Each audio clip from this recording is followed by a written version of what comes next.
Good morning. We're delighted to welcome you here at the Coolidge Cricket Grounds here in Antigua on the northern side of this beautiful island. Today we're witnessing the start of the Headley Weeks Tri-Series put on by Cricket West Indies.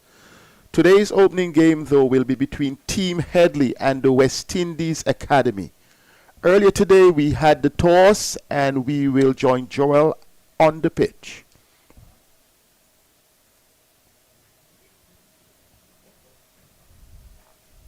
Here at Coolidge in beautiful Antigua and Barbuda. Today is match number one. Alongside me, the match referee Stephen Proverbs, and then the captain of Team Headley, Joshua Da Silva, the captain of the West Indies Academy, Layne Young. The coins in the hand of Joshua. Go ahead. The call is heads. And is a tails. That means that Joshua, you've won the toss and you're deciding to do what today? I will have a bat. All right, any particular reason why? It looks like a good pitch. Just try and make the most out of it. Our openers get us a good start, put a good total on the board, and hopefully we could get them 2-1. All right, now this series, the first of its kind. Your boys, what are you hoping to accomplish across the series? Just boys getting more experience. We only played 5 first-class games this season, so yeah, it's just boys getting a chance in the middle to play some more cricket, and first-class cricket at that. It's always competitive. All right, well, thanks, Josh. All the best to you. Naeem, you're making your first-class debut, having a bowl first here today. What do you think about that? Yeah, I really wanted to bowl first today. It gives us an opportunity to see what the wicket is like. Also, we haven't played there before, so to test the conditions is what we really want to do. I think from going back on the last first class games that I played here, we can't really change much. So we think that we get the most out of this grass that's here on the first day. Hopefully it's a little moisture in it, so that could provide a lot for our bowlers, and just really looking forward to it. Now, I talked to Joshua just now about in terms of what they're looking for out of this series. Your guys, the academy boys, what are you guys looking for out of this? Yeah, I know everyone thinks we're looking to develop, and that's a part of it. But we want to win games, and that's the only way that we get better and we learn by winning games. And it creates a winning mentality within the academy. So anything else we have after this, whether we go to South Africa or England or if we tour, we have a winning mentality already, and that's just what we're looking for to get out of this. Well, Liam, your first-class debut is also for a couple of boys, so all the best today. Thank you very much. Well, there you have it. News from the toss match number one of this tri-series. Team Headley, they've won the toss and decided to have a bat first.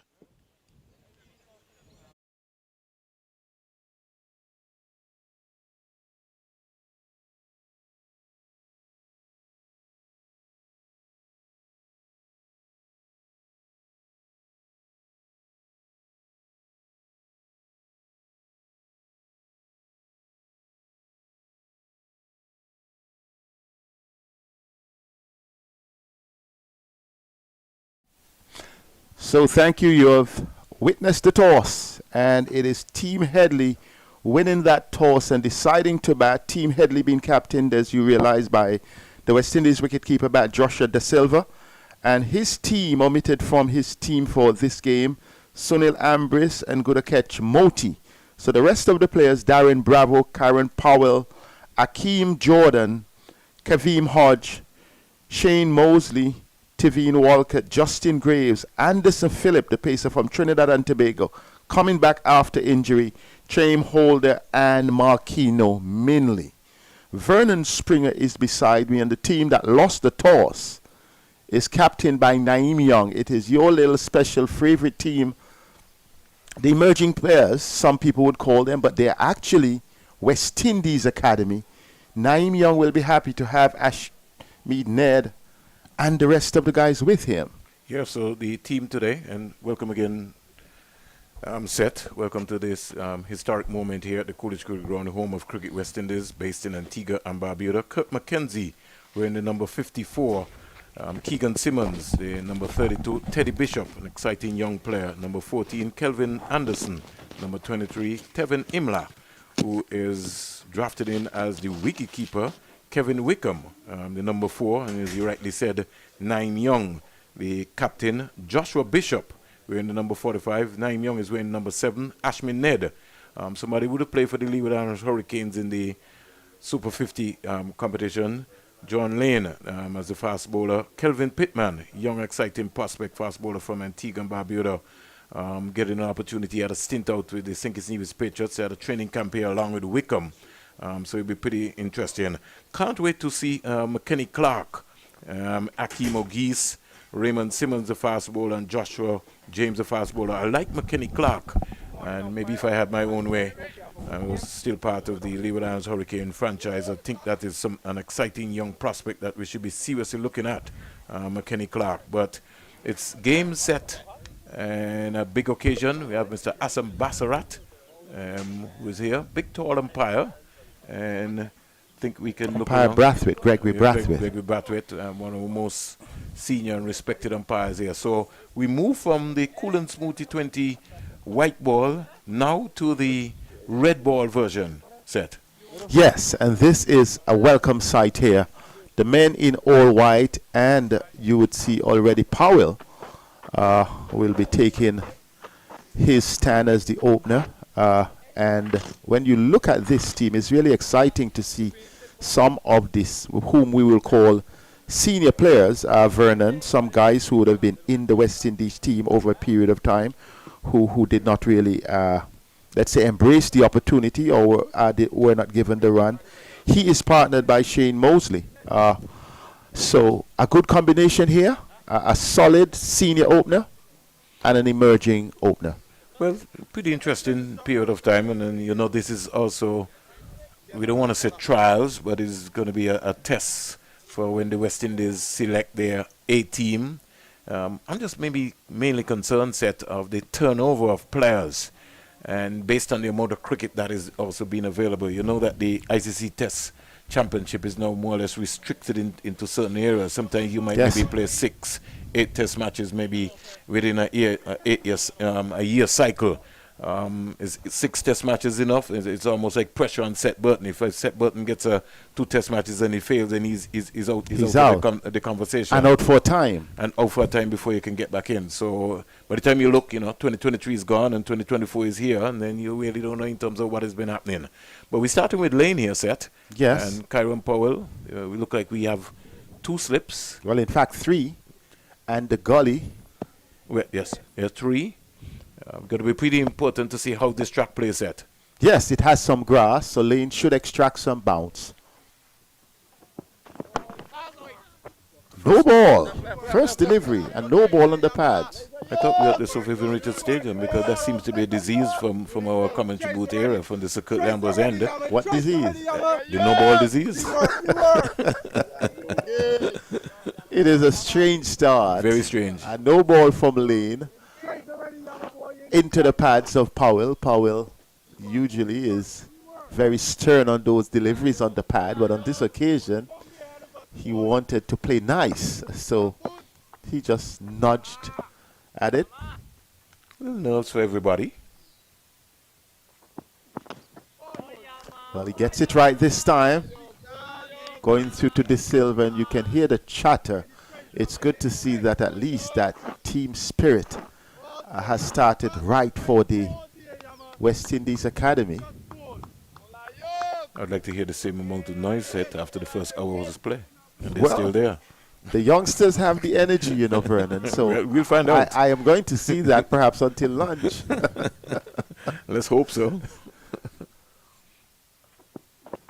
Good delivery. Excellent one. That one really came across him. I got the impression that it took the outside edge and ended up bouncing before first slip. Yeah, but we played with nice soft hands, good control. Powell looking to get forward very, very, very early. And sometimes, Seth, if you come on your toes, then you tend to lock yourself. So you want to be as balanced as possible to come on your heel. Good opportunity here for Moseley and Powell to make a statement. Down the leg side, he goes. Wow, what a thing. Only surviving 3 deliveries down the leg side. And Powell was trying to work it off the pad. Joshua De Silva would really not be happy that his man would have given it away, Vernon. I would like to see that again, Seth, because I don't know if that came straight off of the bat or it came off of the pad. If we could get that replay again, Seth. We're from a certain distance. I wish Ronnie could pull that up, because just my own interpretation, because I thought that the ball sort of died when he got to the wicketkeeper. And as soon as Ronnie can pull that up, it'll be interesting to see that replay. Yes, 1-for-1, Vernon, barring the replay. But it was definitely wide down the leg side. How close he was to it was your concern. Yeah, but whether it came straight off of the face of the bat. Then he turned around after the appeal. Looked dismayed, really, that he was giving up. But like I said, I wish we can get the replay. If we get the replay, then we can make a decision. Here comes Layne. Good strides.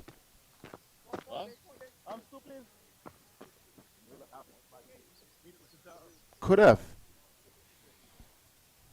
He played at it, watched the wicket keeper, the entire slip cordon and the gully.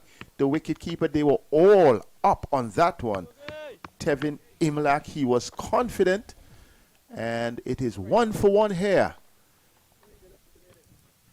West Indies Academy making a breakthrough in this, the first over. Only after 3 deliveries, in comes Darren Bravo, senior man who would have played 56 test matches, a man who has an average of 36, just above 36, both in tests and first class matches.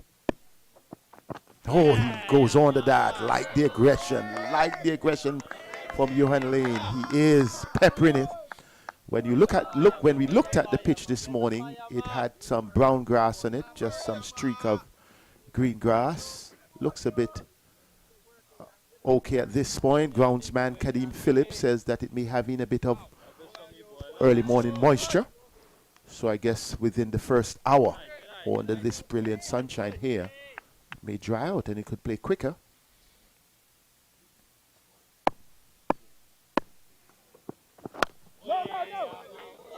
Darren Bravo would have had 200s in this year's back-to-back hundreds. Back-to-back hundreds. And against the Leewards.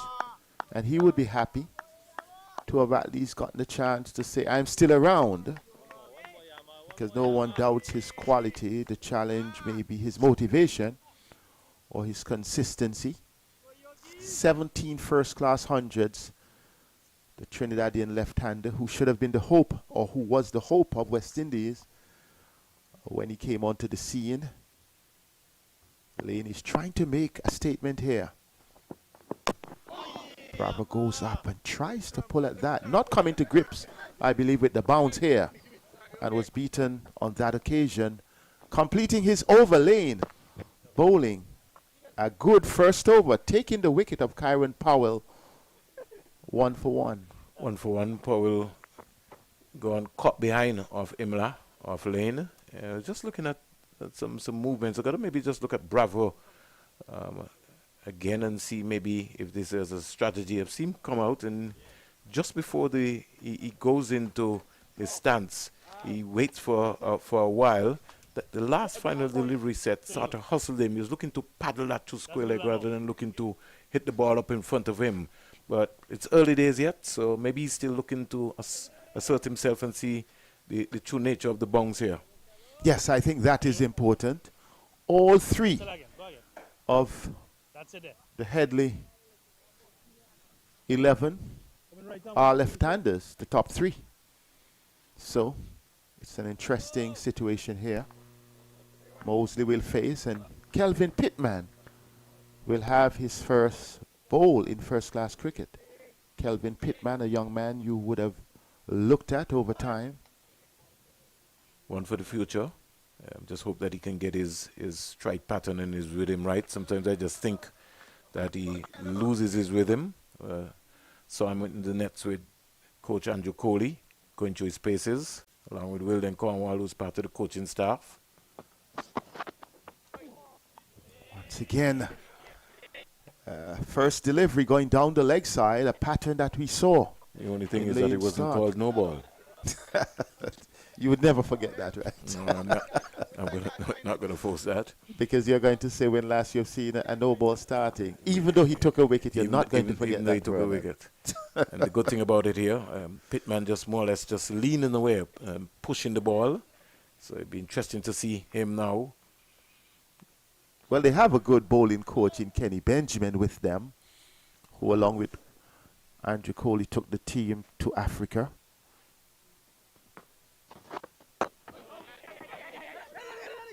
Oh, Moseley gets off the mark, but a bit of bad fielding we have seen there Looks like Ned. from Ashmead Ned. Allow them to get two. You need to keep the pressure on. So Moseley opens up his account. And if he's in that position at mid-on, then he's going to have to get tighter. That is going to be critical. So he has to be tight there because the captain would certainly, Naeem Young, would want him to keep the pressure on. You want to keep the batsman in strike. You don't want them to just rotate strike automatically. So both mid-on and mid-off fielders who are pretty close, they're going to have to not be caught on their heels. Good one from Pittman. Outside the off stump, Moseley searching. Playing inside the line. He's coming up the hill. Has a good flow. Has only 2 slips though. Would you have gone for the 3rd slip instead of the 2 slips and the gully? The big gap between gully and first slip? Or is it part of the plan? Well, Moseley tends to play away from his body, more or less, especially when the ball is being pitched between around that middle and off area, top of off stump. And you can see that delivery from Kelvin Pittman that they certainly have a plan. They would have worked out their plan with their video analysts.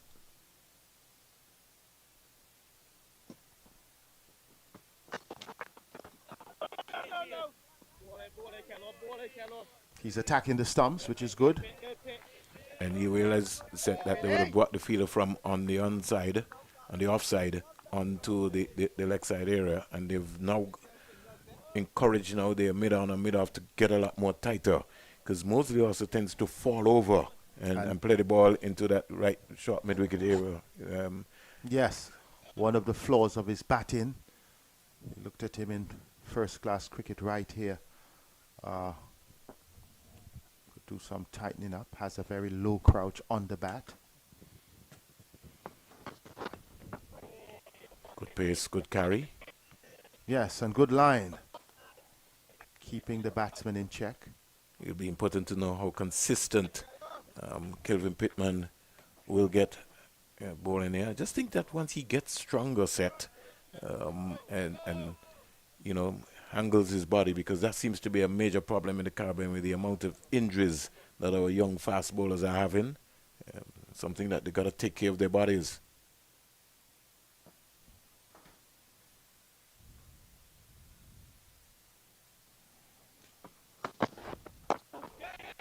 Well, quick single. I think the mid-off was sleeping there, was not walking in. The captain himself, Naeem Young, and Moseley was able to just push that and get a single. 4 for 1 after to Vernon Shane. Moseley, the only batter to have scored. He's on 3.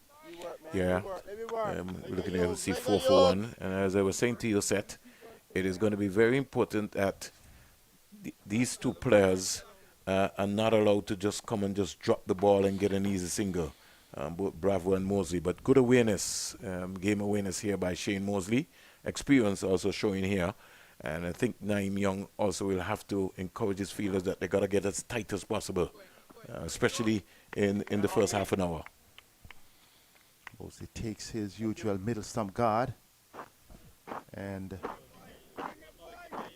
he will want to bat long. Bravo would be thinking in the same vein. But it's 4 days of action here.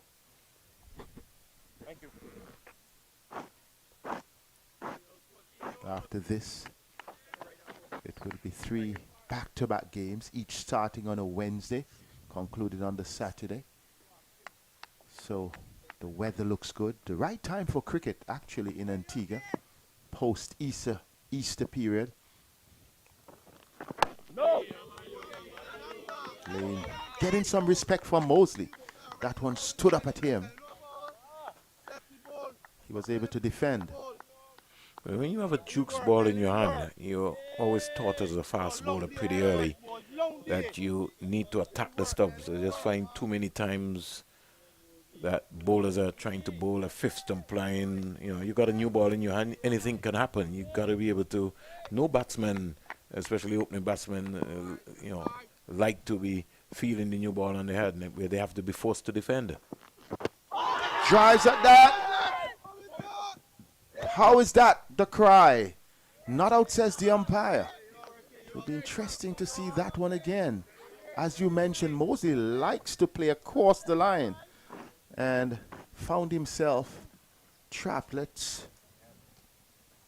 He was coming over the wicket.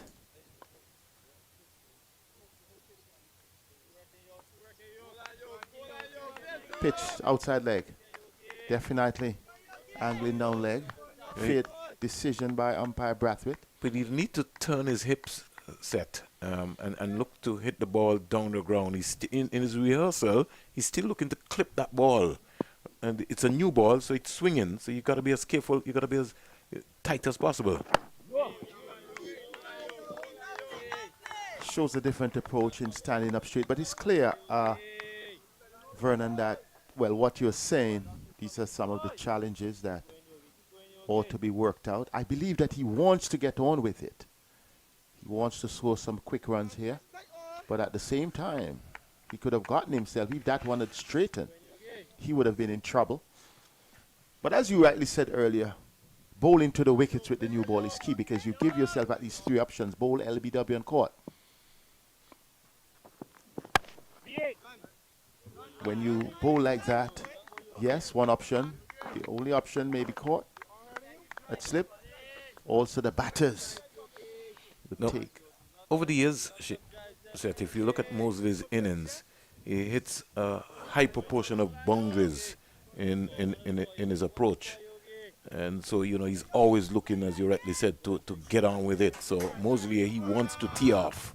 And that's always the issue sometimes, because he goes hard at the ball. Definite ploy here on the part of Layne. Wide outside the off stump, perhaps trying to induce him into a drive. Second delivery like that. The first one, Moseley connected, the other.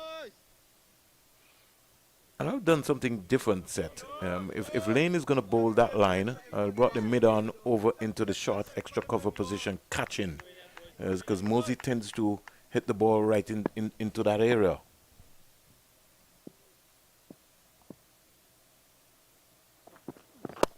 Back to the bowler. Too low, booth height. But a gallant effort on the part of Layne. I think he got a hand to that. Yes, it would have been a brilliant bowl and caught if he could have been able to come up with that. Would you say he's about 6'3", Seth? He looks that way because he's slimly built, but I can't judge it until I see him standing perhaps beside someone whom I can measure. But a lovely effort on his part, pitching the ball up. Moseley driving back to him, made a gallant effort. Oh, just the tip of the fingers. And good bowling, good response. You see, I was talking about how hard Moseley goes at the ball. You know, he's still trying to force. Wasn't really there to the pitch of it, but still going through that bottom hand coming into play. Bravo is not. Moseley 5 from 12, 6 for 1. All the runs to Moseley apart from the no ball, which Layne started. Good sunny conditions.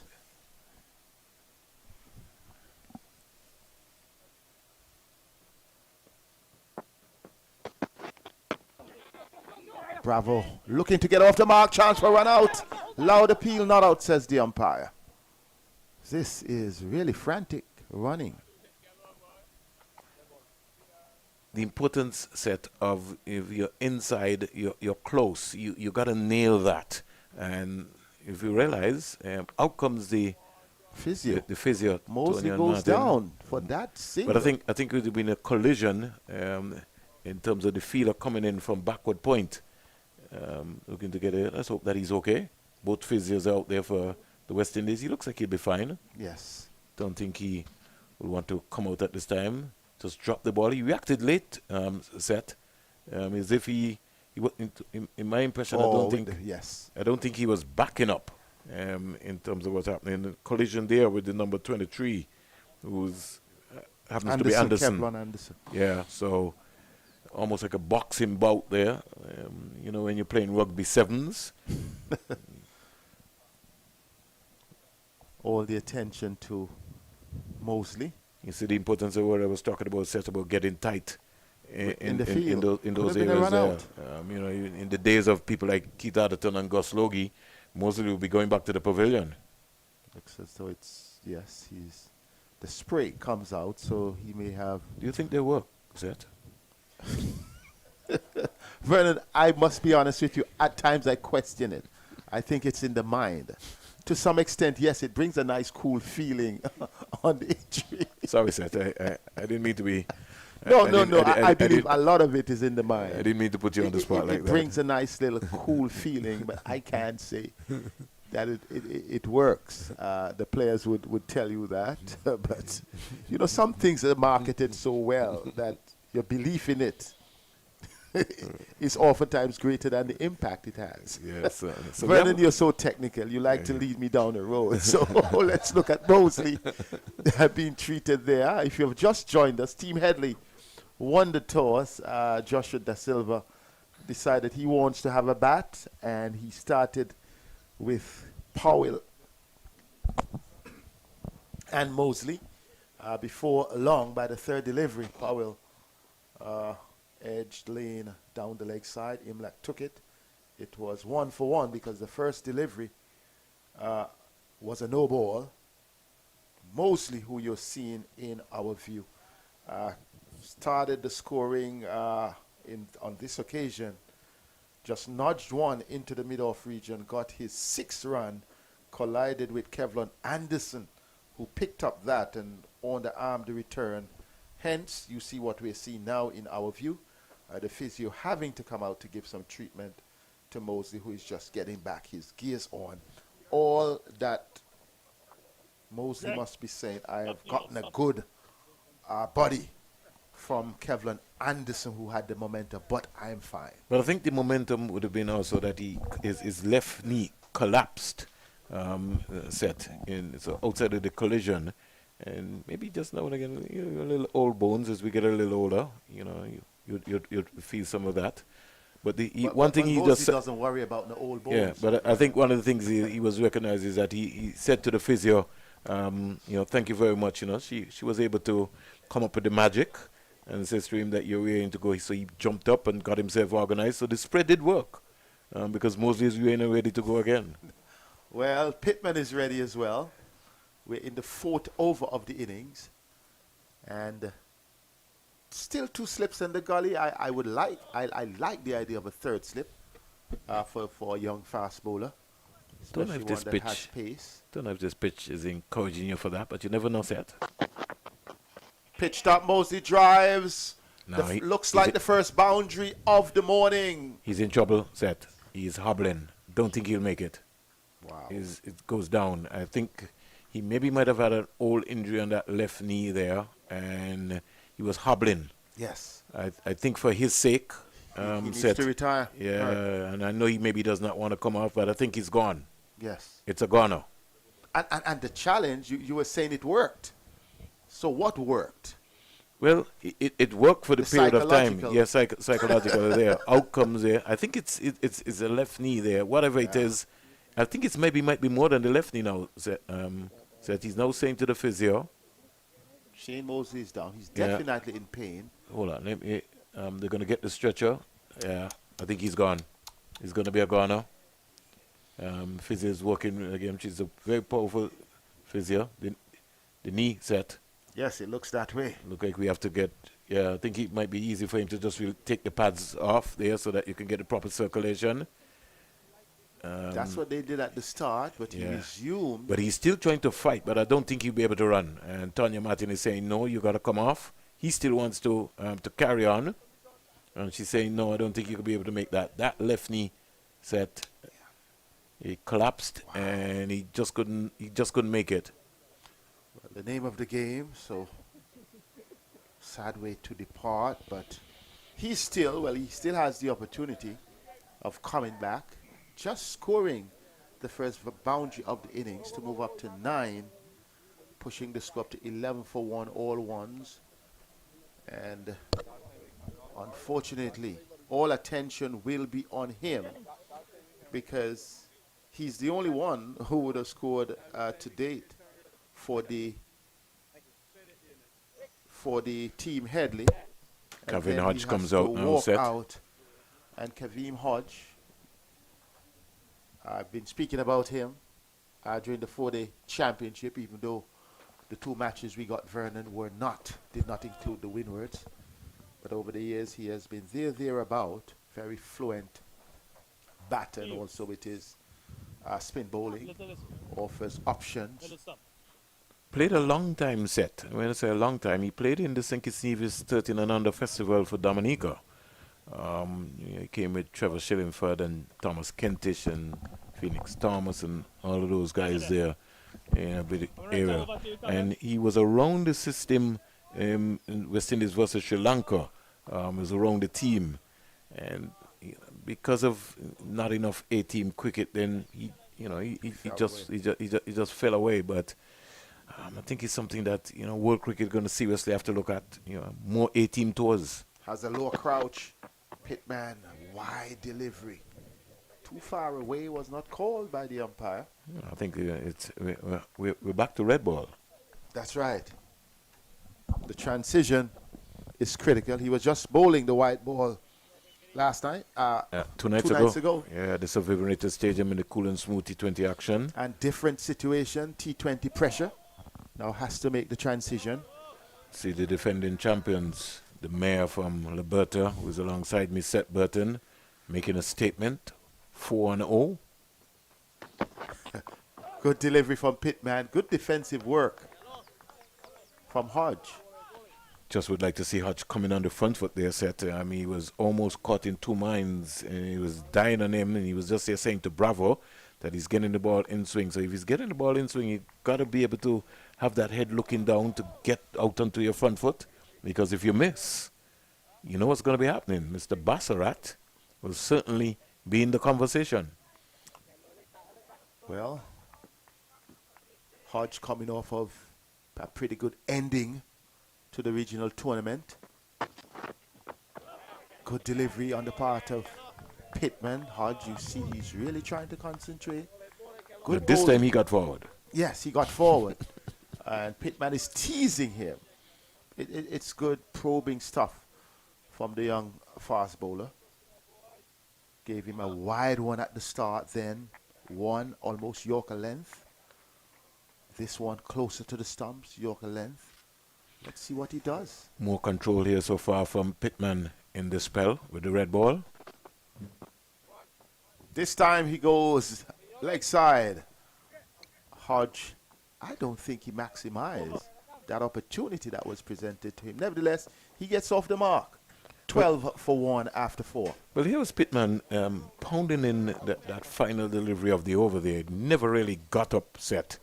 And Hodge just rolled the wrist and got off the mark nicely. And as a fast bowler, sometimes it's just like a mentality. You think you have a new ball in your hand and you think you have to bowl a bumper. Sometimes it's just important that, you continue to just work and work and work and leave the bumper for when the time is right. But also one of the debates around the region has been that the pitches are not accommodating anymore to fast bowling. The fast bowler may have the desire, but are the pitches giving them the support? That could be a number of factors that we're talking about, Seth. Are the groundsmen capable of producing fast pitches these days? Wow, you're going into some deep waters. Good one on the part of Layne. Layne attacking well. Because I like deep waters, but I don't dive anymore, Vernon. Yeah. But you have to seriously start asking yourself some questions, Seth. So let's look at Kensington Oval. Let's make a proper analysis. What has gone wrong at Kensington Oval? Well, Prof. Edwards is not there anymore. And if he comes back, do you think that we'll be able to get fast pitches?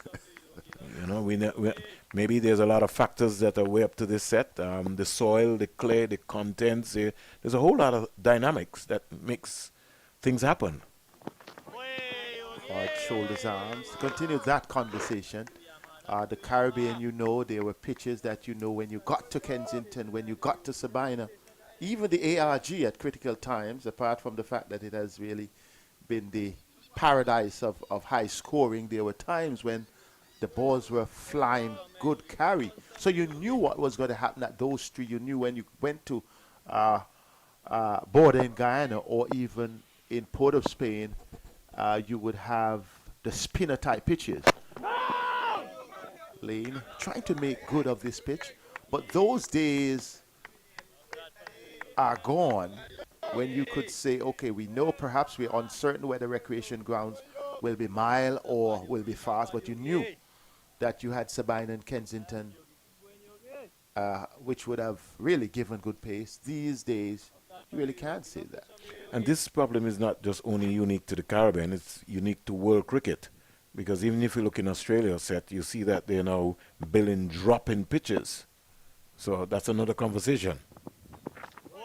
Good carry on the part of Layne. Layne has been impressive so far, along with Pittman. Got that one to leave the right-hander. So the pitches, so oftentimes we criticize batters, but sometimes the truth is when they meet different surfaces, what happens in South Africa, what happens in Zimbabwe, what happens in Australia, may just be different to what they're accustomed to in the Caribbean. Oh, was that on the bounce? I didn't quite pick that up, Vernon. On the bounce On to the Anderson, bounce. yes. Anderson stops it. So, no challenge.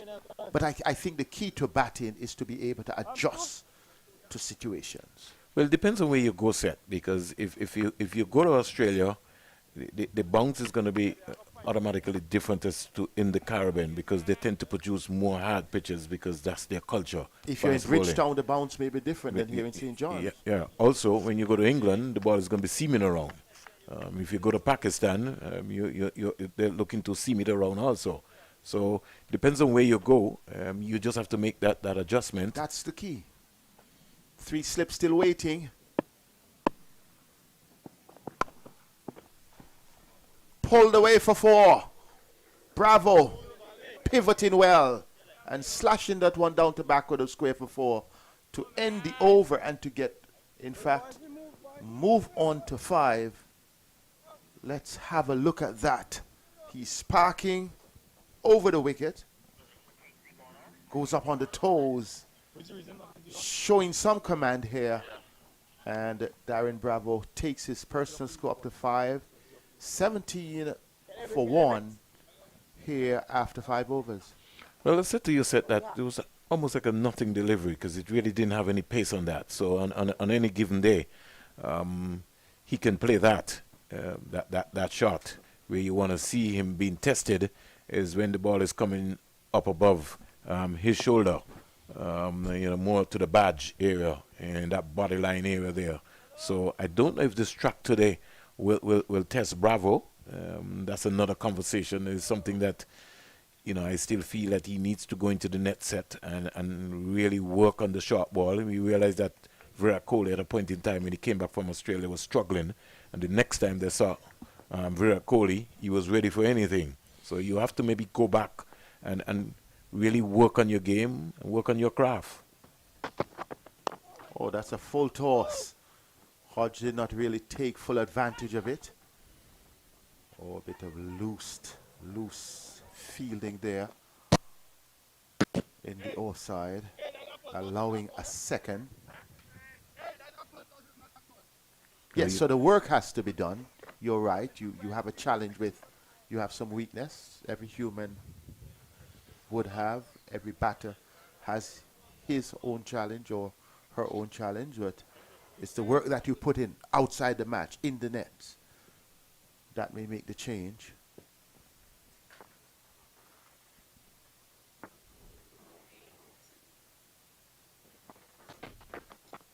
Good one from Pittman, good testing delivery. Good response, though, from Hodge, and you see that he's beckoning himself. He really wants to stay there. Now, that's the length that Pittman wants to bowl, Seth. And the test for him going forward is to be able to have the control to bowl to the left-hander and the right-hander. He gets the ball to dart back very, very, very late, especially to the left-hander. So you saw Kevin Hodge indicating that he's getting the ball to in-duck. And that's why he's going to have to be important. He's going to have to get on his front foot, especially to Pittman, very early. This time a wide delivery. He will get at least 2 for this. I think Pittman would just be thinking I've been attacking him on the stumps. I may just need to continue that line. Got to come back into that area, Seth. Yes. Don't give him any freebies. When you speak to Andy Roberts, we were talking about pitch. In fact, Andy Roberts was one who assisted with some of the better pitches here. That was pre-Coolidge. And he would tell you as a fast bowler that playing in India did not bother him. That he took as many wickets in India as he would have taken in Australia. And Warner Park. That's right. So why complain about pitches? Good delivery for over the slips for 4. Was it dropped, Vernon? I think that went through the hands. That's a good delivery from Pittman. That was the throat height delivery just outside the off stump. Kavim Hodge not in full control, and that one was parried over the slips into the boundary for 4. Here is it. Oh, in fact, it wasn't that high, neither in its length, but you have to take those. You have to take those, Set. That's catchable height, Set. They practice those every day with the coaching staff. You have to catch that. That's a good delivery. When you're playing at this level, you have to catch those. Hodge goes into double figures fortuitously. Pittman. Good delivery. That one dropped in straight in. Now he's really warming up into a good response. Would not be happy for catch to be put down. But he's actually showing resolve. Did not respond with a bouncer. I think I overestimated that delivery. That should have been a wicket in terms of its height. But still it was a peach of a delivery. Well, the important thing, you've been calling for the 3 slips all day, Set for Kelvin Pittman. Yeah, so he got the 3 slips. And that went to slip. And Anderson just didn't come up with the goods.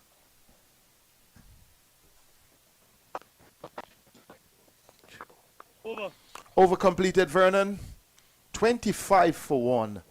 And it's a good start for I would say for the academy team. We're hoping that things go well with Shane Moseley. But Ronnie's going to jump. I am so accustomed to Ronnie, my friend, out of Trinidad and Tobago. I would make my... Joel Manning is here, and Joel, after doing the toss and after seating quite accommodatingly, will pick up the ball by ball. Vernon and Ronnie perhaps will save himself for the best time.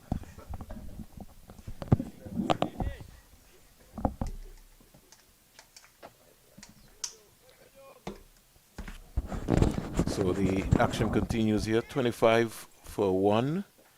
Retired hurt is Shane Moseley and Kevin Hodge on 10. Bravo on 5. Layne starts from the CIUN and is forcing Bravo to defend. As I welcome Joel Manning. Good morning, Vernon Springer. Good morning to the viewers across the Caribbean and across the world. Certainly a wonderful day for cricket here at Coolidge. Match number 1 of this Headley Weeks Tri-Series.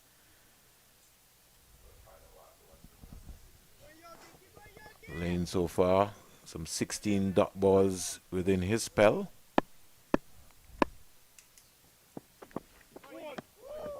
He certainly bowled quite well this morning, has Johan Layne. Quite a number of these young men are on first class debut here today. Naeem Young, the captain of the West Indies Academy. Kelvin Pittman, who we've seen worked up a good head of steam so far. Joshua Bishop as well. And Johan Layne, who is currently in action here, all on first class debut today.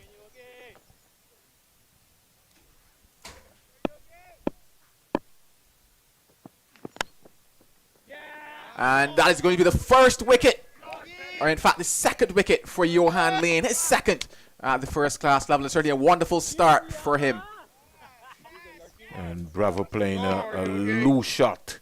Never really looked convincing. And Layne was always worrying him. Again, Bravo just walking more or less into the shot. Really never stayed low to the ball. And a good catch after Anderson would have maybe spilled one off of Kelvin Pittman, off of Kevin Hodge. Making up there. Bravo goes back. And very disappointed in his approach there. And let's look at the replay here. And we'll see in terms of what's happening. Loosely. And comfortable catch there, it looks like, for Bishop. And good delivery into the right areas. And a very loose shot there by Bravo. More or less in a standing up position. Didn't really come out to the pitch of the ball. And outside edge, good catch in the end. 25 for 2. Team Headley. Bravo, he has to go for 5. And certainly not the start that they wanted after winning the toss here at Coolidge. The coin fell in the favor of Joshua Silva, who's the captain of Team Headley. First to go, Kieran Powell, strangled down the leg side, you would have to say. And now the second wicket for Johan Layne, the big wicket of Darren Bravo. It brings Tevin Walcott to the crease. He played for the Windward Islands Volcanoes this first class season. He's from Barbados. Got a relatively good season, did Tevin, and that is the reason why you're seeing him here now on your screens being selected for this series that is being pegged as one for development, but also one whereby you're looking to see who could possibly make their way in to that West Indies side to play versus India. There's also that A-team tour as well coming up. So all these guys looking to put their name into that hat. And Layne once again asking questions. A young man, as I mentioned, he's on debut here, but he's not looking like that. He's really looked quite good this morning, Vernon. Both bowlers in Pittman and Layne. Layne just maybe had to get a wake-up call. His first delivery in first-class cricket was a no ball. And since then, he's really settled into a good groove. It's not white ball cricket, it's red ball cricket, which means that he has to pace himself. And he certainly is working up some steam here. 2 for 9. He certainly is. It's interesting that you mentioned the white ball aspect of things, because I was able to have a chat with Naeem Young over the course of yesterday as they were going into their preparations for today. He mentioned the fact that in terms of their batting, because yes, they're all young men and none truly have a lot of experience at the first class level. I talked about the fact that many of them making their debut here, but their batting, there's a bit of first class experience there for them, but their bowling has that list day experience, that limited overs cricket experience. And he reckoned that should things get away from them at one point, they could probably pull it back with that. At the end of 7, 26 for 2.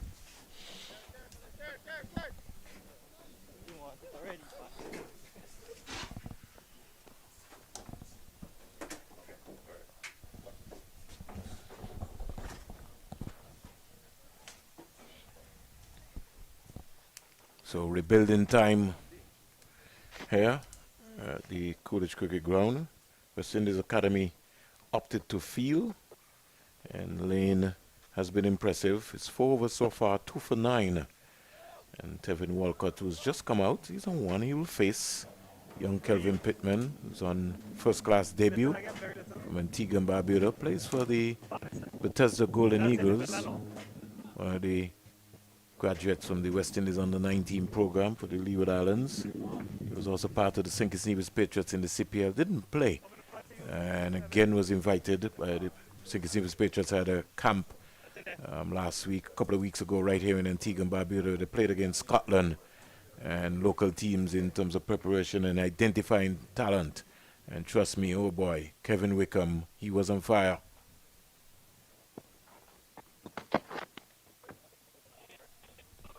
Allowing that one to pass by outside of the off stump is Walcott. Had a relatively good season, as I mentioned, for the Windward Islands. Got 253 runs in the first class season. And he really batted well throughout the middle order for the Windwards. Was a part of several crucial partnerships, you would have to say, was Walcott.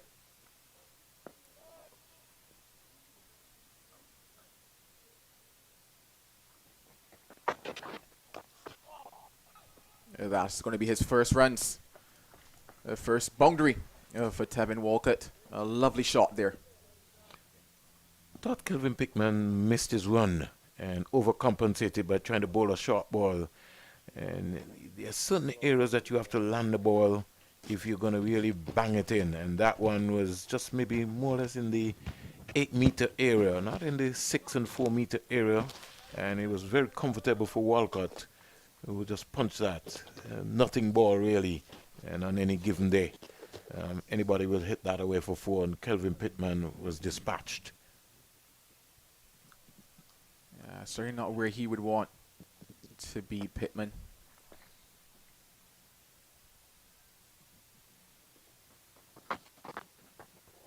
That's the line, top of off stump. That's where you want to be. That's where his captain Layne Young would want him to bowl. He's got the support. He's got 3 slips.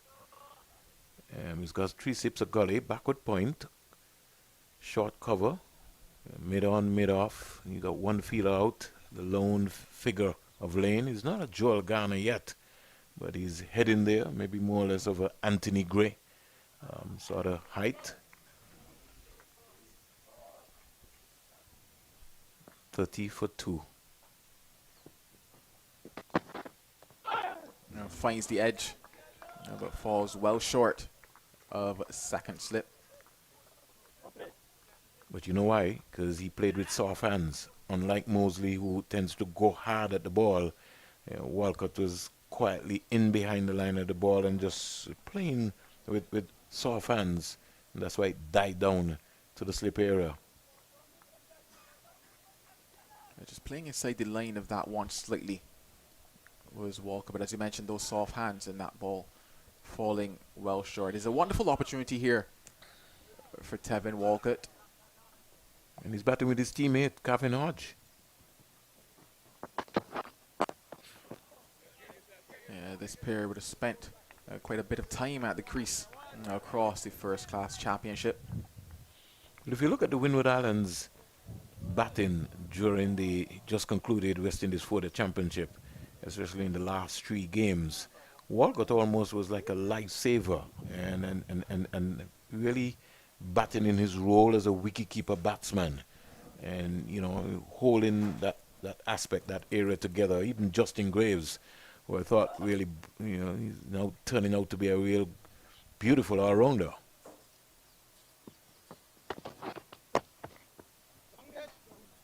Finds the gap there again. Brilliant work by Naeem Young, but I don't think he was able to keep that one inside. The signal 4 to end off the 8th. It's a 34 for 2. Again, that one going past Anderson at cover. Something I think Naeem Young going to have to look around and working out his angles. That ball really should have been cut off, and Naeem Young was more or less coasting, and by the time he looked at it, and by the time he decided to quicken up himself here at the Coolidge Cricket Ground on the slope, you can say goodbye. A good start for Walcott, timing the ball quite nicely through the offside this morning. Quite a lovely ground this is here in Coolidge in beautiful Antigua and Barbuda. Match number 1 of this tri-series.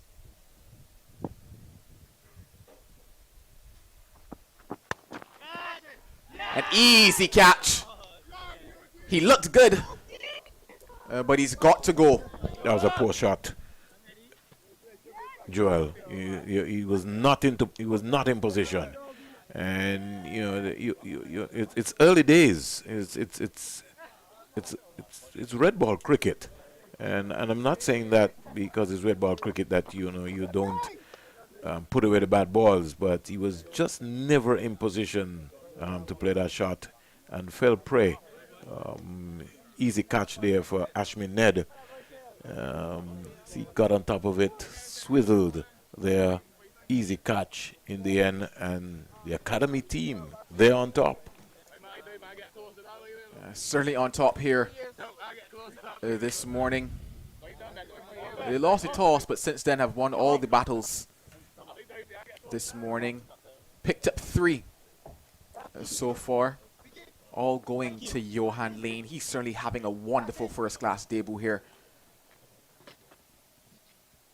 Kevin Hodge, he's got to go for 10. It's 34 for 2.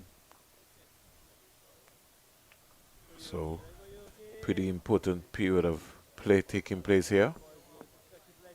And I think he's all out to play for here. 34 for 3. Walcott back in the hut for 9. And just to give you an idea in terms of the bowling figures so far, West Indies have lost 1 for 1, Kyron Powell, 25 for 2, Darren Bravo, and 34 for 3, Tevin Walcott. The man who's done the damage so far has been Johan Layne. 3 for 9 is into his 5th over. Kelvin Pittman, 4 naught, 25 naught. Here's the Silva just working this into the leg side area, getting a comfortable single, so he's off the mark straight away. Yeah, certainly a lot of work for the skipper to do here this morning. A bit of a repair job is needed for this team Headley side. Naim Young said at the toss that everybody's looking at it as a developmental series for them, but he said in fact they're here to win games, and this is certainly the start that could do just that. Yes, a lot of time left in this match, but this is a fantastic start by these young men.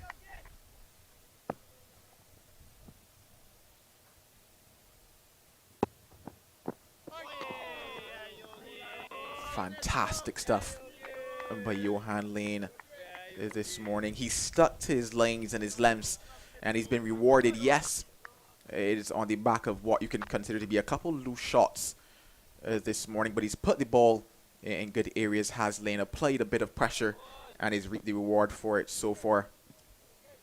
35 for 3 could have been 35 for 4. Kevin Hodge getting a chance off Kelvin Pittman, and that could have been curtains as to support Nine Young's statement that they're here to compete. An inside edge on that one.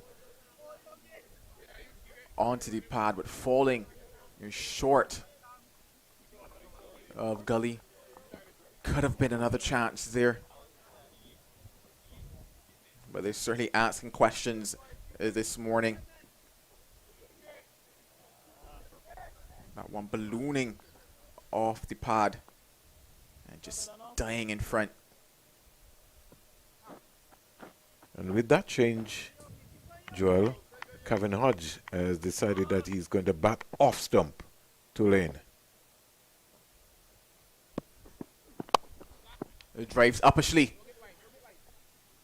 And that'll be his 3rd boundary of the morning. So Walcott, he's been dealing in boundaries so far.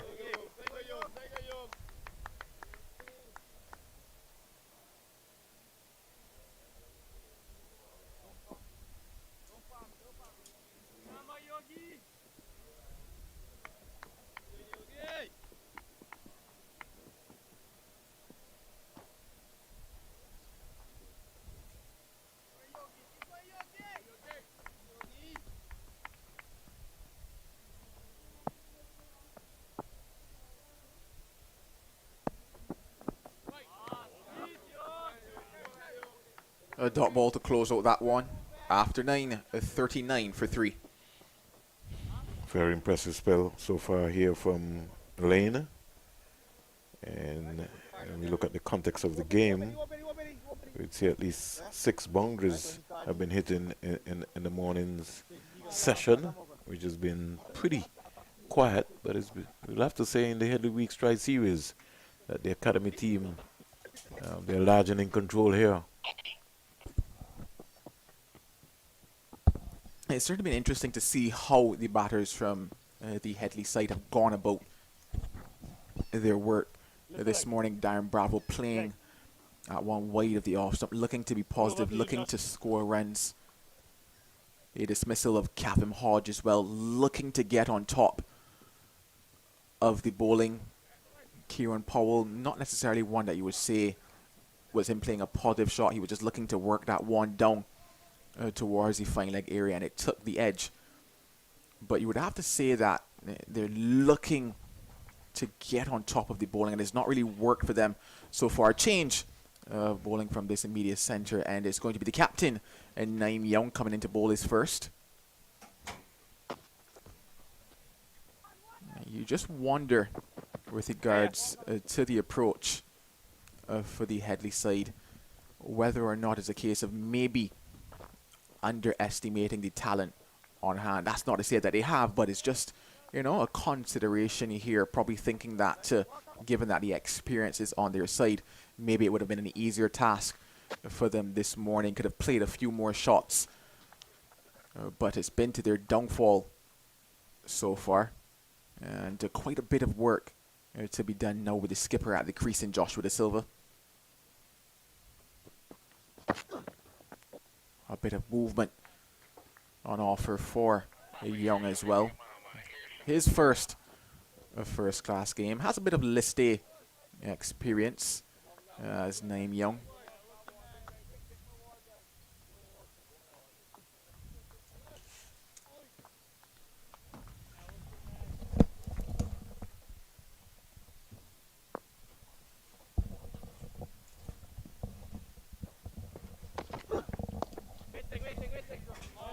Wonderful work there at that forward square leg position. Teddy Bishop. Certainly also what you expect from these young men in the field, that energy, that exuberance coming from them. A lot to prove for them, a wonderful occasion and a wonderful opportunity for them. Many of them did not get a chance in the recently concluded West Indies Championship.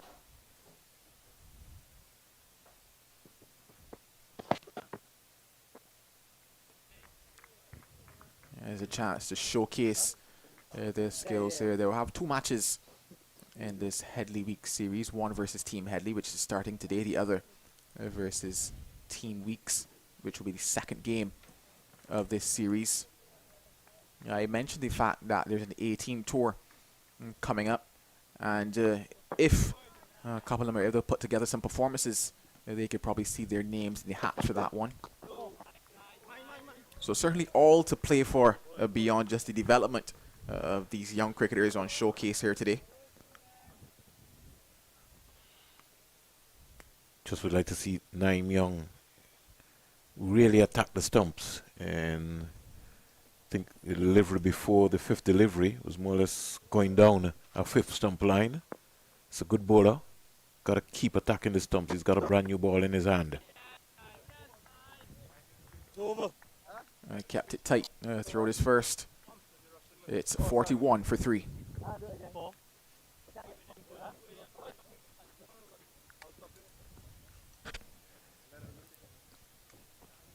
Layne will continue. And when you have 3 wickets, you're looking for 4, you're looking for 5 on debut. And right now, I'm showing he's saying to Layne Young, you can't take me off, because I'm not coming off. I want 5 wickets here, and I'm just beginning to bowl. Certainly understandable. This is what you would have to consider a dream start for the young man, a dream start to his first class career.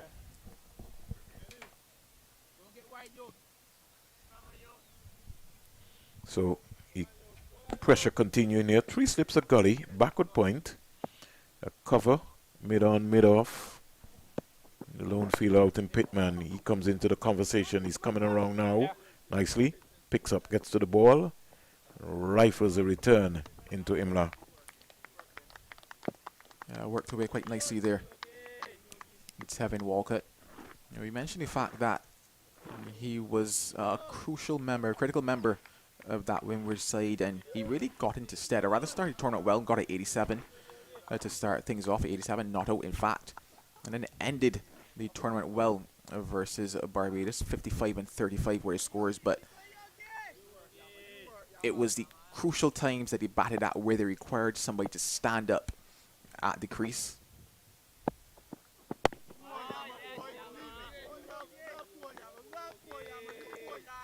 I remember that Barbados game. It was a partnership with Sonny Lambris in that second innings that truly set up their win in that game. So he's not necessarily gone on in terms of getting what we would consider to be those big scores, the hundreds, but he's played crucial innings, and this is an opportunity now for him to probably look at getting that big score. He's come to the crease quite early as Walcott.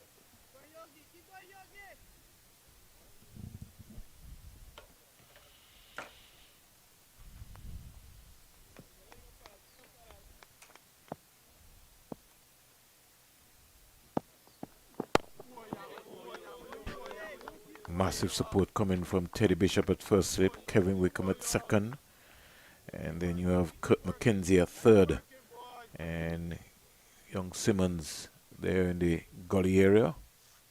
And the energy level, I was saying to Seth, I would maybe like to hear them chirping after an hour, but they're certainly really chirping. It's gone down quietly, but at least they got 3 wickets, so they might say to me, Mr. Springer, we're on top. We're just conserving our energies.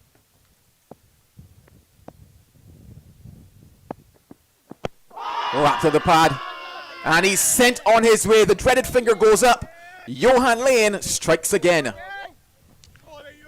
And I think that ball was coming back into him, and the umpire is just ordering him off. Walcott seemed surprised, but the ball was ducking into him. Let's look at the replay here, Joel. Once he didn't get a touch onto that ball was coming back. Let's look at it. I think it might have been going down, but the most important thing, 43 for 4, Layne, the hometown hero, 4 for 16, 5.4 overs, and we're not in a position, Joel. 43 for 4. Joshua De Silva, the captain, is not out on 3, and who's coming out? Is it Moseley coming back out yet? No. Number 66. And so we'll look and see Graves, Justin Graves, and he's had a good 4 this season. So we'll take a, don't want to say a water break, but you know for sure, energy break. And then we get ourselves organized and we'll be back.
So we're back, and we've had an enterprising spell from this young Barbadian, diving down the leg side on this occasion.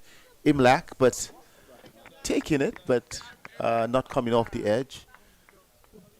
But Joel, I've been saying I'm just inspired by the performance that I've seen from young Johan Layne. Just 19 years of age. As Vernon mentioned, his height is important.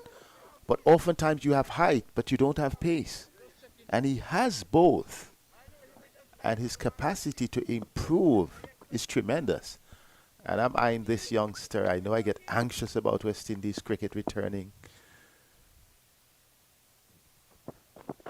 But here is a youngster who is putting up his hands. And it can only get better. 4 wickets on your debut against, you would say, senior pros of regional cricket and players with test experience, Powell and Bravo amongst them.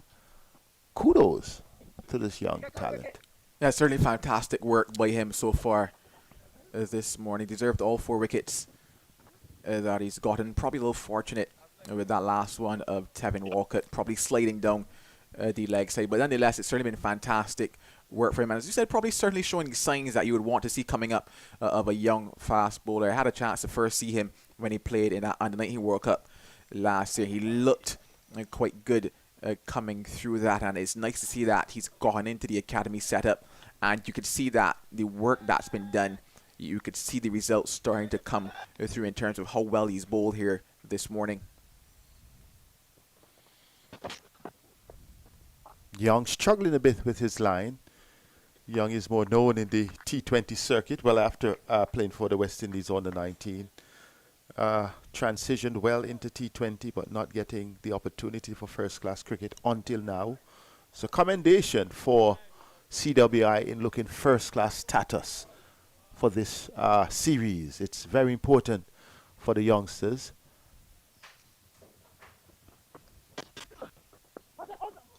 Another one down the leg side.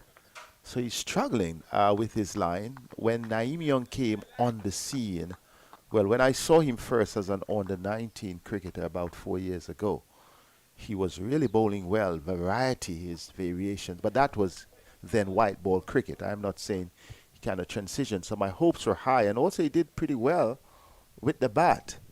So he was earmarked as one of those young prospects. We know it's very competitive, particularly in the CPL.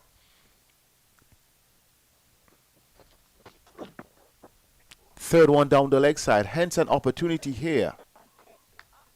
With a good performance at the first class level, it sends a signal to your regional team. It enhances that opportunity, even as you look at a lot of players plying their trade overseas.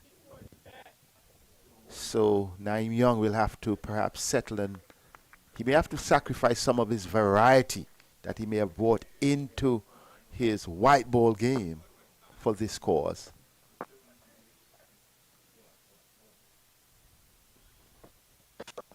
Good delivery now. He gets it where he wants it. But the setup also provides Joel. They're fed with good coaching support here. I see Curtly Ambrose around. I know Kenny Benjamin is with the academy team. And when they started last year, he said he has a good young crop of fast bowlers. And, you know, we're seeing results of it.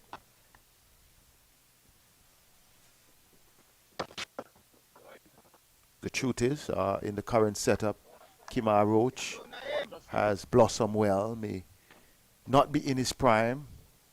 Shannon Gabriel, they're thereabout. So here is an opportunity to build that fast bowling core with Alzari, Joseph, and, well, at this time we don't have Seals because he's injured, but Phillip is back. So opportunities are there for all these young swing bowlers, fast bowlers, medium fast bowlers. And I think Layne, the man who has really put his hand up so far, with his 4 for 16 from 6 overs, it would be interesting to see if Captain Young continues with him or gives him a rest. But as Vernon says, the captain would have to fight to get the ball out of his hand. In fact, he's making his way back towards the top of his mark. So he certainly will continue to bowl here. But certainly good prospects for all the young fast bowling talent. In fact, all the youngsters out there, as I mentioned, that A-team tour, it's coming up. And I'm certain that these youngsters would want to put their name into that conversation. And this is exactly the stage at which they can do it.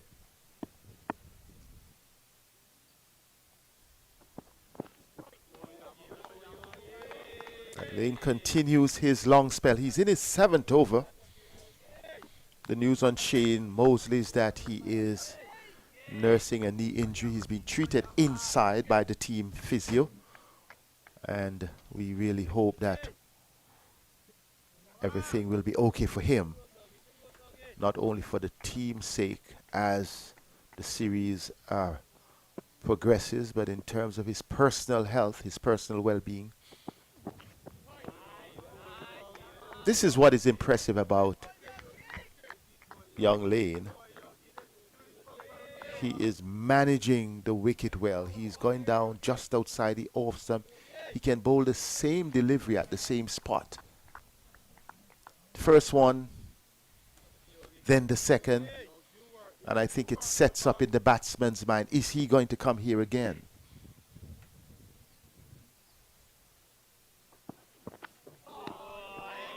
Almost the same spot, but a little bit more movement.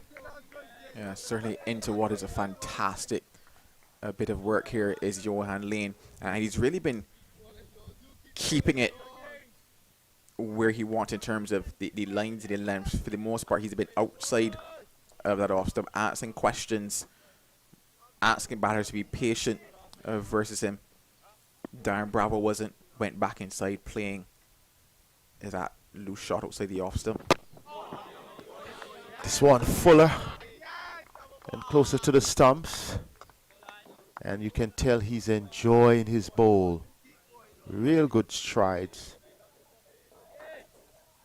How strong he is, I don't know. So how much longer Naeem Young would keep him on, but he has already dented Team Headley, taken all 4 wickets.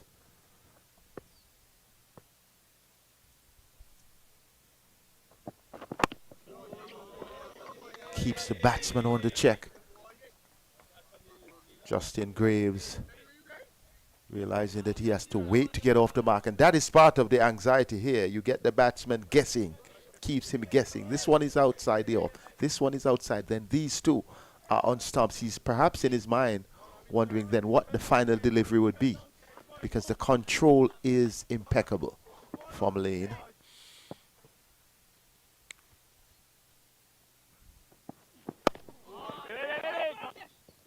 Not letting up the pressure, not giving him the chance to break the shackles or to get off the mark. Excellent over. A maiden over from Johan Layne. Yeah, fantastic over for him there. 7 overs have been bowled by him, but certainly not looking as if he's tiring any time soon. I guess that's what you get with the age as well, but certainly been a fantastic start for himself and the academy side here today. Not looking as if they are the side that people will expect to be not necessarily favourites in this encounter. They've showed up and they've really made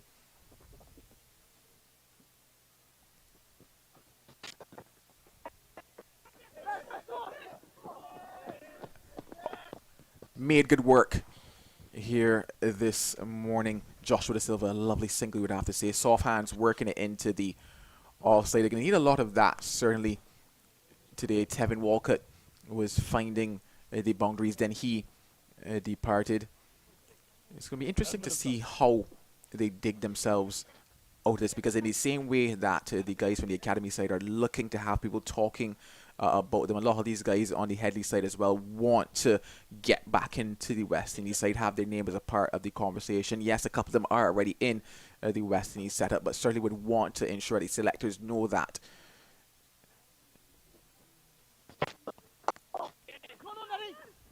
It gets off the mark finally, does Justin Graves. But even the guys that are in the West Indies setup want to perform here as well. And it's going to be a very interesting series, because in fact they're playing for teams, but they're also playing for themselves. That's right. As well. That's the interesting nature of this tournament that we have here today. So when you look at it, I don't think that any of them will be too concerned with winning the trophy. Right. Yes, it will feel good for them. But at the end of the day, it's really about setting themselves up for the conversation later down of getting into that A-team setup, getting into the test setup. I always look at it this way. It starts with you. You are representing the team. So what you bring to the team is going to determine the team's result. But what you bring to the party is important in terms of your personal advancement. And Layne has done so far.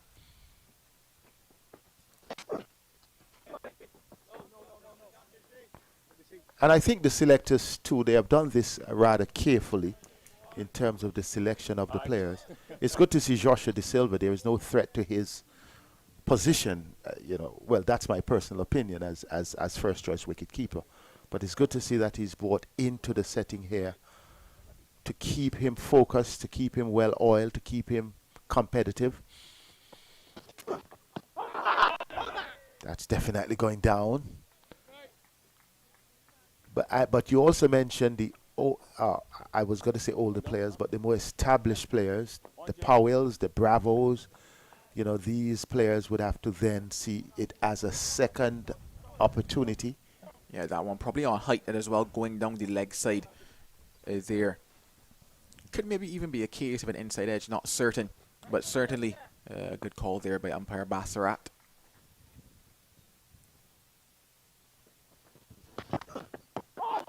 That's a good one. Young is getting to where he would have wanted 45 for 4 after 14, but he's getting for where he wanted. You realize the previous over he was struggling with angling down the leg side, but now he's getting into his own, and I think this is a good sign. Yeah, I think for Young it's probably a case of the fact that he's really that limited overs a cricketer. You can see that he's searching for that wicket. For guys who I guess are a little more established at the longer format of the game, or into that setup mode whereby it's a case of you string together a couple deliveries and then you look for what could be your wicket taking option after a bit. For Naeem Young, I think it's a case of obviously muscle memory, being always looking to be bang on there in terms of searching for that wicket. I think that's what we're seeing here. He's finally found the lines that he probably wants to bowl a little more often, not, but certainly seeing that he's searching for that wicket. Probably could maybe take a little pressure off himself, and knowing that he has, I guess, a longer spell that he could get into here instead of, just those 4 overs that he would have in a T20, or that 10 that he would have probably in 2 bursts, probably in the ODI format. But yeah, he's certainly looking, and he's gotten there now into his 3rd over. A change of bowling finally from that, and Johan Layne has been pulled, and we're going to see another debutant in the form of Joshua Bishop. Yes, really good to see. Spin coming in to play at this point in the 15th over. So the faster men have had their say. It'll be interesting to see how Bishop goes about it as well, because he too is in the same frame as you would paint a Naeem Young, more so that T20 limited over style type.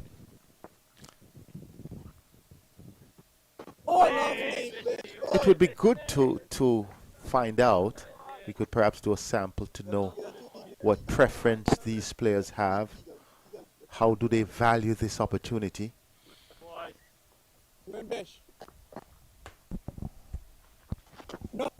I say that because the focus now is on T20 to such an extent. Greater opportunities are created through the franchise system. Now they have gotten this opportunity.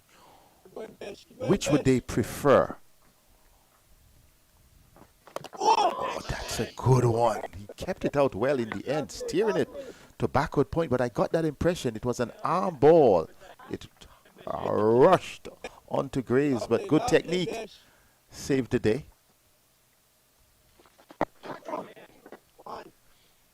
And why I asked that question to you as one of the younger emerging guys, the older folks like the longer version, the younger folks prefer T20 style. But I heard an interview yesterday with Kofi James, and he was saying he would prefer an opportunity in Test cricket in the longer format.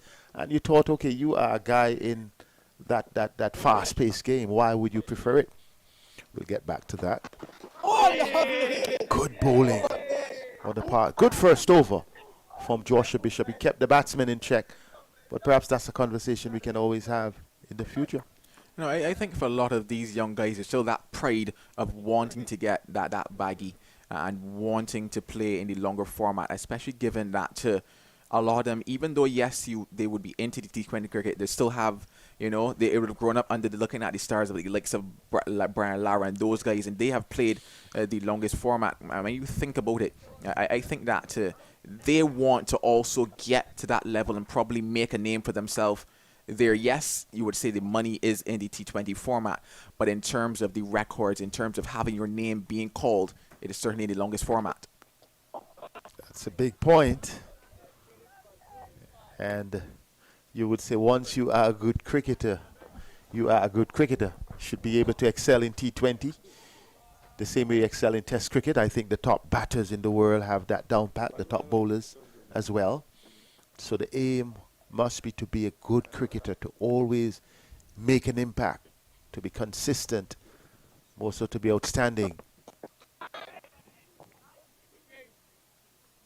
You also mentioned earlier, Joel, that the academy would have been looked at as the lesser team, or maybe, let's say, the least of the three teams because of experience. But when youngsters get opportunities and they take them, I think it has a greater impact. It registers more in the mind than the established players.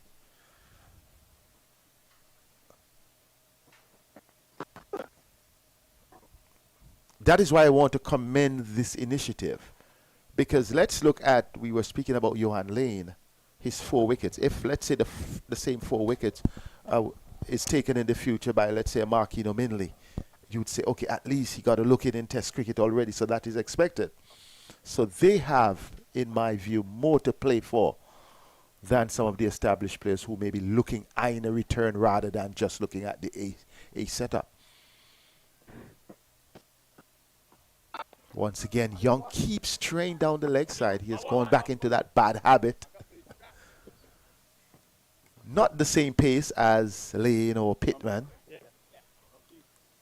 I just think once again it's just the fact that in terms of, I mentioned that muscle memory for Naeem Young is really about looking for that wicket. So 2 deliveries ago you saw him just a touch outside of the off stump, a little flash at it from Justin Graves. You tell yourself probably that is where he would want to be if you're looking at the longer format of the game, and, you know, maybe get 2-3 going into that channel there, but one day mode, T20 mode, looking for that wicket.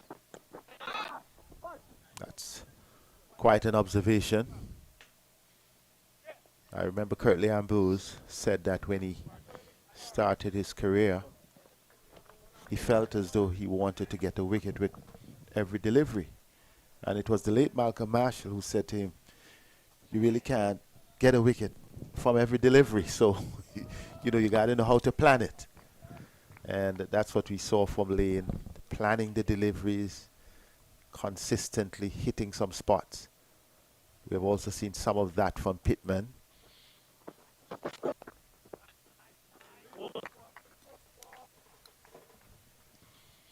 Well, good over from Naeem Young.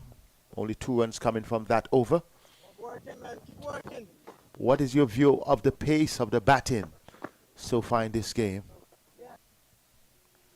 Well, in terms of the batting, you'd probably say that is not what Team Headley would have wanted this morning. A confident decision to bat first after winning the toss, Joshua Silva. But since then, it's not necessarily gone their way. When you look at probably dismissal of maybe it would have been Kieran Powell, strangled down the leg side. You give or take that one because that just happens, you know, in cricket from time to time. But then you look at Bravo. Yes, you know that he's one that likes to play that cover drive. So you say, yes, it was his shot, but not his day. Maybe, you know, could have opted not to go at that one. You look then at, it would have been next to crease Captain Hodge. The type of shot that he played Hodge, yes, likes to go at the shorter ball. You know, he likes to play the cuts. He likes to play the pulls. Not the delivery to play that here this morning. And then Tevin Walcott getting one that maybe, you know, could have said unfortunate was headed should have down gone there. in his favor there. But you would have to say that by and large it's not the start they wanted. It was more so not the shots they wanted to play as well this morning. So it's not necessarily a good look for them, you would have to say, especially given that you're probably telling yourself that they were setting up or should have set up. Worked quite nicely there by Silva, opening the face and collects a boundary before it. Well, the 50 comes up. 50 comes up in 16.5 overs. The captain, though, would have to shoulder the responsibility because he made the decision to bat. Well, he certainly has the experience to do just that, and that is what you would want to see here today. That one, just wrist work from Joshua De Silva, opens the face nicely. But it's that experience factor that you're telling yourself should count for something. Yes, cricket plays on the end of another Joshua Bishop over 53 for 4.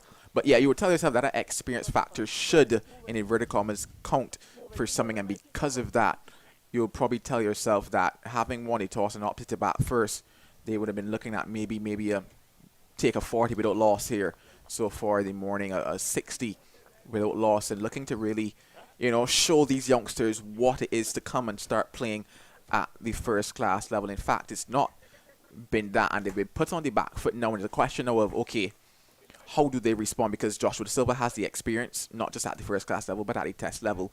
So you're not going to tell yourself that they should be down and out either, but it is going to take something here from them. Well, the captain, he has that temperament. He can bat all day. He also has the responsibility to keep the score going. And the realization that he may be one batter down, well, we're still monitoring the situation with Shane Moseley. Injured knee. But if we look at it, if you break this partnership, if Moseley cannot return, you're basically getting into the low order. So this partnership, in my view, has to be the platform on which Team Headley will build. Yeah, certainly this will be crucial for them if they will put up a total that they believe will be respectable. That's a lovely shot. A shot of class, just pure timing, just going on the front foot. Joshua De Silva. We start to see some fluency coming from him now. Second 4. Yeah, quite a lovely shot there by De Silva. Once again, though, Naeem Young, as I mentioned, going searching, looking there on that occasion. That delivery a lot fuller from him. And De Silva, it was truly all timing from him, just getting on to the front foot. Good response from Young. I like that. Right up in the block hole. Funny enough, that's that limited overs cricket there from him in terms of that type of a response. And like I mentioned, that's that muscle memory for him. It's not bad. I'm just saying, you know, it really is showing. And I think that we might see quite a bit of that across these 2 games that they might play, because Naeem Young did mention that their batters have a bit of first-class experience. Their bowlers have List A experience. And I guess it's just a case now of, I guess, slowly but surely trying to, I guess, adjust the thinking slightly for him away from, okay, I must keep it tight. I must take a wicket to, I have a longer spell that I could get into and I could string together some delivery. So certainly is a wonderful time here, a wonderful chance for these young men to get in some work. Oh, that was a false stroke. He was coming forward, opting to go through the offside, and that one jagged back at him. Naeem Young is unfortunate here. 59 for 4 from 18. That could have been a wicket. Yeah, quite streaky there on that occasion. Pushing out of that one was De Silva. And a bit of movement back in as well. I think that is where the undoing was, leaving that gap between bat and pad, just that movement, that late movement from Naeem Young. A bit of the angle as well coming over the wicket. Fortunate for De Silva, but what it does is it has 2 more runs to himself and to the total. 59 for 4 after 18. Young's option, well, he has Bishop, but he's warming up nicely into a pretty tidy spell.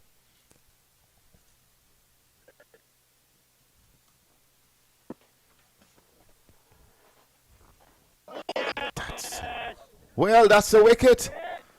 Bishop strikes, and Graves cannot believe it. He was outfoxed by a wonderful delivery, and you can see now the players huddling in celebration. Wicket number 5 down. We didn't expect that on the first morning, but it is happening all the academy way.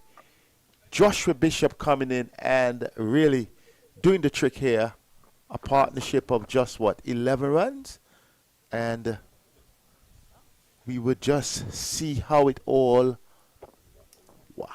it went through the gate. Yeah, certainly a fantastic ball from Joshua Bishop, drawing Justin Graves forward, leaving that gap between bat and pad. His furniture was disturbed, and he's got to go back for 3. Further trouble for Team Headley. It is a 59 for 5. And Akeem Jordan is coming in. Joel is going to leave us. I just needed to clarify our toss. The academy won the toss? No. So we may have to make that adjustment to our graphic there, because I remember quite at the toss it would have been the Team Headley winning the toss, and elected to bat Vernon Springer has replaced Joel Manning. Vernon, 5 wickets for 59 runs. You seem surprised, Seth. I am. Oh, you are. Given the experience of Team Headley. Experience look good on paper, but it's what happens on the game day. Well, that's true. But 5 wickets down, plus Shane Moseley is a bit under the clouds. Joshua De Silva, the captain here, the leading scorer. Yeah, they have played some poor shots, starting from top right down to Justin Graves playing around a straight one, more or less. And sure, they'll be thinking about what is happening. West Indies Academy. They're on top before lunch. We have another half an hour to go before lunch. It's going to be exciting times. And Joshua Bishop, beautiful prospect, comes into the conversation. 59 for 5. And as you heard from Seth, Joshua De Silva, 16 from 32. On drive. Ken caught napping Seth. Kelvin Pittman. This is something I feel that they're going to have to work on, and I don't want anybody to tell me that they're young. You know, you've got to be in the game awareness. You're on top right now, 59 for 5. You've got to be looking to save every single run. 60 for 5. How much pressure is on the captain? Well, when I say pressure, I know it's not a test match. But he comes in as the captain of the Headley team at 60 for 5 after 19 on the opening morning. He has lost the top order. With Akeem Jordan, by no means any novice with the bat. Can bat has, had a few good performances, but it's then up to the captain to perhaps try to bat as deep as he can. Would that then affect him wanting to be more enterprising, wanting to go on the offensive? What I don't want to see is complacency from the West Indies Academy team and feeling that they've got 5 wickets. I feel that they have to treat Akeem Jordan like a top-order batter as compared to, just how they were bowling to Shane Moseley and to company. That has to be the approach. And as you heard, Naeem Young says that they're here to compete. He's searching for those pads. Somebody could be in trouble here. Total mix-up. You got to stay on your feet. And Anderson again caught napping for the 3rd time in the field. He dropped the catch, and I think he's gonna have to look at his position. When you're in that area there, you gotta be alert. But here was the other option at the far end. The throw could have come at the far end. I know Naeem Young was not over the stumps, was not standing then, but it was very clear that Akeem Jordan was the man who was mid-pitch. The fundamentals are you get the ball first, you keep your eyes on the ball. That is the objective. Oh, lovely delivery by Kept low. Naeem Young. Peel for leg before, one undone him for pace, but I think he was more or less going down. I think he was going down because the keeper, Emla's left foot had already been going down the leg side, as Ronnie will master and come up with the replay.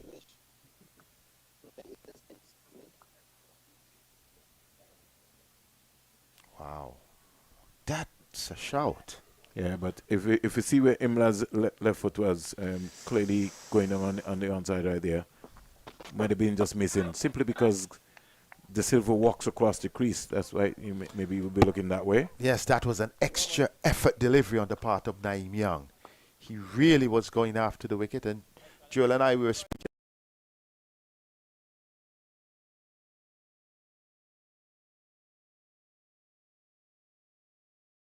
Maybe a greater challenge for him than any other. We know the variety that he brings to his craft. Kyron Powell caught Imla bowl Layne without scoring. Shane Moseley retired hurt for 9. Darren Bravo caught Bishop bowl Layne for 5. Kevin Hodge caught Ned bowl Layne for 10. Tevin Walcott LBW to Layne for 15.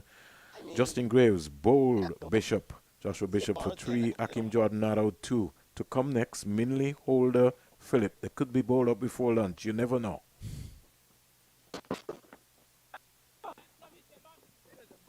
That will happen if Joshua De Silva, not will happen, I'm sorry. That could happen if Joshua De Silva departs. But once he's there, I doubt a pre-lunch bowl out will be possible, Vernon. Bowling figures so far for the West Indies Academy. Johan Layne, 7 overs, 1 maiden, 16 runs, 4 wickets. Let me read that again. Johan Layne on first class debut. We break. Good delivery by Naeem Young, searching for the stumps. Completion of over number 20. And you'll have to say that the Academy are large and in control. Kelvin Pittman, 4 overs, no maidens, 25 runs, no wickets. Naeem Young has just completed his 6th over, 1 maiden, 15 runs, no wicket. And the man who's supported Layne this morning, Joshua Bishop, 3 overs, no maiden, 7 runs, 1 wicket. Yes, really good spell from Layne. Really led the way, started with the breakthrough. Walcott looked good. It was a little disappointing how he departed, but nevertheless, you couldn't really fault him for anything except when he got out. There have been no partnerships at all put together here, Seth. The other batters, it started with 14, 9, 9, 17. And that's the key. Sounds like a telephone number. You got to be building innings. And that's the only disappointing part for Team Headley. We don't know how serious Moseley is, but he might be required to bat. Well, the bright spark is that he's been treated at the ground. So we could, breathe easier. And those in Barbados, his family, they can breathe easier. Those around the Caribbean, his fans, can breathe easier for his personal good and for the good of his team and West Indies cricket. I'll talk to you, Seth, about Joshua Bishop. And I know that the spinners have got a lot lazy. There was always this big major concern. You take a couple of steps. I like to see you get into a rhythm. Well, more or less. Nothing. Vernon, we have been saying that for a while, that it's about your rhythm. Standing and taking 2 steps to bowl. There's something that is not right, that is not organic about it. You're not a machine that you just stand up like a bowling machine and deliver. It is all part of that rhythm. And I like to see even the spinners give it a few more steps. But they understand themselves. Just looking at Joshua Bishop right now, it would be lovely for him to have a conversation with Elkamida Willett, who used to come between the umpire and the stumps. There has to be a particular reason why those left-arm spinners bowl there. I know they saw somebody with that coaching recently. In the youth level. Right, the that's under 15 level. Right.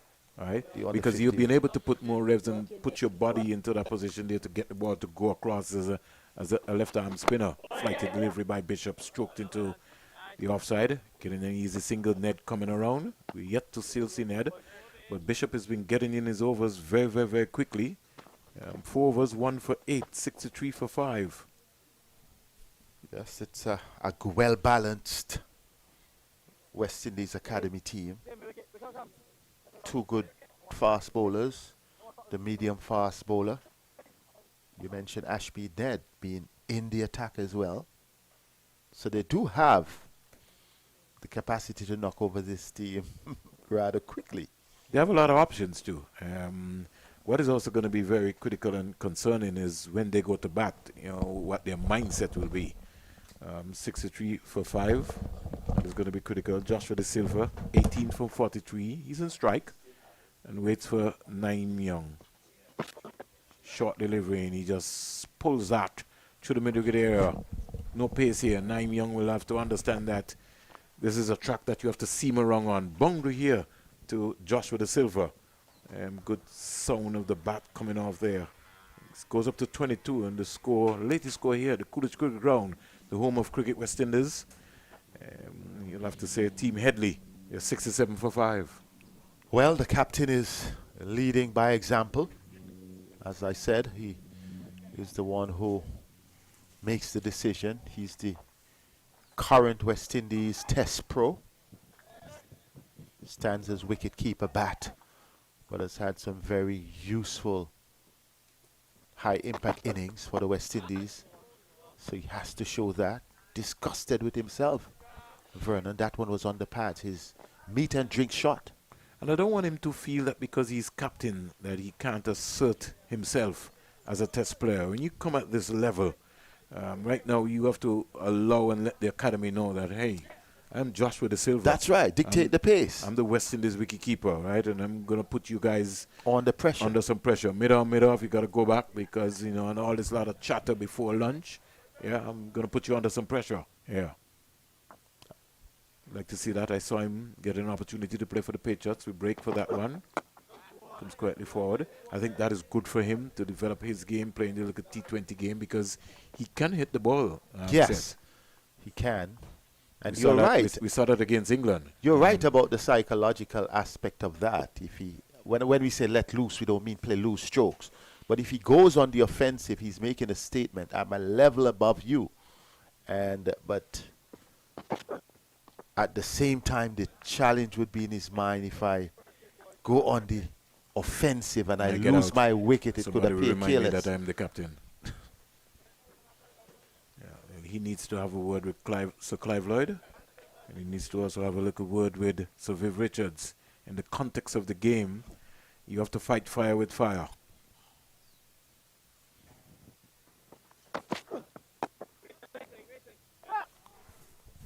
Again, the ball gone past Anderson again, out into the offside, and they get 3 runs this time. Good running from Hakeem Jordan. Good game awareness.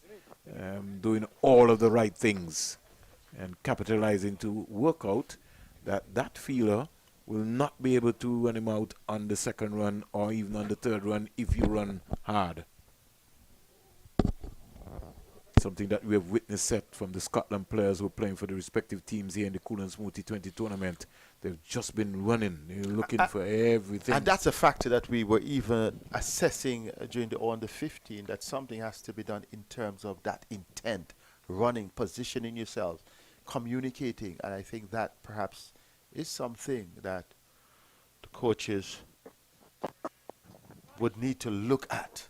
Well, there's a culture to also set as we come to the end of over number 22, 70 for 5. A cultural shift then. Yeah, no, but if I look on my television and I see Seth Burton and Vernon Springer playing for the Leeward Islands Hurricanes and they're just ambling a ball, go out to the deep, I think it's the norm.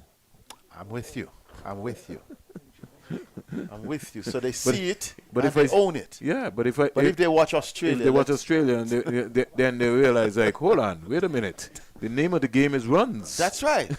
But that's the culture from which West Indies cricket emerged. So there we go. Guys would look at let's say Sir Viv and Gordon, Greenwich, I think they were just powerful hitters. No. They were power hitters, but they ran every run. Everyone. And you look And at had good defense. and that's, I don't know how you teach that. It's a mindset. You got to work on that. Here is Joshua De Silva just turning that quietly. And I think he has to do with preparation set. When you look at days when you came up set, the wickets you batted on, you had a big drum and you had to learn to defend set that drum. And it may be on an asphalt road. Yes. With a few bumps. You have to keep your eyes on the ball because there were 100 fielders around set, and you know that for you to get batting, you'll have to wait for a very, very, very, very long time. It may even be what we call one tip and go. So when you hit it, you got to get to the other end. There you go. Joshua Bishop settling into a lovely groove here from the CIUN. Goes past umpire. Gregory Batchett, De Silva playing, not De Silva, Hakeem Jordan playing around at the delivery there. Just stiff in his approach. Just needed to get a lot to the ball and just crunch that down to the long on fielder. Or a short mid on. Bishop. Hakeem Jordan went out to Australia and almost got a test cap. We got to say almost. Traveled all around the world. And we saw him here and for the games that we did commentary on along with the 360 team at the Silva Stadium in the 4-day competition. And he just put the ball in the right areas. Quicker, faster. I think a leg by signal there. No, he got He got bat on it. Bat onto that. So Joshua Bishop causing needs to happen. He's just hustling through his overs, making weight. So those are some of the tricks of the game, because you were speaking about culture here, and you made a big point in terms of how you get into it, who you watch, what you do. And that is a critical part of cricket. We saw it in the under 15. I think one of the things that the TNT under 15 team did, they knew when to slow down the play. And they knew when to press the opposition at that early age.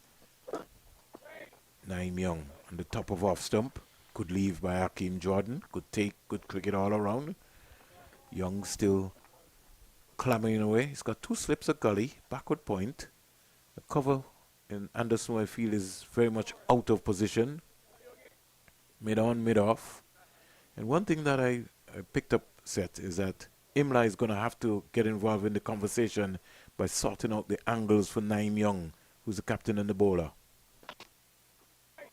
Again, right down the line there. I'd like to see Naeem Young attacking the stumps more here, especially to Jordan.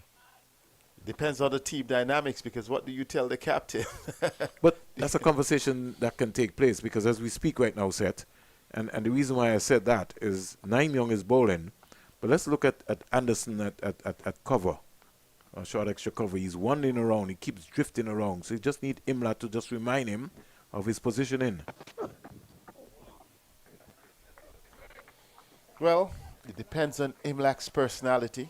Is he going to assert himself? Because that's critical. He's the man who is calling the shots and keeping things going, not only behind the wicket, but with the slip cord and with the gully fielders. How does he say to the captain, I need that change? Because the truth is the captain is bowling, and he as the wicket keeper, he's seen. Down the onside, Imla comes across, diving away. He as the wicketkeeper is seeing everything that is happening. So there has to be that understanding between wicketkeeper and captain, whether you're bowling or not. In fact, there are captains who would say, set the field while I am bowling. So you give that opportunity. Naeem Young, a pretty decent player, good, positive personality. Well, go back to the scenario that I was talking about. The catch that Anderson dropped, he was just too close in the position. They had third slip. Good wrist work here by Hakeem Jordan into the square leg area. The man firing after that is Kevin Wickham. Beautiful cricketer set. This young man, I like him from the very first time that I saw him in the Super 50. I think he's one for the future. And look out, I give him at least 2-3 years set. And he's going to light up the Caribbean once given that opportunity. Hope he lands a CPL contract. because I think if he lands a CPL contract, we're going to see an emerging star. Here is Jordan getting confident and driving down the backward point. So many bright talent around. Layne 4 for 16, Bishop 1 for 10. But you'd look at that, you see Pittman none for 25, but you'd realize that he himself had a decent bowl. Would have been unfortunate not to have at least taken a wicket. You would say Naeem Young none for 23. But he has had some challenges going down the leg side, yet was able to bowl some very deliveries, keeping the batters honest. Gripping cricket so far, Seth. When you look at the score, and one has to give credit to the West Indies Academy team. Only got to get a couple of days. Joshua Bishop. Yes, bringing the players together, but at least they are fighting. What is going to be is that they can sustain the pressure. Not only on the batting team while they're in the field, but they themselves would need to bat to their best. They can't, you know, if they get an opportunity, if they dismiss this team, let's say for instance, within an hour after lunch, or dismiss the team for even 150 if they were to score twice as many runs, then they must bat and show that they want to dictate this to a more senior team. What do you think the surface has played so far, Seth? Well, I'm comfortable. I haven't seen anything rearing. Neither have I seen anything keeping too low. It's a bit slow in my view, but it could well speed up a bit as we recognize that the sun is really shining out here. John decided that he's going to fight fire with fire, we were speaking about, and decided that he just needs to finish away with the chatter. And, you know, Wickham at short leg. Whoever's at short leg, they're really into that microphone. Yeah, they're chatting away. 79 for 5. Jordan 9. Coming again, gotta hit another one, bitch. He's gotta hit another one. He pitch between wicket and wicket. He's saying to him, it's outside the line of the leg stump. I'm gonna hit you over there all the time. But he didn't make any connection there at that point in time. The man himself, Hakeem Jordan. You can't fault Jordan because once he's sliding down leg,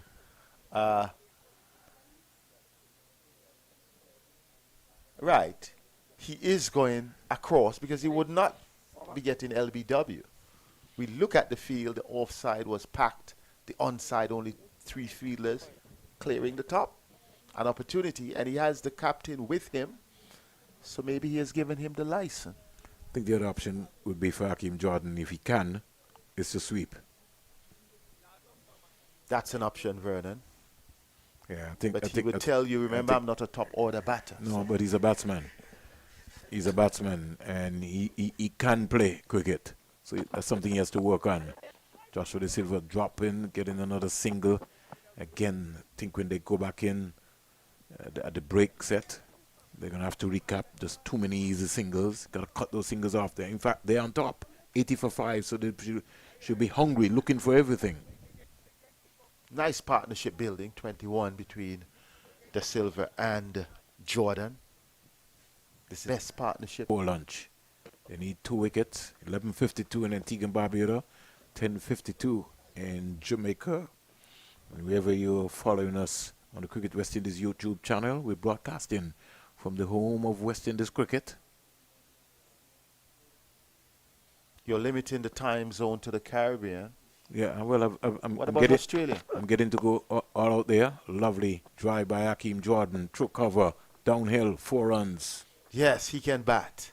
That shot shows that he has the capacity. It was really a fine one. He answered the question. He also silenced the players. No chatter at all. Just up in the zone. And he stayed low to the ball. Caressed it through the covers. all along the ground. Every time. Lovely shot by Hakeem Jordan. He's 13. Pitched up again. Layne, who's got 4 wickets on debut. Big, tall guy. Like I said, he reminds me so much of Anthony Gray. Not as tall as Gray, but he may have 2 more inches to go to get to Gray. You might be surprised, Seth. Maybe when you go out from here and you go and you stand by him, you might be starting to look up and say, hold on, Springs is right. Wow. That was squared him up in half, but he got a boundary. Didn't know anything about that inducker. That's the tough part of cricket. That was a beautiful delivery from Naeem Young. A little bit more pace and swinging in it. Hurried Jordan. Took the inside edge and went past the stumps and 4 runs. How do you assess figures? You see the difference now he's attacking the stump set. 4 runs. Just keep attacking the stumps. That's what I want to see Naeem Young. Complete, just get his rhythm right, complete his action. Because I just still feel that Hakeem Jordan is an LBW candidate. Jordan does the right thing. He walks out. He gives himself the opportunity to change the length of the delivery. Good competitive stuff. 84 for 5. Partnership of 29. The captain of Team Headley, the West Indies wicketkeeper Joshua De Silva, 28 from 52. And the emerging Hakeem Jordan, the all-rounder from Barbados, is 13 from 23. Ooh, that's coming back. That's what you got to do. He's getting into his own frame, completing the over well. Yes, after that 4 and that 4, he really came back with some good wicket-taking deliveries, and he would be happy with his performance to date. Has not gotten a wicket. May have started a bit leg side-ish in his approach, Young, but then he has really come back into his own with a few in-swinging deliveries, a few Yorkers, keeping the batsmen honest. Now, I know that Joshua Bishop has moved into a groove, but I hope that Naeem Young will be thinking about maybe just establishing and just bringing Ned into the conversation. And the reason why I said that is Ned is a more skiddier left-arm spinner. Maybe just over just before lunch. You just never know. Somebody maybe might be thinking about closing shop and Ned might get 2. Like the delivery, Pittman caught napping again on the heel, but he really couldn't stop that. It was to his right. And they want him to throw the ball, but I don't think he could have stopped that ball. That was to the right of him, and Joshua De Silva was on the move. The partnership, as Seth said, is 30 from 49. A conversation taking place here now with Bishop and Imla. I would like to see, Seth, the short mid-wicket. It's just too straight with the mid-on. Just come to his right.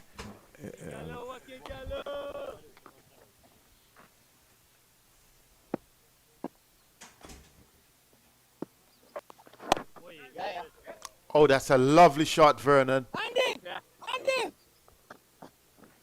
You get 2 runs quite easily. Yes, he picked that one well, and he went back and he just steered it backward of point.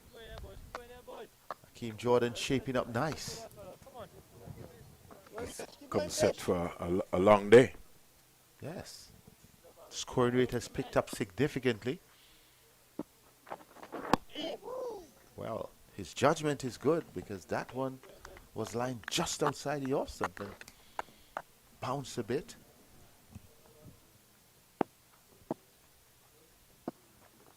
Oh, lovely best ball, best ball. Hakeem Jordan storming back here for Team Headley, supporting his captain, playing the supporting knock. Second highest scorer so far in the innings. Kelvin Anderson getting a quick return into the keeper. We're in the number 23, Anderson. 91 for 5. All single digits until we got to Hodge with 10, Walcott with 15. But this partnership, the Silva and Jordan, really pulling things back for Team Headley, because the West Indies Academy really started well, and as we looked at it, had a good grip on the game during the first hour. Now we see Team Headley storming back well. Somebody must have heard me. Ned is coming into the conversation.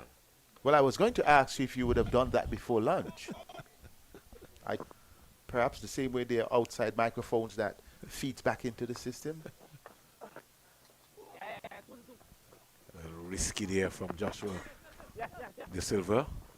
He's back and just playing it late and picking up a couple of runs right there. So Ned brought into the attack, going to number 19. It was really maybe about 21 now set. 21, 22. Yes, he has gotten quite 22. A lot of exposure. Yeah. This is his debut also for him, the first class level. He was in the Ghana team for the first couple of games. Here didn't play. Didn't. You know, once the test bowlers came back, then you know how life goes, and then your season is finished. Got his opportunity in the CPL though. These are opportunities still. Yeah. You see, I was talking about set is different in a way to a Joshua Bishop. You tend to get the ball to skid on quicker, flatter, faster.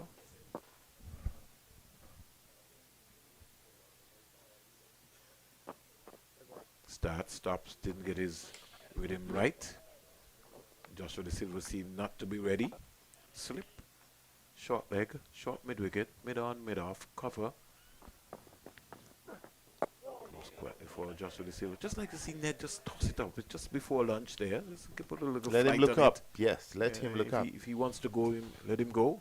And you're in a strong position. Your team, that is. 93 for 5. Very good shot there played by Joshua De Silva. And the fielder chasing for all his work, but they'll only get 2. Number 23. Anderson. And you spoke rightly about the situation of the game, and that becomes critical. It gives you that latitude to attack the batter instead of being defensive.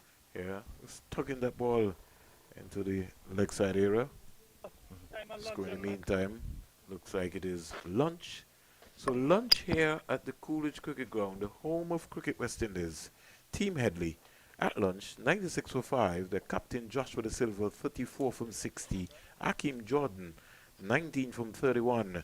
And the man of the day, the man of the morning, Layne on debut, 4 for 16. And just let me just give you a quick recap in terms of what would have happened so far in the morning's play. For those of you who have just joined the Cricket West Indies YouTube channel, yeah, it is a very important period of play here in terms of what has been happening. We break for a while. Kyron Powell caught Imla, bowl Layne without scoring. Shane Moseley retired hurt to 9. Darren Bravo caught Bishop, bowl Layne for 5. Kevin Hodge caught Ned, bowl Layne for 10. Tevin Walcott, LBW to Layne for 15. Joshua De Silva, not out 36 from 72 deliveries, 5 boundaries so far. Justin Graves, 3.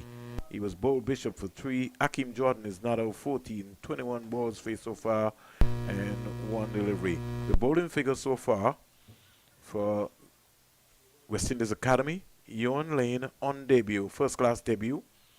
7 overs, 1 maiden, 16 runs, 4 wickets. Let me read that again. Layne, 7 overs, 1 maiden, 16 runs, 4 wickets. Kelvin Pittman, also on his first class debut, 4 overs, no maidens, 25 runs, no wicket. Bit unlucky because he could have had also a wicket there. I think Joshua Bishop might have dropped one there at third slip. Joshua Bishop, 4 overs, no maidens, 9 runs, 1 wicket. The captain, Naeem Young, 9 overs, 2 maidens, 31 runs, no wicket. And Teddy Bishop, 3 overs, no maidens, 8 runs, no wicket. Ashmin Ned bowling the over before lunch. 1 over, no maiden, 4 runs, no wicket. Wickets fell at 1 for 1. Kyron Powell, 2 for 25, Darren Bravo. 34 for 3, Kevin Hodge. 43 for 4, Tevin Walcott. 60 for 5, Justin Graves. Your final comments, Seth. So the morning really belongs to the West Indies Academy. They, I thought, really showed up well at 96 for 5. Wow. They will go into lunch the better team. So until then, we'll see you in 30 minutes.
Well, welcome back to Coolidge in beautiful Antigua and Barbuda for day number 1, match number 1 of the Headley Weeks series. Today is the turn of Team Headley taking on the West Indies Academy. Looking back at how things started this morning, the toss, well, it fell in favour of Team Headley, but since then it's certainly not been their morning. They lost 5 wickets in the first session of play here at Coolidge. And that would tell you that's been a fantastic morning for the West Indies Academy, and more so for Johan Layne, who picked up 4 wickets on his debut here in this match. In fact, 4 players making their debut for the West Indies Academy today, but they've certainly not looked as if the experience is not on their side. Alongside of me is Seth Burton. My name is Joel Manning, and we're going to get you going throughout what will be the second session of play. Seth, what have you made of the action so far? Well, it has been the West Indies Academy. I think they have been the surprise card, not to discount them or our estimation of them, but the truth is they were up against a more experienced team, a team with test players, and of those, only one, Joshua De Silva, I think, has been outstanding. Yes, all may not have been test players, but when you look at Powell, Kieran Powell, when you look at Darren Bravo, you know, they would have featured for the West Indies. They all went single digit. Powell without scoring, Bravo for 5. And then we had the unfortunate situation of Shane Moseley, which still hangs in the balance. But the exceptional bowling of young Johan Layne, I think that has been the pick of the morning split.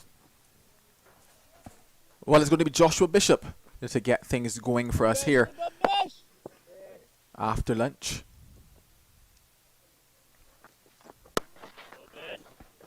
And it's going to be more runs for Joshua De Silva. He's certainly been batting quite well, you would have to say, today. Yes, and he brings up the 100 with a real wonderful stroke, going back, forward, and then back, dancing in dancing mole, and got that one down to backward point boundary. And he has been building a nice partnership, a solid, I should say, partnership with Akeem Jordan, a partnership worth 41 runs.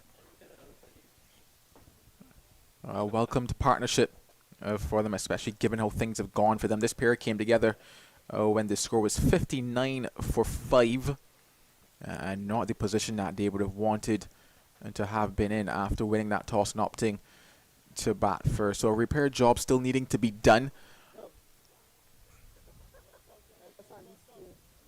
Captain Naeem Young, he has options though. We have not yet seen Ned. Well, we saw Ned, sorry, just for one before lunch. Oh, boy, lovely. And Lovely. he would consider whether or not to bring back one of the fast bowlers, whether he would have to manage the workload though of Layne in particular. Oh, lovely. Or could consider bringing back Pittman. So he has options. Not a time to be nervous, not a time to be concerned, but you don't want to allow things to get away by this partnership.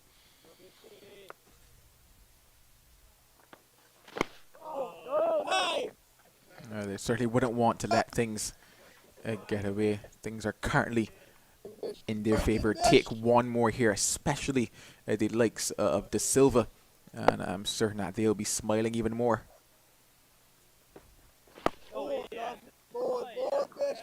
Yeah, De Silva is like the glue that would keep the innings together.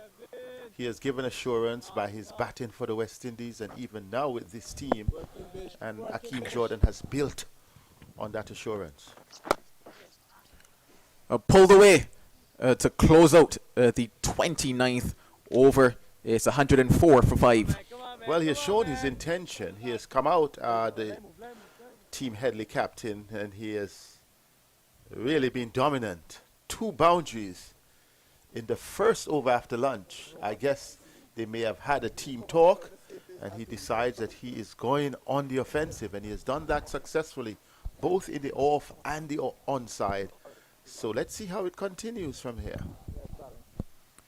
Certainly playing in quite a positive manner after lunch is Joshua De Silva. And I guess it's really just a case of taking advantage of the bad balls, because especially that one there dragged down by Joshua Bishop.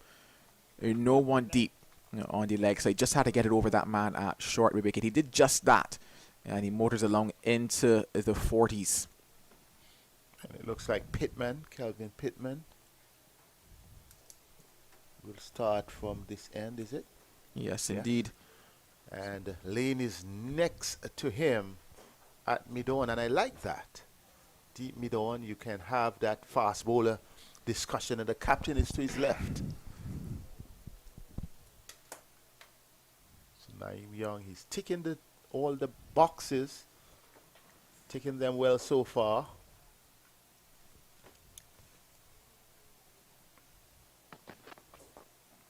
He hails from Antigua and Barbuda.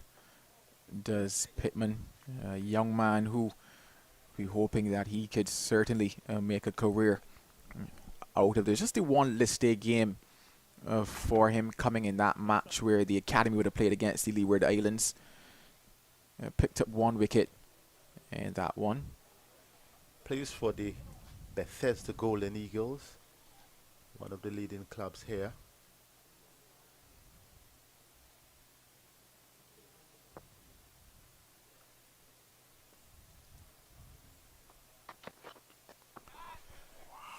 Finds the edge but does not find success, and it's another boundary for De Silva. Yes, I think they will be having a conference between wicketkeeper Imlek. I know that was far from the wicketkeeper because it went between, in fact, where a third slip would have been. So it went between second slip and a gully. There was a big gap there. So I think between Naeem Young and Imlek behind the stumps, they would be looking at what may be the best approach in that cordon because, well, there was a drop chance there of Pittman earlier on, and we saw one also drop in short of second slip. So I think that meeting needs to be had. Well, the slips, they have come in a bit more.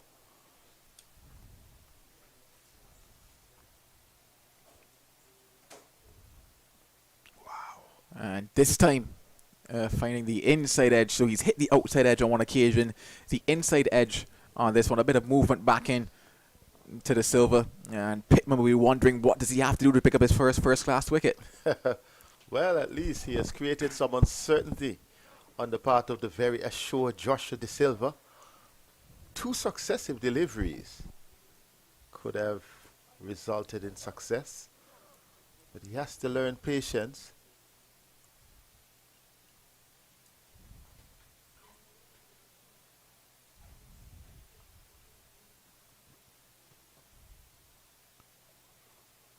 Hakeem Jordan, he's also been looking to play quite a few strokes. In fact, before coming here, he was playing in the T20 competition back in Barbados, and he got some quick fire runs there as well. So it was interesting to see that the first 2 shots he played, the 2 scoring shots, were 2 slog sweeps.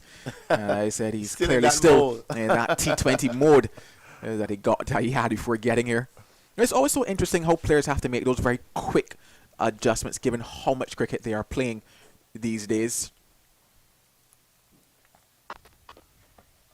You know, as I was saying earlier to Vernon, cricket is cricket. And if you have built yourself as a good cricketer, the transition is easy. If you do the correct things, have the right technique and the right mindset, that's where I think the difference is. How do you transition? It comes from the mind. You decide this is a longer version. It's no longer hitting and swiping, but you have to be there and spend time at the crease. He can only build his profile as a West Indian player with good batting to add to his bowling skills. Just a single to complete that one. 112 for 5. Well, it has been good scoring from the team Headley since lunch. We have had 2 overs, and they have already, well, in fact, they brought up the 100. We resumed at 96 for 5. They have now moved up to 112 for 5, meaning in the 2 overs that we have had, 16 runs have been scored. Some in the dark, yes, at least 5. Well, we had 2 edges, of which they had 5 runs. But still, the more runs they get, the more they build this partnership, which has now moved to 53. The better position they find themselves in, and it would also test the West Indies Academy's strength. Certainly, they've gone about it, I guess, in I guess what we call it the appropriate manner, because they were in a spot of trouble. Bishop to continue. They dropped that man back onto the cover boundary, and he does some fielding now. But they were in a bit of trouble, and they had to just navigate that small bit of pressure that was piled on because of the early wickets. But since then, they've been positive, and they've pretty much sought to dig themselves out of that hole. And I think that is what is required, because some teams go into that shell and you back time, but then you lose more wickets on top of it. And then you find yourself further down the barrel as well. But by being positive, by showing that intent, it just puts a bit more pressure back on to the bowlers. Asks the captain to probably make a couple more changes here and there. That one had a bit of bounce and good movement. But to your conversation, yes, and I think in the last half hour before lunch, they really increased the scoring rate.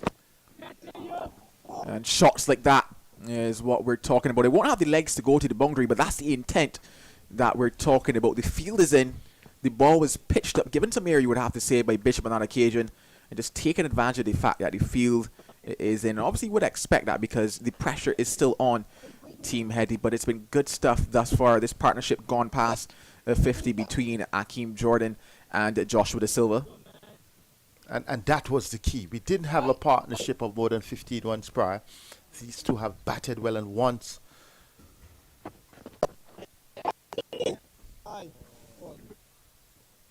they showed that they were comfortable, I think Joshua De Silva just wanted the assurance that Hakeem Jordan was going to stay. And once he saw that, both batters picked up that momentum and they took it into lunch. And I know there is where the team conversation will start. There is where the discussion with the coach will be, and they will need to execute. Fantastic running by them to complete that over.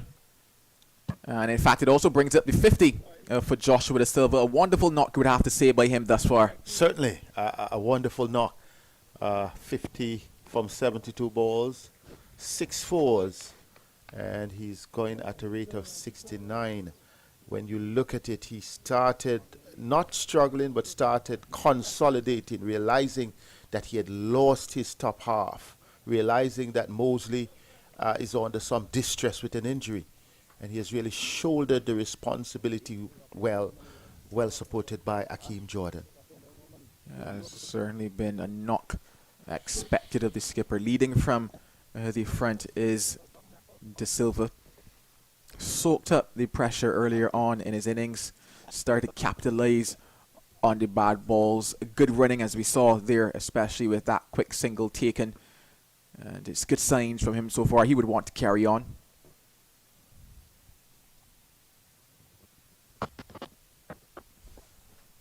Pulled away nicely for 4. Yes, a poor delivery on the part of Pittman, just about medium pace going through on this occasion. It was short, angling down the leg side. Joshua De Silva just had to help it around. But what he did well, he timed it, he didn't overhit, and he has struck his 7th 4 and is looking to be in good nick. Joshua De Silva may well be given the academy, providing a good model.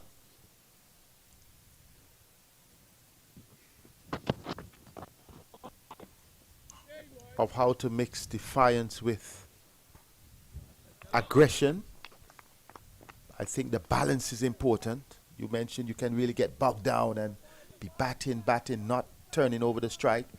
But he has muddled both, being able to dig himself out the hole, at the same time keep the scoring going.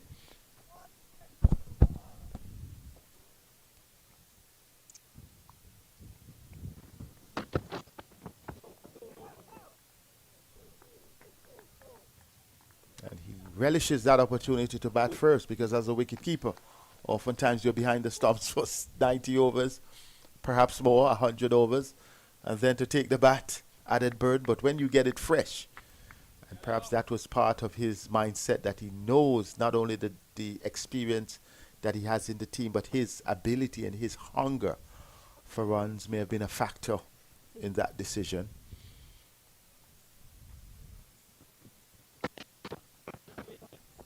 He mentioned that the toss, and that it looks a very good surface, and that's why he opted to bat. He thought that there were runs out there for his guys to get. And as we mentioned before, a lot of them came out with positive intent in terms of looking to play their shots. And you just wonder, as we head into this next phase of the day, second session of the morning, how the academy boys will go about it. And the reason I say that is because we talked about the fact that they have that list day experience, that shorter format experience, but this is now where the concentration levels come into play, because they had a burst of a morning session. They came out with the energy and were kind of helped with the shot selection from Team Headley, produced the wickets, and they were in the game. Now there's a bit of a partnership forming. Should they not break that partnership, it'll be interesting to see how it goes for them. At the end. Earlier we spoke about the chatter as well, the initial chatter, and how they were buzzing like bees. This is the test. After lunch, things may change. Do they still have the energy? Do they have the legs? Certainly they have the legs. Certainly they have the talent, concentration, the focus. That's what they need, 121 for 5. Yeah, that certainly will be the question. Would you continue with Bishop? I know he has been bowling well, but at what stage, my question is, would you bring back the man who has done all the damage? Would you bring back Layne? Well, I think in a way almost Joshua Bishop here is, I guess, what they might be looking to be, that control bowler from one end.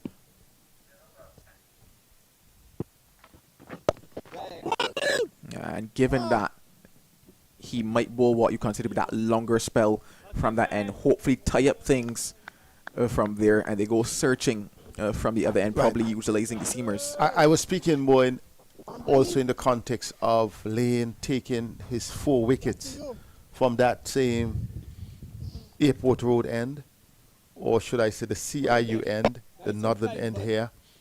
Could that be a factor psychologically? It could be, and you would have wondered maybe if he would have started back directly after lunch, but then you wondered maybe if, not necessarily those 7 took a bit out of him that he bowled this morning. That's a good thought. Because these days, as we say, the youngsters are accustomed to perhaps you bowl 10 overs in a match, in a 50-over match, or you bowl 4 in a T20. Now it's a long day. He uses the feet, and he uses them quite well, and that will go the distance. The first maximum of the match, Joshua De Silva, using those broad shoulders and showing the confidence and clearing that one, hitting it well. It was in the air for a while, but it was well timed.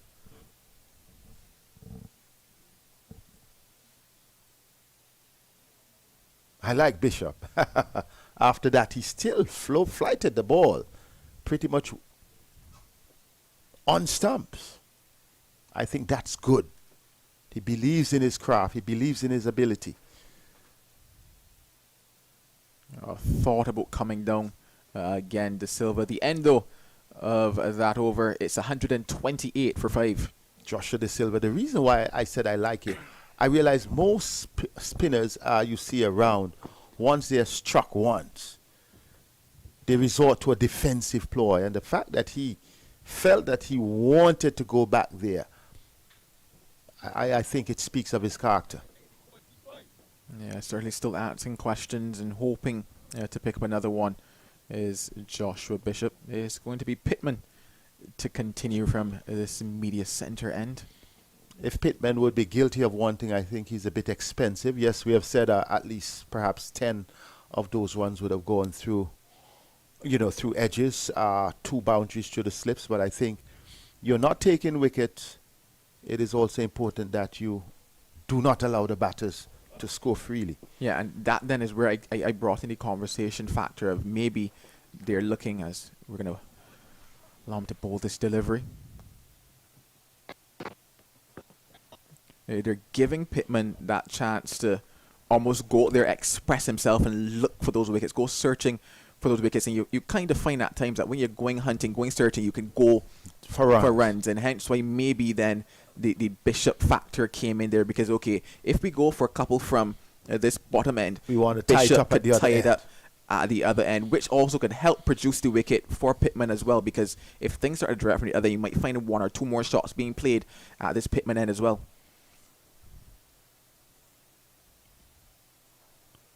Oh, that was lovely. Hakeem Jordan at his best. And the result deserved for him. A fantastic drive that was. That was. He came on the front foot and he kept his shape, and he just...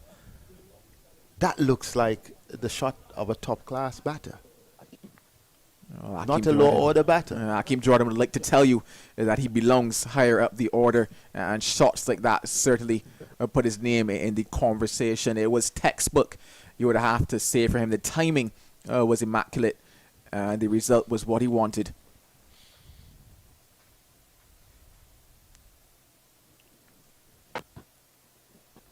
Yeah, Hakeem Jordan was actually part of quite a few partnerships across the first-class championship, whereby quick wickets fell for Barbados, and he had to put up his hand and back time in partnership with a few. I think back to the first game versus Guyana, where Barbados were in a spot of problems. Probably, I think it was either before lunch or before tea, and Hakeem Jordan had to come out and bat a period of roughly about 15 overs or so to kind of steer the ship back towards safety.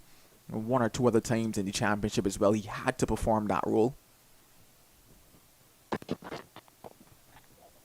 So he certainly has the capabilities of spending time at the crease. Obviously, as somebody who comes lower in the order, you do know that you will get the loose shot more so than you will get with your top order batters. So he is guilty of that at times as well, getting in, getting set, looking at it, then giving it away, quote unquote, for him. But he certainly has the skill set of somebody who can score runs and not just occupy the crease, but score runs as well. Yes, he looks quite good. And I think it's important at this stage of your career, emerging into a West Indian player, that you show that you can be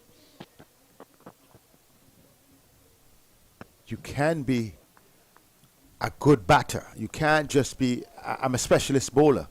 I think West Indies cricket has suffered through that in more recent time than in the past. When I grew up, you had the Malcolm Marshall coming down there, the all-rounders, the Baptiste, the Harper. Then even Curtly Ambrose could do something with the bat. So in that West Indies successful team, it looks like there's something wrong with the ball at the moment. I see that the ball in the hand of umpire Bastarat. He makes his way across to have a conversation with Gregory Brathwaite. Also strutting onto the field is Leslie Reeford Jr. with a box of balls. So it could be a bit of damage somewhere to that ball. Perhaps, and they're looking carefully at it. But just to continue that conversation, you always had those top-tier bowlers who, when you need runs, they can provide it with assurance. And that is important. So any emerging fast bowler, any emerging top-flight spinner should be able to complement that with good batting. And if Hakeem Jordan is showing that, he has the right skill set. Not only that he has the level of composure required. That could only boost his credentials and, give him a selection nod. Funny enough, I think that is where the shorter format of the game has actually helped significantly as it pertains to the bowlers, because you had at a stage in what you would consider the older days almost, whereby you had your specialist batters, you had your specialist bowlers in the longer format, and everybody did their quote-unquote role, and you'd find that sometimes the bowlers weren't necessarily the best of fielders either. But with how the shorter formats of the game have taken off, bowlers have been required to, one, ensure that the fielding is up to par as well, and have the ability to also strike a long ball, occasionally, because the team will need them to hang on or, get a couple of runs there. So I think, funny enough, the shorter format might have helped with the development of maybe some of the lower order batters and bowlers having a better chance at it. That's a notable observation. In fact, I'll tell you the truth. It's the first time I've heard someone put that in perspective, because we have often looked at the shorter version as causing deterioration in the longer version without perhaps giving the credit, especially on the batting end. We know about the fielding end, but I never really thought about it that way. Strengthening that bowler to realize that you have to produce runs, it becomes expected, ideal. Well, a change of ball in the hands of Pittman once again. And right away he wanted to test the ball with a short delivery, but Joshua De Silva would hammer that test. Gentle stuff on this occasion from Pittman, perhaps trying to see if the ball was harder. Not the right place to test it. Joshua De Silva nails it for 4 and moves to 64, 137 for 5. Yeah, fantastic shot. And what really about it though was that he got into position quite quickly. One, it didn't get it, and probably as Pittman would have wanted it, it was the absolute perfect height for Joshua De Silva, and he's been at the crease for some time. Gets into a wonderful position, pulls it quite nicely towards that deep mid-wicket boundary, and he motors along quite nicely. 137 for 5 we are here. Well, still a good score, still a good game. From 59 for 537. Academy winning the first part of the battle. Team Headley storming back. And now I think this is a crucial period. Yeah, it certainly is a crucial period for them, and that looks like it will have the legs to get into the boundary. It wins the race. So the runs continue to flow here for Team Headley after lunch. Current run rate is now just over 4 runs per over. At one stage we were under 3.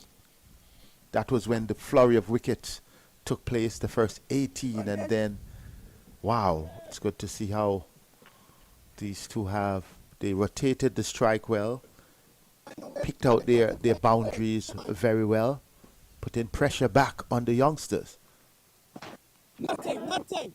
Done. It's going to be interesting because, as I mentioned before, you probably might look to Bishop as your holding bowler, but then if he starts to leak runs, then the question is, how do you tie up that end? Who do you go to tie up that end?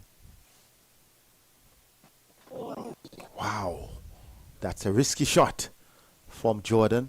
He could have gone through, played through the line, but perhaps seeing the opportunity, the breeze is blowing from east to west or right to left on your screen, and then trying to pick out a boundary that was not there. Yeah, that good running on display again, and we've seen it in this partnership, especially where they've just dropped the hands, opened the face of the bat, and collected 1s and 2s and rotated the strike and eased that pressure. Yeah, it's certainly been a wonderful partnership from this pair so far.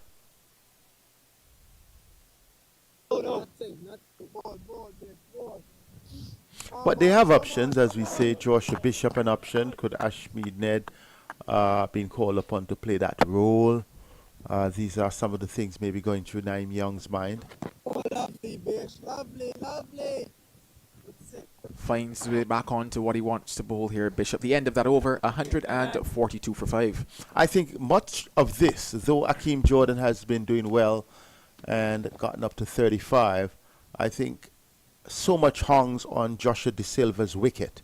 If they can get him out in a short time, then they could be back into this game fully, because 142 for 5 is pretty much in the balance. To tilt the balance, they would need to remove Joshua De Silva and then get into the tail.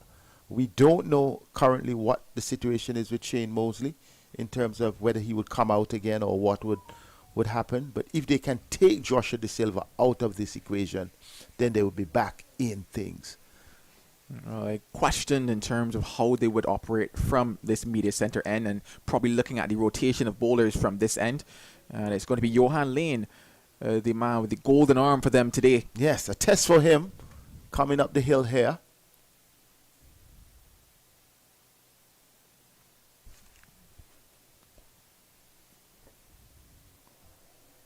Gets around quite nicely on the boundary, did Ashmead Ned, to keep it to 2. He picked up his 4 wickets earlier from the other end. Johan Layne will be interesting to see whether or not he's able to be as controlled from this end here. Pick up one more, be his first 5-4 wicket haul. on debut. That would be remarkable. The stuff of dreams, they would say. Should pick it up. The question is when. And there's that control that we're talking about. He was really fantastic this morning, because in terms of what you would want from your fast bowler, there was a bit of movement on offer, and he bowled, I guess, almost, I wouldn't necessarily say within himself, but he was there where a coach would want him, in that channel just outside of the off stump more often than not, to both the right-hander and the left-hander. Oh, that one kept down a little bit. You must give Akeem Jordan credit. That's interesting, because the conversation this morning was with regards to whether or not we might see the up and down nature of this surface. We saw it during the West Indies Championship on day one as well. I remember that game, Barbados versus Jamaica. There were a couple that kept low on day one. That one fractionally short of a length and not getting up. It'll be interesting to see how that continues, because that is not a sign that batters want to see on day one, because it's not only that it kept low, but it was that it kept low on the stumps. And that was the conversation for the two games that were played here during the first class tournament. It kept low, but outside the off stump or down the leg side. So it'll be interesting as we proceed through this match.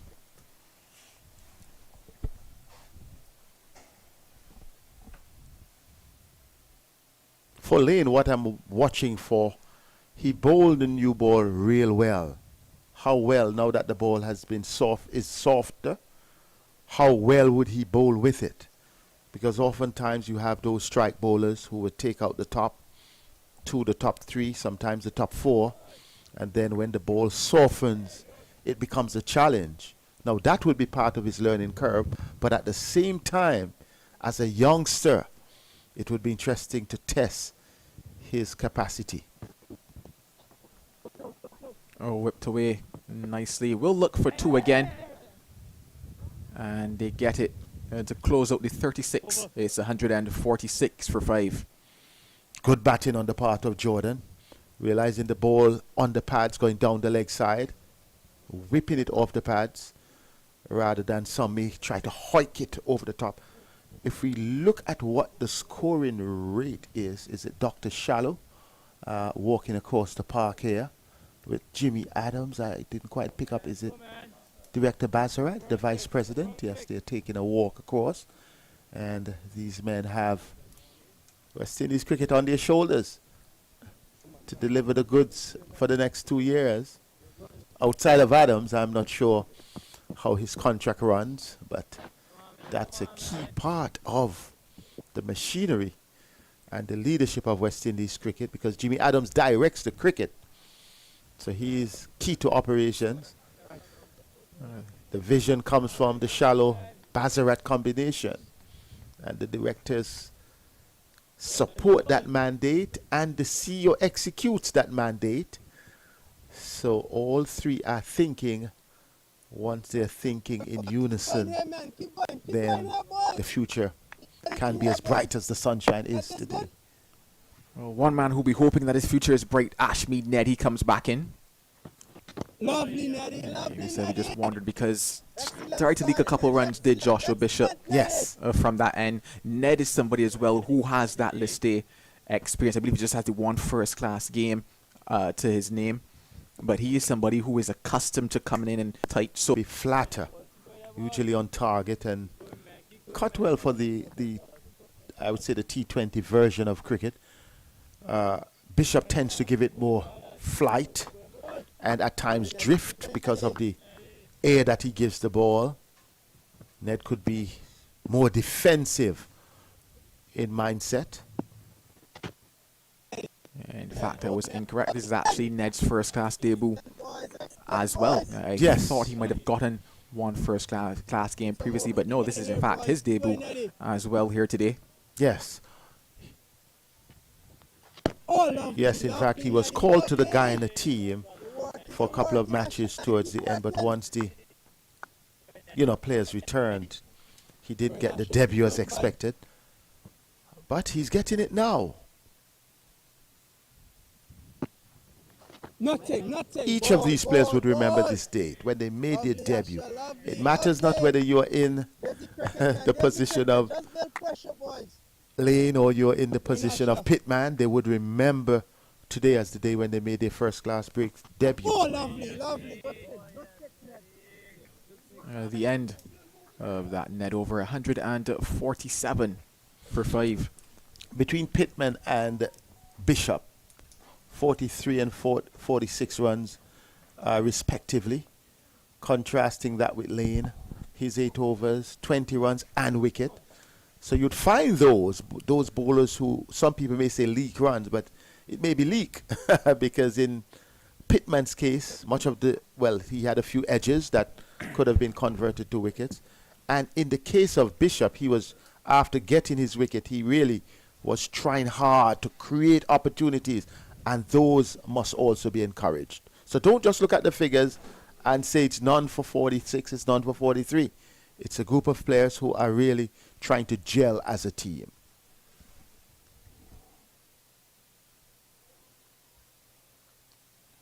Love that competitive nature of Layne. Didn't just allow it to hit the pad. He's running through, trying to effect a run out. Tells you something about the player, his appetite or his hunger. Yeah, it certainly looks like he wants to be out there, and I know that after today, a couple more eyes will be looking at him. Before today, there were conversations about him and the fact that he's really been working up some nice pace leading up into this tri-series. On top of the pace that he has as a young man, you're also now seeing the control element of it.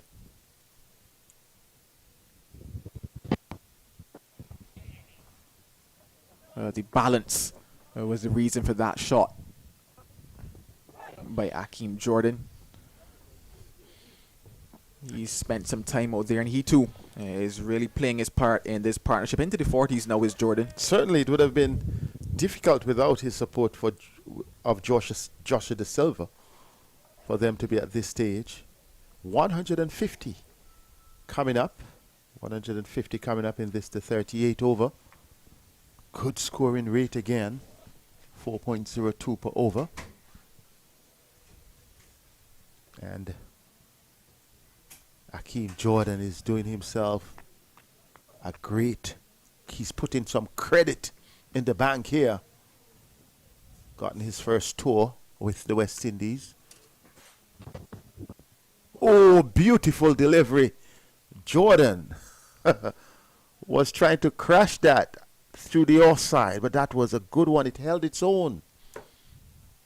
Yeah, certainly a peach of a delivery there from Johan Layne. Previously going too full and a little bit too straight and being picked off by Akeem Jordan. This time pulling his length back. Just a touch outside of that off stump. Some shape as well still there for him. Just narrowly missing the outside edge. Narrowly missing 5 for him. They can bowl him in short spells to keep him preserved, because he definitely has it. He has gotten his bowling together. Don't know of his strength. The story is told, when Curtly Ambrose came about, he was, he still is. Is he still as slender as Layne? Curtly, when you saw him, Curtly was just arms and legs. And one particular coach, he had thought, that man is not strong enough. But he was surprised.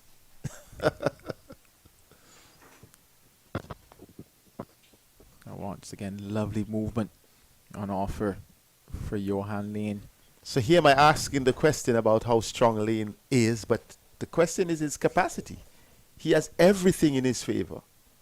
Training opportunity, gym opportunity, right mentorship opportunity. Barbados has a reservoir of former fast bowlers. Diet, not too much of a certain brand, Won't call the name. Just one to close that one out. 152 for 5. Really, a bright prospect here. He loves cricket. And when you look at his body size, he's tall. The West Indies fast bowler prior to Malcolm Marshall, those that I saw, they were all tall guys. The Andy Roberts, the Michael Holden, excuse me, the Sylvester Clark, Wayne Daniel. Then you had the Giants, the Colin Croft, the Joel Garner. They were all tall bowlers. Then you went down, Courtney Walsh, Curtly Ambrose, Patrick Patterson. He had fairly decent height. So you came down here, Tony Gray, Ian Bishop, Kenny Benjamin, although he's a little bulky now, he was Winston Benjamin. So now you see fast bowlers in that frame. He has the right frame. He has the right mindset. I think we have to preserve the youngster. Vernon Springer is going to join you, Joel. Well, I'm certain that Johan Layne would have enjoyed being a part of that conversation with the names that you call. Certainly has a bright future, this young man.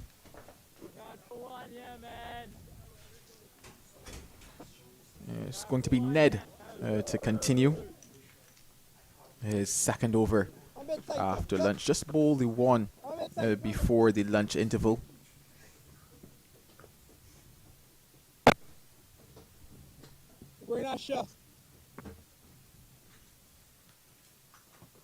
Oh, lovely Neddy, lovely Neddy, lovely Neddy. And once again, exactly where his skipper would want him at this stage, looking to slow down the scoring rate. Team Headley came out quite positive after lunch.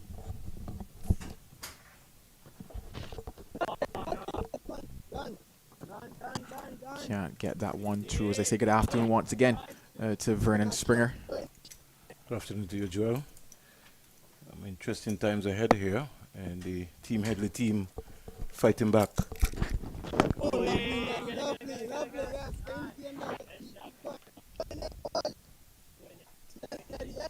yes. Certainly fighting back, you would have to say, after being 59 for 5. Now 152 for 5. Oh, lovely Neddy, lovely Neddy. Ball Ned.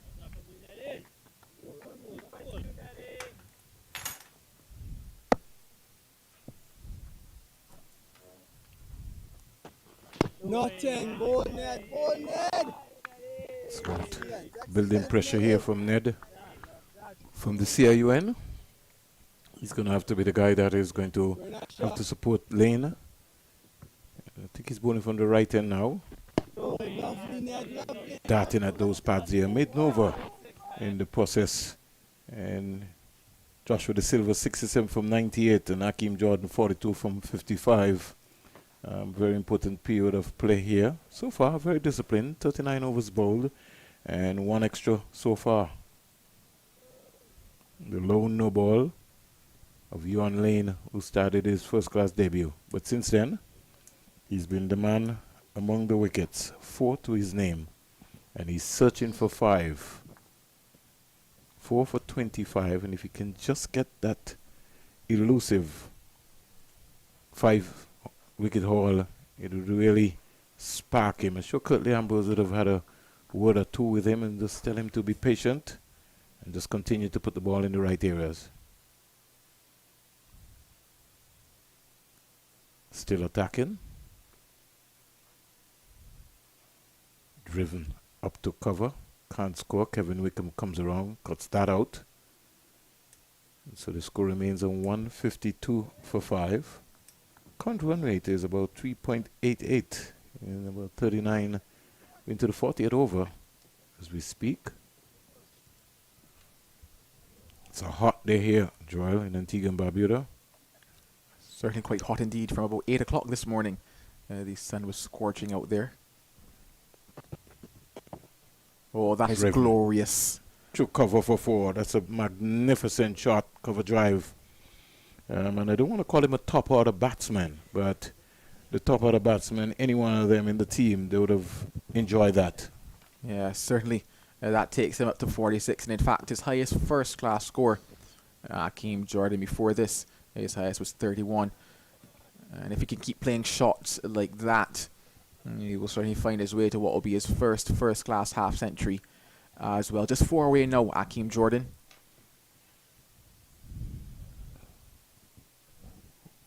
46 from 51. Make it 52 and tucked away. Two square leg for 4. 50 for Akeem Jordan. What a knock. His highest first-class score.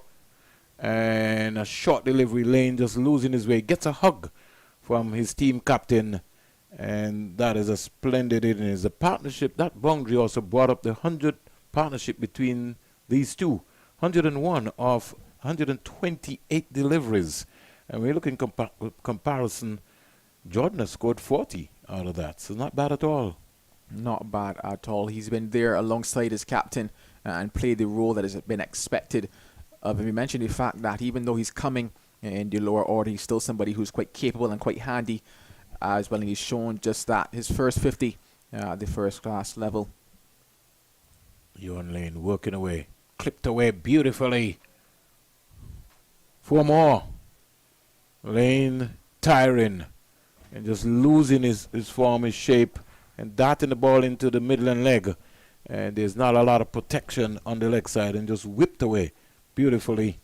And a boundary more to Akeem Jordan. Score shoots up to 164 for 5. Yeah, fantastic shot. And by him just angling in down the leg side, going down on that angle from coming over the wicket. Just had to clip it over that man at the short mid-wicket and collects another boundary. He's motoring along quite nicely. 12 runs off the over so far. Pulls a short delivery, hits this one in the air. It works. 5-wicket all for Layne. It works. Jordan fell to the trap. That is an effort ball by Layne. He looks up to the heavens and he's still walking. He's going to even shed a tear or two.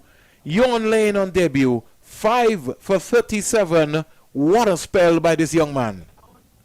Absolutely fantastic from him. Being hit for 2 fours. 3. It was, in fact, yes, 3 fours before this by Akeem Jordan through the covers and then through the leg side. You just wondered how would he come back. He went for the effort ball. He went for the short ball. Jordan looking to go again, looking to stay in that positive frame of mind, gets it whereby the bat twisted in his hand and it offered up a very easy catch in the end. Kirk McKenzie takes it. Akeem Jordan has got to go for a well played 54, but what it means is that it's 5 wickets for Layne on debut. And I think what actually happened is that Akeem Jordan got a little carried away, a little banter, letting him know, hey, I'm a senior pro here in the Barbados team. I'm the big guy right here. You've just come.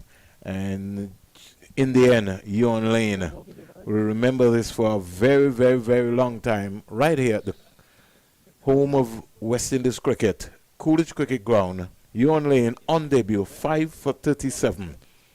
Put your name down, and I'll say to you, in another 2 years' time, when he gets a little stronger and he understands the art of fast bowling, he gets fitter, it's a name that you have to look out for. Yeah, that's it. Well, you certainly couldn't ask for a better start to your first-class career than this, and especially given that it's versus the senior side, so to speak, the guys who have now come from playing in the West Indies Championship. He's picked up 5 of them. You just wonder how much more could he get. Anderson Phillip is the new batter to the crease. He too gets a short ball, ducks under it, and 12 runs out of the over. But the main important period of play, 5 for 37, that important wicket. He would not have to worry about how he's going to get it. He knows now how to get a 5-wicket haul. There have been a lot of people who play cricket and are not able to pick up 5 wickets. Layne on debut has done that. What a remarkable performance so far by the young man as he walks back to his fielding position. He certainly deserves all the praises that will be heaped on him come the end of the day's play. He's done the job that the captain has required of him. He's done the job that the coaching staff have expected of him. I was told that they spent over an hour and a half with the analysts yesterday. That time has certainly paid off. Man on target is Ned. Searching and making sure he's on track. 164 for 6. Ashwin Ned so far, 15 dot balls within his spell. Make it 16. So he's really clubbing away at those pads. And Joshua De Silva will have to be explosive. There's protection and a sweep on the offside. As Ned looking to dislodge the captain. Good flight. He's just driving it through the offside. The sweeper comes off. Kelvin Pittman. And he just lobs a return into Kevin Imla. New batsman. I just think that they need to put some pressure. The long off needs to come into mid-off, and they just need to be a lot more tighter. Just found that the Team Headley team got too many easy singles. In fact, if I'll say this to you, I would have had a silly point in front of Anderson Phillip's face right now. Give him something to think about.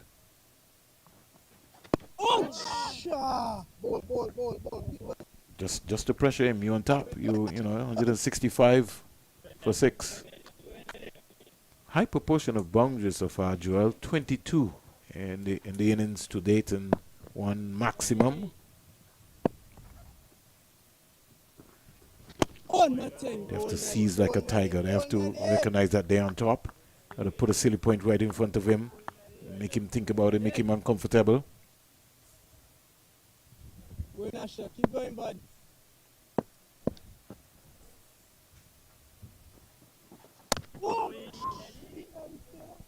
Joel, for a moment, he thought it was true. That's why you needed a silly point. He's a new batter. He's a not.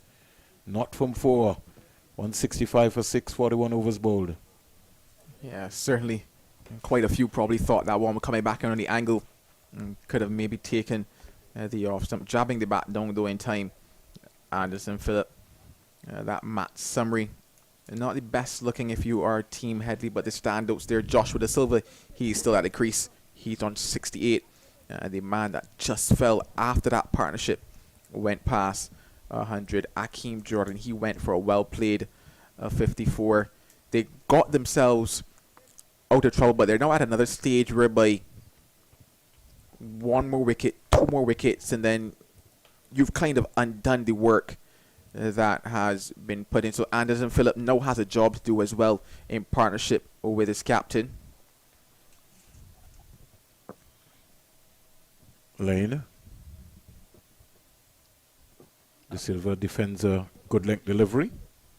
Bowling figures so far. Kelvin Pittman, 8 overs, no maidens, 50 runs, no wickets. 9 Young, 9 overs, 1 maiden, 32 runs, no wicket. Joshua Bishop, 8 overs, no maidens, 34 runs, 1 wicket. Teddy Bishop, 3 overs, no maidens, 9 runs, 1 wicket. No wicket, sorry. Ashwin Ned, 4 overs, 1 maiden, 7 runs, no wicket. And the man of the day, 9.1, making it 9.2. 5 for 33 with 1 maiden on debut, Layne. Comes quietly forward is Joshua De Silva to that delivery. The scorecard, a very sorry scorecard when you look at it. And it reads as follows. Kyron Powell caught Imla Layne. A little unfortunate. He might have said he didn't get a nick onto that, but umpire Gregory Brattridge ruled otherwise. Shane Moseley retired not out on 9. Darren Bravo caught Bishop Layne for 5. Here is Joshua De Silva just punching that out to the sweeper. Tevin Walcott, LBW to Layne for 15. Joshua De Silva is not out on 69. Justin Graves, Bishop, straight ball for 3. And Akeem Jordan fold into the pressure. Fell for 54, as you heard there from Joel. Is now since brought out Markin Minley. Partnership of 104 broken with Jordan and De Silva. And the other partnerships to show would have been 1, 14, 9, 9, 16. Layne, we're in a big number, number 50. Driving Anderson Phillip. Poor fielding there. You can't give away anything. You got to keep your eyes on the ball. He's on naught. You got to keep him on naught. You just don't give him that easy single. Just too easy. That certainly eased a bit of the pressure there with that fumble. Just taking the eyes off the ball too early allows Joshua Da Silva to get back onto strike. Forces them to change the plans because looking at the field set, they were looking and hunting for that Anderson Phillip wicket. Guilty fielder being Kelvin Anderson. Oh, that squared him up. Beautiful delivery. Landed into the right area. And this young man is learning to put the ball consistently just around in that 4-meter area. And that one squared up the Team Headley captain Joshua Da Silva, who was on 69 from 105 deliveries.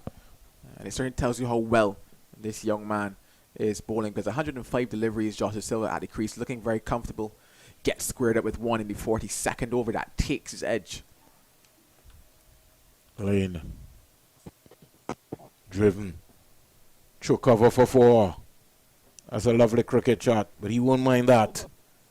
He won't mind that at all. He was searching for more swing there, Layne. And that's a good cricket shot. Score in the meantime rushes up to 171 for 6. And in the meantime, Joshua Da Silva goes to 73. 42 overs bowled in the process.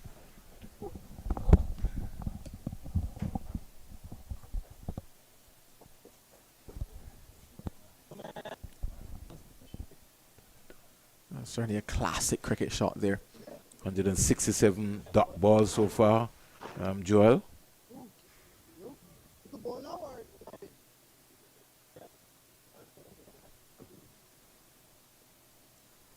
Still Ned. Certainly understandable, given I think the approach of what they're looking to do here, asking Ned to just keep things tight. You see that ring on the offside, looking to build that pressure.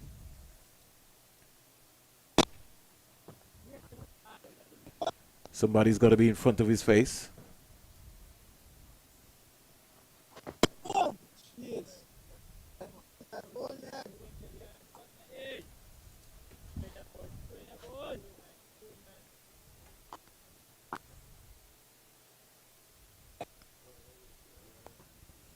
And 71 for 6. How did that not bowl him? Only God can tell me. That kept low and real low. And Anderson Phillip is still wondering, how did that not hit my stumps? Neda's bowled well. He's attacking the stumps. He certainly bowled well. Just 7 runs coming. And he's into his 5th over.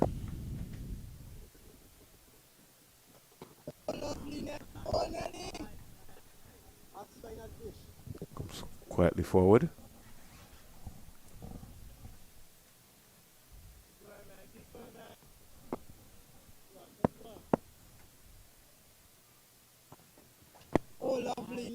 Lovely. Keeping that one out, Anderson Phillip. He'll want to end well by bowling a good maiden, which would be his 2nd of this game. And he completes that. Lovely there. So Joel will take a break. It's been an extended break for him after lunch. He'll go and get a snack, a banana, get himself energized. And Shane Burton will jump into the comments position. I want to thank the 360 team here, led by Ronnie and his entire team here. 71 for 6. So wherever he is, some part of the world. Vinod Manchan, good day to you, sir. Well, my Secret Service told me that Vinod is in Pakistan, so I would have to run some check on him. But I believe my Secret Service is wrong. The good thing about Facebook these days is that we're talking about artificial intelligence. They can find you. I'm telling anywhere. you, wow, it's crazy. But it has been really wonderful service with the 360 team. I was just about to ask you, Neda's bowl well. But when you have somebody like you on Lake, you on Layne would have bowled some 11 overs, one made and 43 runs. He's pulled out of the attack now, so he's really worked hard. Who's going to keep the pressure on? I see they've gone for Joshua Bishop, but I might have maybe tried something different set. And I've gone for a Kevin Wickham. Well, he has not yet bowled, so in fact, Ned he maybe might not be in the plans.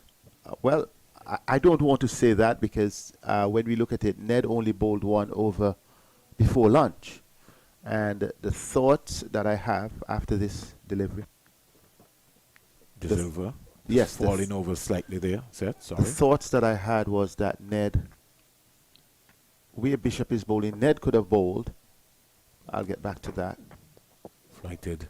The Silva comes quietly forward. And with Layne having his excellent spell this morning from that CIU end, I would have brought him back from that end. Nevertheless, he was able to complete his 5-4 from this end. Then you could have had an option of returning having Layne and Ned in operation. You would have had an option of returning Young himself as the captain to see what he has to offer, especially with the vulnerability of the lower order coming in. But Young perhaps has it well calculated, Vernon. Not too sure. I'd have a silly point in front of... Along with the forward short leg as support. Put some pressure on Anderson Phillip. It's just too easy. He gets an easy single. He can't get off. You've got to have somebody in front of him thinking about it. If he wants to drive, let him drive. But they have done a remarkable job, this West Indies Academy team. If you were to minus the 104-run partnership, it was looking like disaster. At one stage you said they could be out below 100. But fortunately, Josh De Silva found an excellent partner in Akeem Jordan, both registering half centuries. Bang on target. He's forward again. So, over completed the water break set. Team Headley versus West Indies Academy.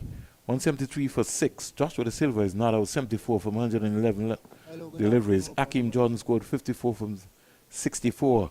And the man of the moment was just gone off to get maybe a new shirt, Ewan Layne, picking up a 5-wicket haul. We will take a much-needed break, and when we come back, Seth Burton and Vernon Springer will continue the coverage here. And the latest score here at the Coolidge Cricket Ground, home of Cricket West Indies, Team Headley 172 for 6.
So welcome back, right after the water break here at the Coolidge Cricket Ground, the home of Cricket West Indies. I understand that the new president, Dr. Keisha Shallow, is on site. So good afternoon to the new president and also the vice president who is listening online. Sent me a message, Mr. Hassan Bassarat. Good afternoon to you, Mr. Bassarat, and your entire team at the Trinidad and Tobago Cricket Board. 173 for 6. I think the main scoreboard, manual scoreboard, will be behind. Now it's going to be a calculation race. I just feel that Anderson Phillip is just being made to be very comfortable. He looks a little organized.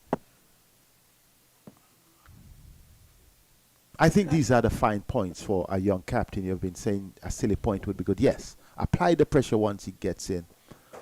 But who is out there to assist him with that direction? These days, as compared to when you came up, we see the amount of cricket. You have 6 wickets down. You have to be thinking, listen, we're going to dismiss them for under 200. You can't allow Anderson Phillip to just come in here. He's got 2 for 15. You got to put the pressure on him. Clip. Out to the square leg area. And they get 2 runs. Layne with a big effort coming around there. And that's the challenge. When you don't put him under pressure, he gets a chance to free his arms and then he can flow because he can bat. But get the pressure in, whether he's a top order batsman or a low order batsman. You just come in, you start at 0. I'd like to see Ned now and again just toss one just a little above his eye line. Make him thinking about it. And we were discussing that about the difference between Ned and Bishop. Bishop would take it up, give it the air, cause you to look up. The difference between the attacking and the defensive mindset. This time Ned tried to flight that one. You could see he made a big effort. Just above the eye line, but he got 2 runs there. And pressure continues to mount here on Team Headley. 45 overs bowled. Still a long day to go, Seth. Yes, a long day to go. But Joshua De Silva, he would be happy. He has set the pace with his 74. Akeem Jordan supporting well with a dominating 54. Doing rather well. But the man of the day has to be Johan Layne. Good fast bowling from the 19-year-old. So it has been a good day of cricket here at Coolidge Cricket Grounds.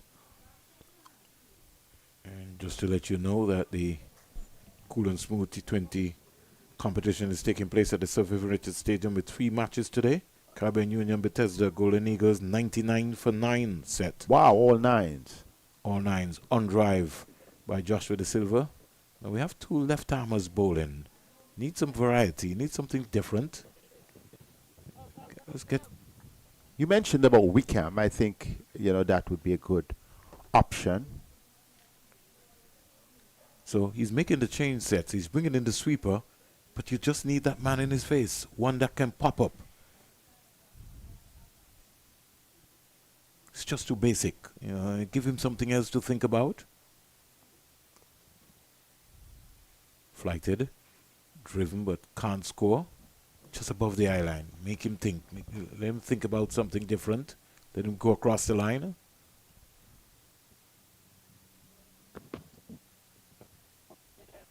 Comes quietly forward, Anderson Phillip. Good afternoon to folks in Jamaica. Lance Whitaker, George, Maurice Foster if he's listening. Here he goes. Ariel over longer. Down to the boundary for 4. Wickham is after it. He can't stop it. He frees his arm, as we say. You give him what he needs. You don't have the fielder in his face at backward point. So he feels that he can go aerial. Does it successfully. And sometimes we find captains pretty defensive. Inside out. Yeah. Measured it well. Good to see Phillip back in the whites after his challenge with injury. Yeah, rehab is always difficult. But it's good that he's recovered nicely. And 5 runs out of the Bishop's over. The score goes to 180 for 6. 180 for 6, 46 overs gone for the day. And it is very clear by the weather, wonderful weather we are having, and by the over rate that we have seen from the West Indies Academy, that we should get through all those 90 overs. Joshua De Silva keeps fighting for his team, and once he's there, it's difficult to project what the ballpark for the final score for the Headley team will be.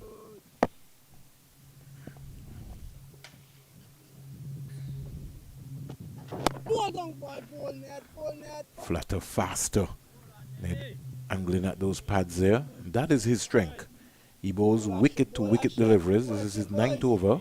No, sorry, 7th over, not for 9. Slip chirping away. And for some particular reason, Seth, this end back to us is keeping very, very, very, very low. This is just only the first day. I was wondering whether it was Ned getting them to skid on. We only saw one delivery at the opposite end with that challenge. Here's De Silva clobbering that. It's gone all the way. No, 1 bounce for 4. So he had enough time to get on top of it. He's a class player, Joshua De Silva. He's got a test 100 to his name. And so he just dispatched that quite easily and get an easy boundary right there. Yes, De Silva, from the time he came out this morning, when they were really in some trouble, losing their 3rd wicket, he has really anchored the innings. Not just anchoring it in terms of being defiant, but he has mixed it with aggression, a real balanced innings from the West Indies wicketkeeper batsman. He's maybe trying to spend some time at the crease after the break. Down the onside, and he just works that. Gets an easy single. He's 80. Still feel he could be a little bit more assertive, Set. He has played some good shots. But sometimes you just need to put the pressure back. The partnership now building 21. Well, with Hakeem Jordan during that 100-run partnership, towards the latter part of that partnership after lunch, they really started to push on. But I believe now with the arrival of Anderson Phillips, you know, he would sort of temper things to ensure that Phillip remains 185 for 6. Yeah, Team Headley pushing on here. What's on show, really, young cricketers, emerging cricketers from the West Indies Academy, and senior players from the Headley team. The disappointment for me this morning was to see both Bravo and Powell, you know, getting out, you know, early in the innings. You came with an expectation, but that was not fulfilled. 59 for 9 then at 5, at one stage. It did not reflect that solidity, that seniority. 185 for 6. Down the onside again. And they just seem to be offline, just easing the pressure. Certainly not there. They gotta be patient.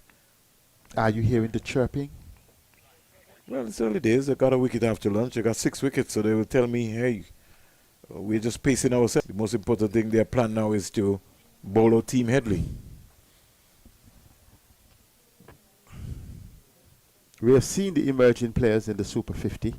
They bowled well, but there were times when the batting was found wanting. And it's important that they don't allow Team Headley to get too far beyond 200. De Silva just falling over there in terms of coming forward. Good flighted delivery. I think he just tossed that up. I'd like to see him pivot on that foot there, put some revs on the ball.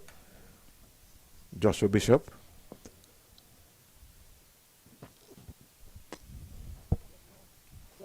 And he clobbered that one to the vacant middle-wicket boundary for 4, and that's because Kevin Wickham has been in his ear there, and De Silva distinctly went at him to say, you're chatting?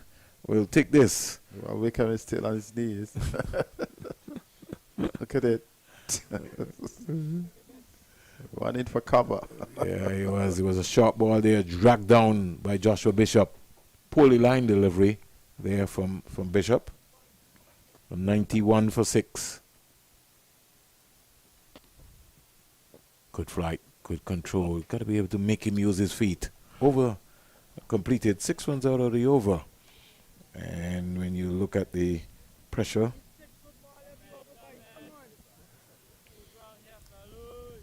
over 200 dot balls set. Quite a lot. 48 overs have been bowled here so far. On a hot, sticky day here in Antigua and Barbuda. No breeze. Well, it has been the case for the past few days, really. Quite a lot of heat. It is summer has just hit us. Last night got a bit cold. A little chilly, depending. You saw at the I almost said CPL at the cool and smooth. Good condition for spin bowling last night. Disappointing batting from Pigots. They just never turned up. Never turned up. Hayden Walt Jr., he was really on charge. 5 for 21 from his 4. That really broke their back. Hope he can continue with that bowling form. He looked very aggressive last evening. That one coming back there. Good leave here by Anderson Phillip. I think that Naeem Young has to think about another option now. You can't have these two. You got to switch around your bowlers.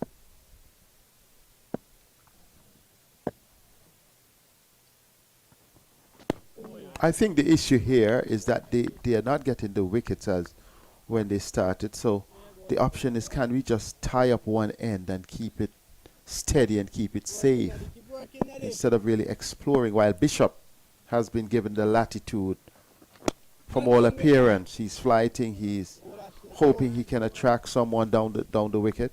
But at Ned's end, it seems to be just tightening it up. And I think, they need to have a more penetrative approach. 191 for 6. Perhaps one of the fast bowlers back. But perhaps even if Naeem Young himself, perhaps Wickham. Even if Ned is going to bowl, I just need to see a little change in the field placing. You have to treat Anderson Phillip and De Silva as the last pair at the wicket. So, you look for the weaker batsman, and that looks like Anderson Phillip, so you put some pressure on him. Give him something new, different to think about. Well, Anderson Phillip maybe saying, give me some credit now. Another maiden over there from Ned. Another maiden. 3 maidens so far. They may be saying, build some pressure. That's what Naeem Young is saying. Can we just build some pressure even though we don't take the wickets? But I understand your aggressive intention, Vernon. Keeping men in front of the eyes do make a difference, especially with the 2 left-arm spinners operating. And they're different in styles. So that's Absolutely. what, with Ned bowling flat and fast, you can get a bat pad which can go to silly point. Right now, Anderson is pretty comfortable because nobody's in front of his face.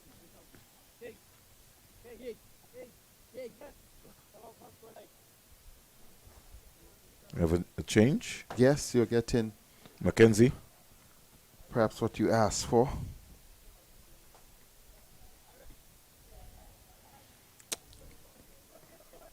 But we cannot discount the excellence of Joshua De Silva and what Akeem Jordan brought to the batting, because after Moseley's injury, one wondered what would have happened to the innings.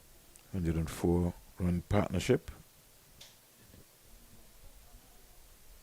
Antigua and Barbuda flag and the Cricket West Indies flag flying in the distance of the CIU area. We've seen McKenzie. He's going to bowl some off spin. Driven. Back to McKenzie. So already you got long on. McKenzie just come on. Maybe give Joshua De Silva something to think about. And have a look. De Silva comes forward and try to just whip it past McKenzie to go down to long on, but was not successful. Ken cramp for room near De Silva. Didn't bonk, so we would have liked it. got deep into his crease and was looking to beat backward point.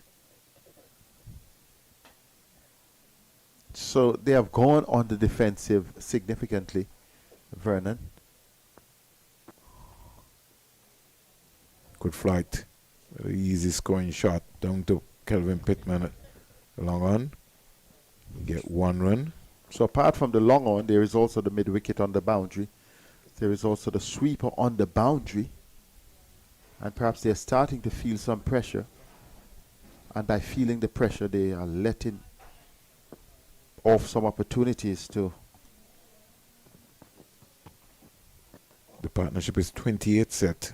Yes, but that opportunity to stifle the scoring, I think that is an issue now.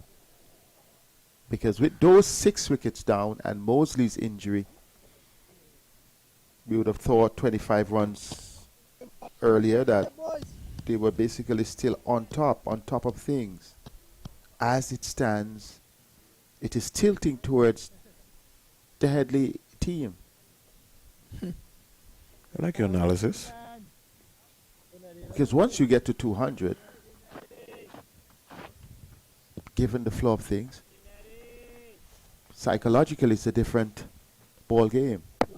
So 192 for 6. Just a photo shot of some of the directors for Cricket West Indies. I think there's supposed to be a meeting being held. Too easy. Joshua De Silva just strokes this down to long on. Now where the short mid wicket is set, I think he could have gone around into to his left and be able to look to cut that off. A little bit too close there for my comfort. And Sir Phillip, he's happy, and Sir Phillip looks so comfortable on 8. Joshua De Silva on 88, he may be eyeing 100, another first class 100. Yeah, I'd be thinking about that. 4 runs, and Sir Phillip, a flowing drive. He is showing now that he's moving into command gear. Have to make him uncomfortable. You're making him comfortable, so he feels that he's a big batsman. 33. Lovely shot. 164, just above his eye line, but you realize that it was aerial, so that's okay. Nothing wrong with that. Just bring your mid off a little straighter and put some revs on it again. That's a better one. Oh my. Just falling short of first slip. Anderson, just lackadaisical, no intensity. Set, just ambled after the ball. Well, it depends on which Anderson. Certainly not Anderson Phillip, but No. Kevlon Anderson. Yeah. He has had a few moments in the field, perhaps, as you say. But Ned, I think, thought he had an opportunity there. But it definitely fell short. Can't really perhaps blame the fielder. But I guess your point is that you're in that position. You got to always look for something.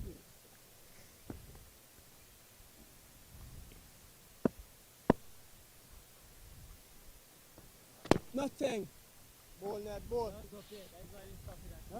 Over comes to an end. 51 overs completed. 99. 199 for 6. And Joshua De Silva continues to stand tall with his effort. His 11 fours and the only 6 of the innings.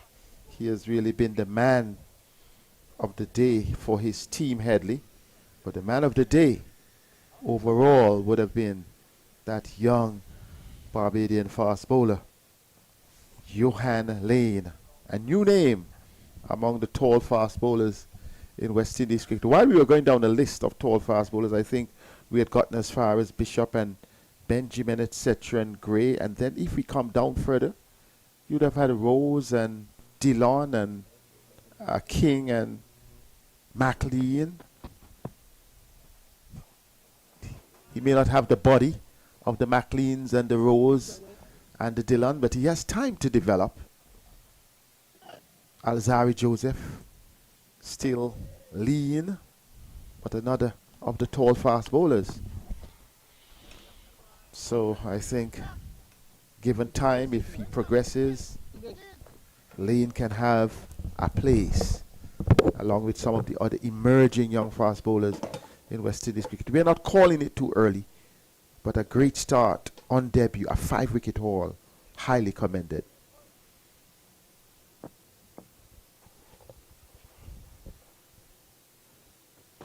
McKenzie. Loosely, Anderson Phillip.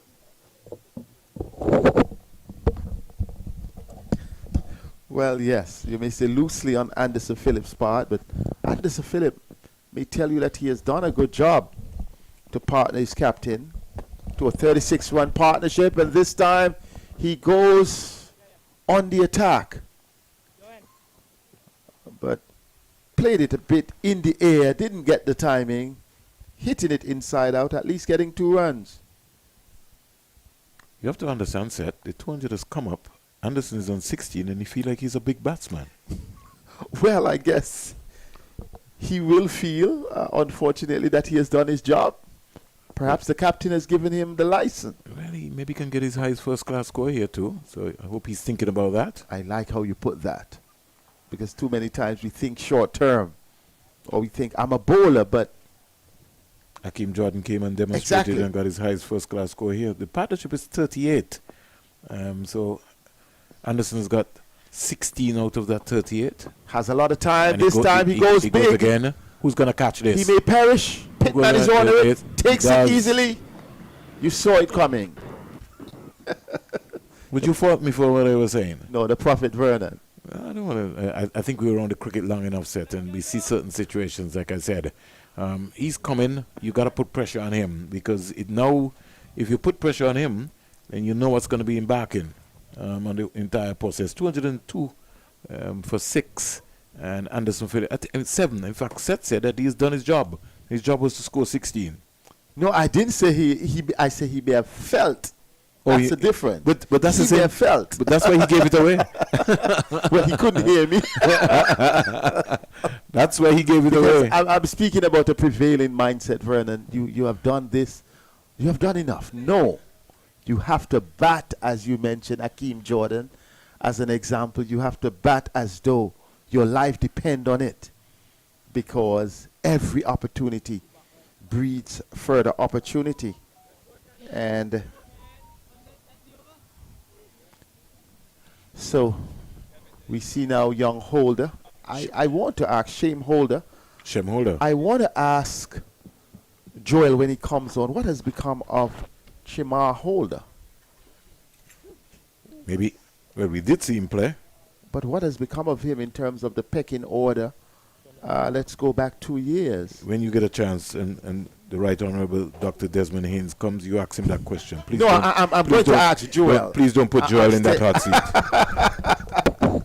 I'm going to ask Joel that, because it is somewhat a concern for me, because let's say 2 years ago, he was next in line, Shemar Holder, and I'm not quite sure what has gone wrong. If Joel can, over time, give us some feedback as to what is it, what is the thinking, or is it performance, is it injury, what has been the holdback. But the score 202 for 7, and McKenzie will be delighted with his first wicket here, because it looked as though Team Headley was running away with it, Joel. It's your call. Oh, they certainly were looking to put another partnership there between the skipper and Anderson Phillip. Phillip, though, one shot too many for him, and he's got to go back. Regarding the conversation on Shemar Holder, it's going to be a very quick one. Okay. Injury. Okay. Yes, that's fair. That's fair. Because these days we don't get as many reporting as we used to get in the past. In the past, a cricketer on the fringe gets even a half century. It's big news. If he's injured, it's big news. These days, you got to pull that out of it. Oh, another one keeping low. These days, the information flow may be different. Yeah, the injuries have plagued him for some time, consistently as well. And we could have said the same thing. Young Pittman early in his career had an injury, and that may have sort of set him back, but good to see that he's back on track. Injury has done such a serious blow to so many players.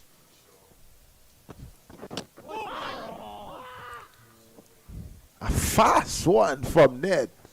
Cannoned towards the pads of Joshua De Silva. Fortunately, he got a leading edge, and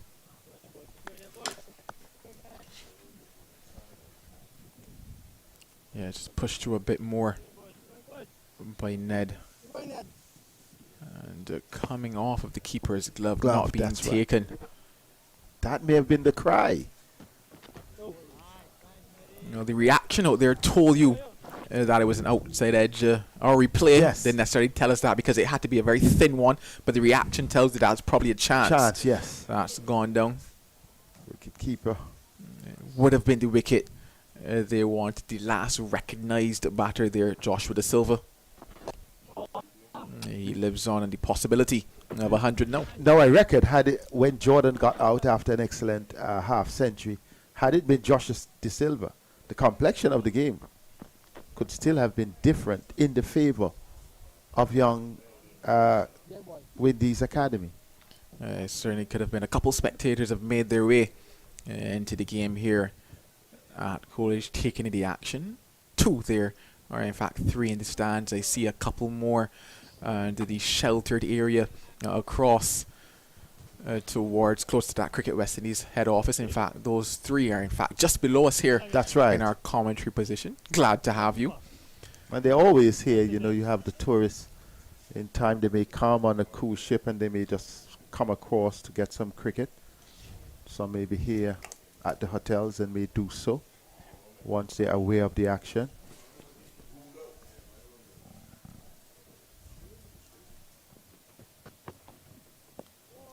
From all indications, I don't think we're going to get Moseley back. When I had a walk across towards the luncheon area, I asked him how was that need going, and he just gave me a shake of the head, and I think that probably told the story of what is going on there. Stroked away nicely through the covers to get him off the mark. Has some batting ability. Yeah, certainly he does. In fact, got his first-class half-century just this recent championship Shem holder. So he too can not just hang around but also score some runs. He's got the ability. It's just a case of the application.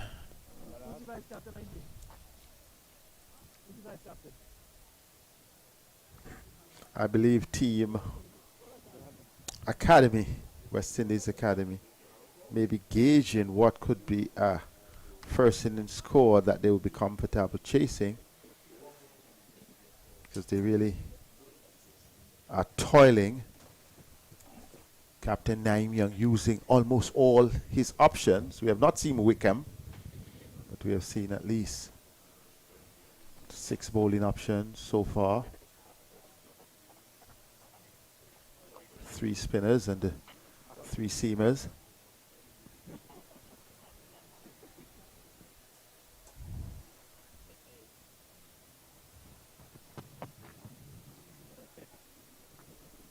I think they do have performed well in the context of, yes, the 6-wicket partnership of 104. They have stormed back. They have gotten 2 wickets. They took the initiative early in the morning within the first hour of play, the first hour and a half. 5 wickets down for 59.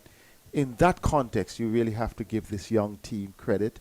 Naeem Young, as the captain, has really stood in, put his hand up as the most senior amongst the young. I don't think, apart from 1 or 2 drop catches, 1 or 2 laps in the field, that they have not done a bad job. They have really been doing well. Probably an inside edge or going down yes, the leg side inside edge on that occasion. That was evident. That definitely saved Holder.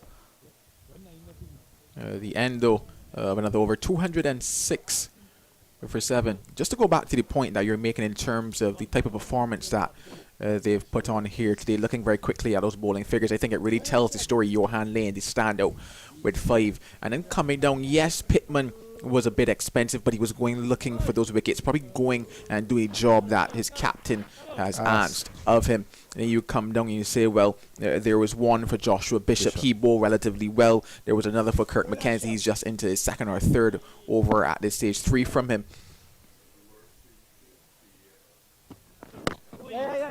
Would it certainly be, when you look at everything that has happened, I think that they can be happy with their performance here today, especially given when you look at that wickets column, because it could have very easily gotten away from them. That's right. At any stage here today, but they've stuck to their guns, as you would say, you know, and they've been disciplined in their bowling effort, and because of that, they've reaped rewards for it. Joshua De Silva, I think because Joshua De Silva, he's cautious now because he's in that zone where you want to be thinking 100. There could be some vulnerability there, so can they exploit that? Brought it up a little earlier where we mentioned the fact that, yes, they're playing in teams, but also playing for themselves. And yes, Shem Holder can bat, so you can trust him to do the job for them. But there's also still that personal milestone in the head of De Silva at the moment, and maybe telling himself, okay, I know Shem can bat, but how much do I expose him before I get to my 100? Other things going through the minds. But Ned wants to have his first wicket. He wants to get in the wicket column. He would know he can't take 5 this innings. But if he can even get 2, or even his first, then he can make the other strides.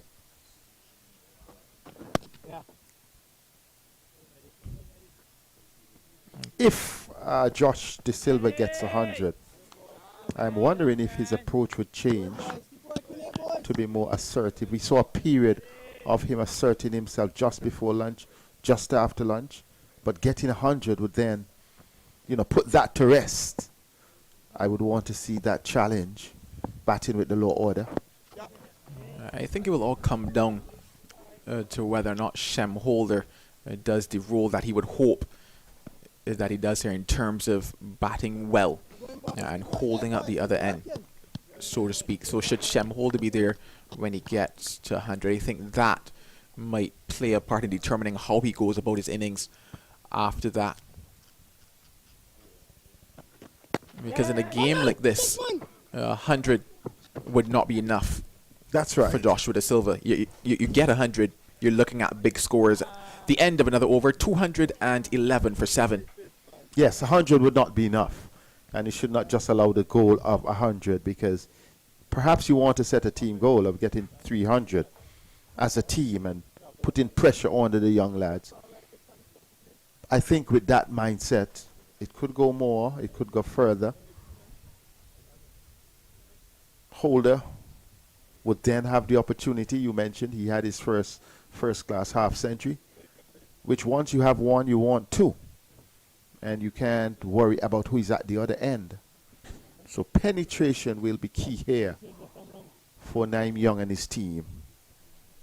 Actually, I gave him 7 more than he got in that match. My brain failed me on that occasion. He actually got a 43. It was versus the Leeward Islands. Yeah, I told myself he should have probably gone on, and that's the way it registered in my brain as a half century, because he certainly batted well during that match. Bishop to continue.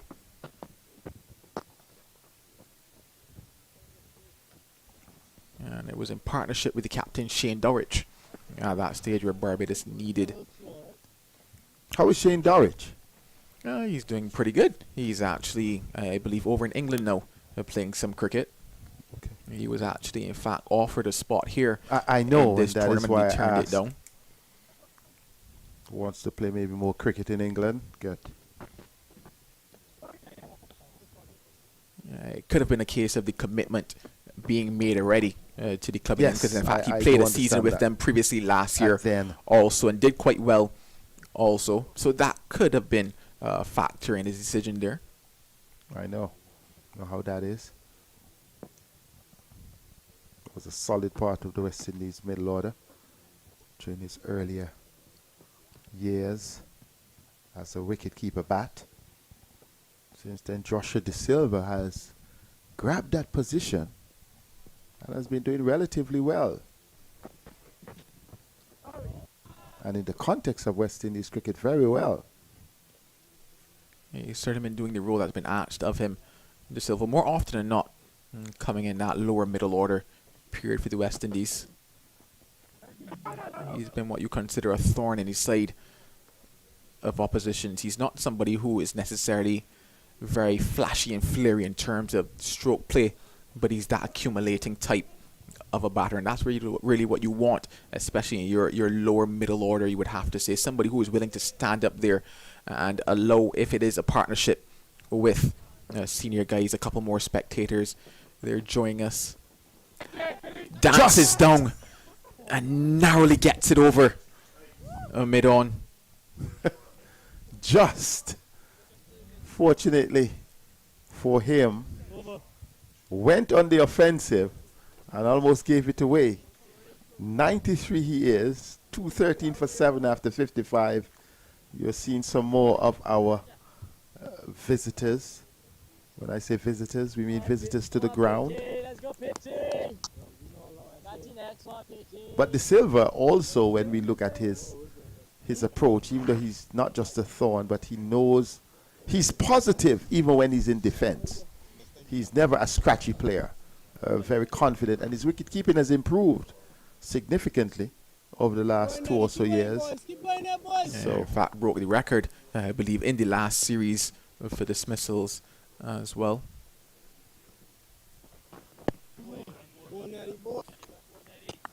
Is there any relations between Shema Holder and Shane Holder? Shem Holder, that's any that you know? The only relation is the passport being from Barbados. Other than that, I know all the Holders. Good afternoon to Keith Holder, if you're listening. And all the Holders in Barbados. They have a Holder Hill, actually, so I'm not quite sure if the Holders are from Holder Hill. I don't believe so. In fact, I went to school quite near to Holders Hill as well, so I know exactly where you're speaking of at the moment. Okay. In Antigua, we have Bailey Hill. No, I'm not a Bailey, but my family are Baileys, and they came from Bailey Hill. You know, that side of the family, Brown, Bailey. So you have that tradition, has it. In Barbados, again, we have the pronunciation of Shem, C-H-A-I-M. I remember when Shea Hope came out, lots of, in fact, up to now, some journalists still call him Shy Hope. And we had a long debate. I remember the announcer, the test announcer, the late test announcer at the recreation grounds, and I'm saying it's Shea Hope, and he's saying Shai because my daughter's name, his daughter's name is Kai, and the difference was one started with a K and one started with an S.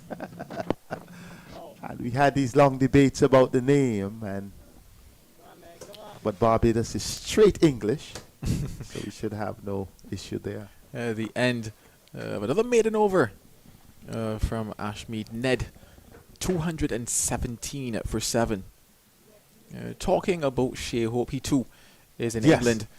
And I was happy when I heard that. I need to be honest here. I'll give my deck. Shea Hope is about my favorite batter in the context of West Indies cricket, and I keep saying if he can just be available for tests. I know he has his shortcomings in terms of tests, but if he can transfer that one-day credential into test cricket, he would be a handful. So I would love to see him. I would love to see Brandon King. I'm so happy that he accepted. I think it's important for West Indies cricket, as Bishop is perhaps trying to make an impression. The talent is there, but with all the attractions elsewhere, I think we need to harness that talent. But hearing Shea Hope going to England, I think it was the best decision on his part for his cricket.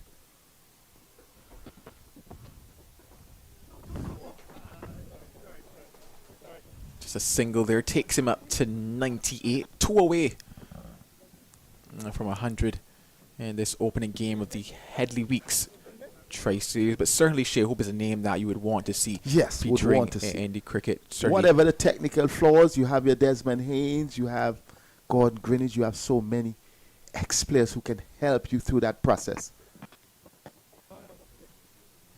I think the question for for me, because yes, I know there are guys that we would want to see making their way back into the setup or making their way into the setup, but I think the first question for me is a case of the roles that they would fill. Not saying that there aren't roles for them to fill, but I think a lot of the discussion and questions surrounding West Indies cricket is in fact, what roles do we want our current players to perform? Because I don't think that there are many players who understand what roles are being expected of them, and as such, they don't know how to actually train, practice, and get themselves into this side, other than keeping your average at a certain level. The real question is, what are the current roles in the West Indies setup from the very top? That's a big point. That's coming a big down. Point. You know, and I think that is also, I guess, a factor, or I wouldn't necessarily say a problem, but a factor to be considered as well when we're talking about the players to come in or come back into the side. The end of that over from Joshua Bishop. Just the one from it, 218 for 7. I think you're making a big point, because a few weeks ago we were speaking about the issue of the brand of West Indies cricket. We're speaking about on the field here. Yes, we have had the legacy, the benefit of that legacy. You know, the war guys. We have the legacy of the post-war guys. We have the legacy of that success, the Clive Lloyd team emerging into the Viv Richards team, a bit on the Richie Richards end. That aggression we saw from, during that Brian Lara. But that brand of West Indies cricket, not just in T20, but to be resuscitated at the test level with the roles and a clearly defined brand that the players know in their head, this is what we are looking for, and align themselves. I think we could have a long way to go. I don't think we have a talent pool problem. I'm just seeing talent on the 15, talent all over. I think it's how we fit the roles, how we really build that mentality that fits into the brand, that when you see that, like the olden days, that's a West Indian player, that's a West Indian team.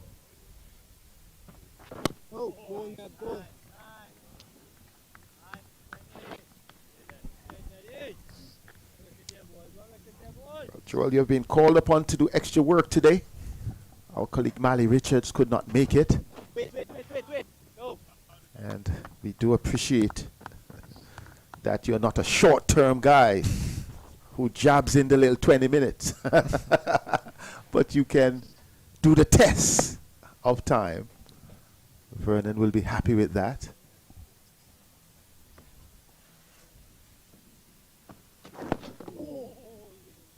Probably thinking he might be missed out there, De Silva, when you look around the leg side field. Could he have tickled it around the corner towards what would have been that man at a whitish fine leg?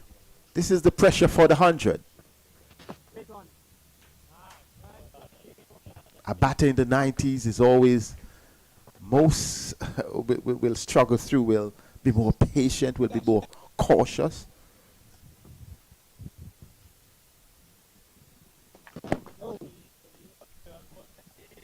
Another maiden over to close out.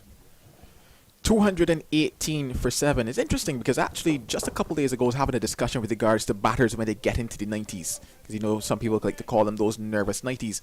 And it was put forward to me, what is the difference between being 91 and 101? And I said, well, to be fair, I'm not too certain if there really is much difference, because at the end of the day it's the same match, same conditions, not much changes in that period of time. And they were saying, well, obviously it comes down to the mindset. Some batters like to blast their way through it. Others like to work the ball and maneuver. Nobody's really come up with the perfect formula for how to deal with it. But quite rightly put, they said there's really no difference between 91 and 101. Interesting research. And I guess it's like a case of when you get that mental pressure that you put on yourself, you put away shots that you were comfortably playing before because you want to nurse yourself to that landmark. Well, he goes to sweep that one. And it comes off what would have been the top edge of the bat. De Silva's pushing for 3. Fantastic running. Yes. By him. Excellent running. But while that debate continues, De Silva on 98, he could well get it now. But I think there are 3 periods of pressure to get off the mark immediately after a break or an interval. And then the landmark, the 100 and the 50. it's just the expectation. It's just adapting to what is new. To say I have achieved it, Josh De Silva has been in the 90s for quite some time if we were to do the calculations. Well, just going to be one. So one away now from what would be his third 100 at the first class level.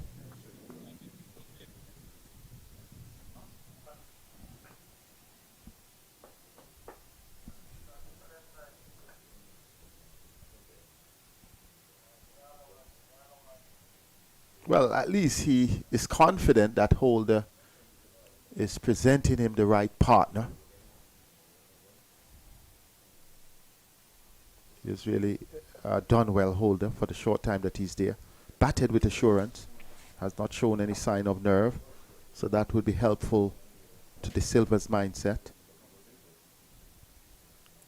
What a bit of turn on offer. Slow that one up as well, did Joshua Bishop. 222 for 7. The big standout man, Johan Layne, he may be itching to get the ball again. He may be saying it's time enough. I had a short burst because he had 7 in his first when he took the 4 wickets, and then he had 4.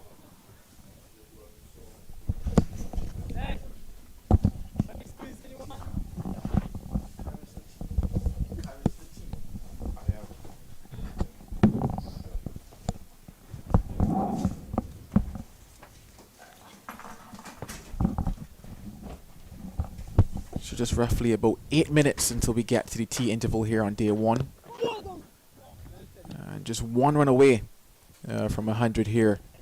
Joshua De Silva. Ned nearly thought that he had his man. Vernon Springer alongside of me once again. You think he's nervous? I wouldn't necessarily say nervous. It's just the expectation of wanting to get there, maybe. All right, here he comes. I think he's maybe trying. I think if he just puts it into the short mid-wicket area there, Joel, he'll get an easy 100.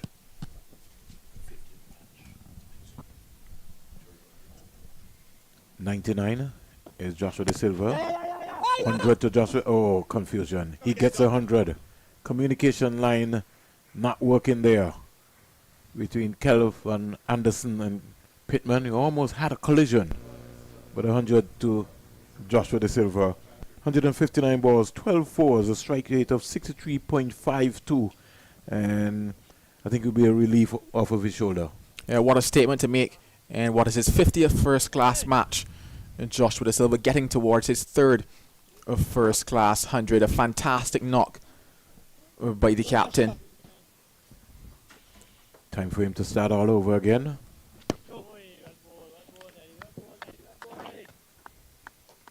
They've just not figured out, Joel, how they're going to bowl to Joshua De Silva. I think it's actually more so a case of De Silva just batting well in the various periods. So when he came out, the pressure was on because of the wickets that fell. He soaked up that pressure, occupied the crease. Then from there he transitioned into a mode where he started to capitalize on the bad balls. The end of that over, 224 for 7. But yeah, he went into that phase 2 where he started to capitalize a bit more, started to be a bit more positive, started to be a bit more expressive. And that kind of eased things as it relates or pertains to the pressure that was being built up at that stage. Got them towards lunch. After lunch came back out in a very positive frame of mind as well, in partnership with Akeem Jordan, and they were able to put on some runs there after lunch. Then just went into that phase now closer to the 100 where he just wanted to ensure he got to that landmark. So he steered it. He was a little more circumspect maybe in terms of how he went about his strokes, almost nursed his way to the 100. So I think it was not necessarily a case of not that they didn't know how to bowl to him, but it was a case of Joshua De Silva really putting up his hand and batting well here today. 224 for 7. Bishop continues.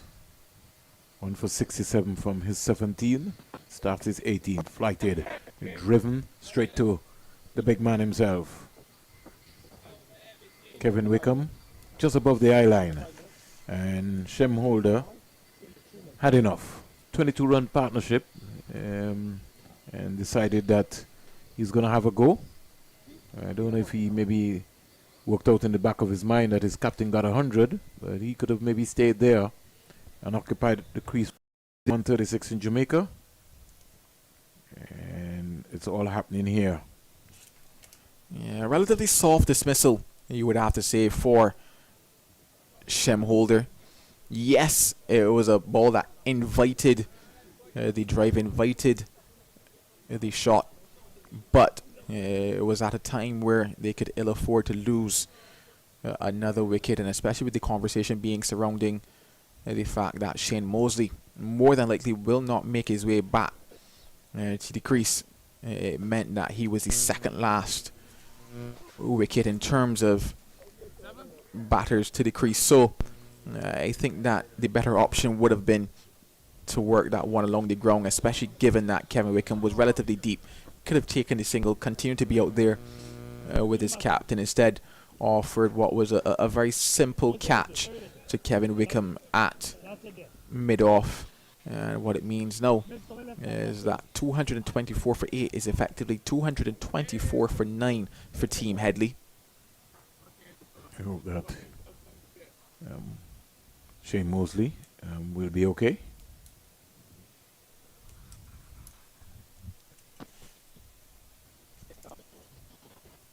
Minley comes quietly forward.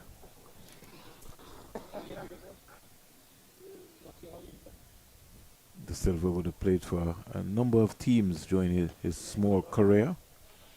Trinidad and Tobago, St. Kitts and Nevis Patriots, number of teams. We're back with the action. Beautiful delivery there. I'll had some bite on it. Some 22 test matches, Joshua De Silva. Driven up to cover, can't score. An average of 27.64 with 857 runs. So still young in his career, his test career. And when you look at his overall first-class score, you would also recognize that he's got a high score of 113, so he can go 13 better than that today. Joel, 50 first-class matches. Started in 2018, Joshua De Silva. And to date, would want to keep improving as the time goes on. Like I said, 22 test matches. List day, 19 50 first-class games. So action continues here. Ned has bowled well. Joel. Yeah, he certainly has bowled well. As that hasn't picked up a wicket as yet, but what he has been is economical, and he's done the job that his side required from him. Keep things tight from that end. And the only thing that would make him happier is to put one in the wickets column. Yeah, that's always everybody's career. That's your dream. But Joshua De Silva is keeping him out. And in fact, he decides that he is going to see out Ned before tea. Maybe not going to expose Minley. Funny enough, given the situation whereby Shane Moseley might not return, I wonder if they'll be afforded that extra half an hour that will push back the tea interval some bit.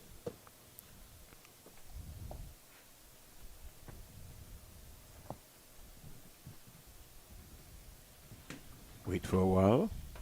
See what's going to be happening. Good flighted delivery. Silva coming forward. And this is just a conversation I was having just slightly before you came back onto air, Vernon, in terms of how Joshua De Silva now manages to go about his innings, because it was a question of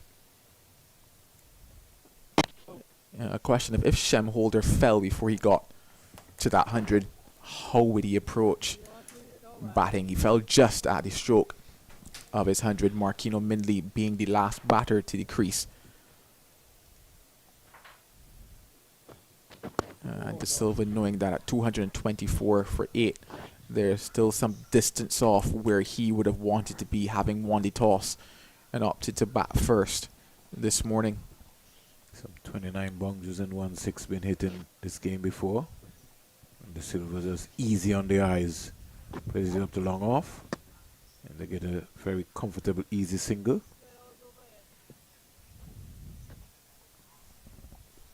Just one delivery to negotiate.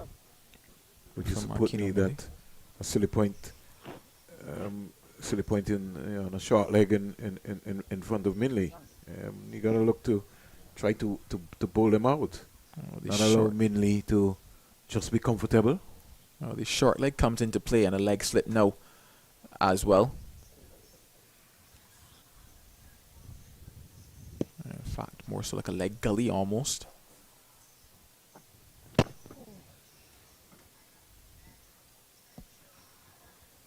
So, over completed. Still not tea yet. Maybe a couple of minutes more before tea. 63 overs bowled. And 225 for 8. In fact, It is. I just saw the umpire flick the bill. So yes, we're going to head to tea here on day number 1 of this Headley Weeks Tri-Series. Team Headley, they won the toss earlier this morning, opted to bat first and have found themselves at 225 for 8. 63 overs have been bowled in this match. The standout man, the standout performer has been the captain, Joshua De Silva. He's on 102 and not out. And he's certainly been the difference, you would have to say, for the two sides today. He was helped quite well in partnership with Akeem Jordan a bit earlier. And just to give you an idea in terms of the batsmen that have been dismissed today, to date, as you heard from Joel, Joshua De Silva, 101 not out, 172 balls with 12 boundaries. Kyron Powell caught Imla bowl Layne, a little bit unlucky, got a feather. Amla took an easy catch. Shane Moseley retired not out for 9. Darren Bravo caught Bishop bowl Layne for 5. Kevin Hodge caught Ned bowl Layne for 10. Tevin Walcott was LBW to Layne for 15. Justin Graves was bowled Bishop for 3. Akeem Jordan was caught McKenzie bowl Layne for 54. 64 balls, 8 boundaries, his highest first-class score. Anderson Phillip was caught Pittman bowl McKenzie for 16. And Shem Holder was caught Wickham. Kevin Wickham bowled Bishop for 11. It now leaves Marquino Minley not out and not, but the two standout performances so far. First with the bat has been Team Headley's captain Joshua De Silva, playing in his 50th first-class game, 101 not out, 172 deliveries with 12 boundaries. The bowling figures, in fact, before I get to the bowling figures, 1 for 1, Kyron Powell, just 2 for 25 in Darren Bravo, 3 for 34, Kevin Hodge, 4 for 43, Tevin Walcott, 5 for 95, Justin Graves, 6 for 164, Akeem Jordan after 104 wicket partnership with Joshua De Silva, 7 for 202 Anderson Phillip, and 8 for 224 Shem Holder. Bowling figures. I'll start with Kurt McKenzie, 3 overs, no maidens, 8 runs, 1 wicket. Ashmin Nett, 15 overs, 6 maidens, 29 runs, no wicket. Teddy Bishop, 2 overs, no maidens, 9 runs, no wicket. Joshua Bishop, 15 overs, 1 maiden, 58 runs, 2 wicket.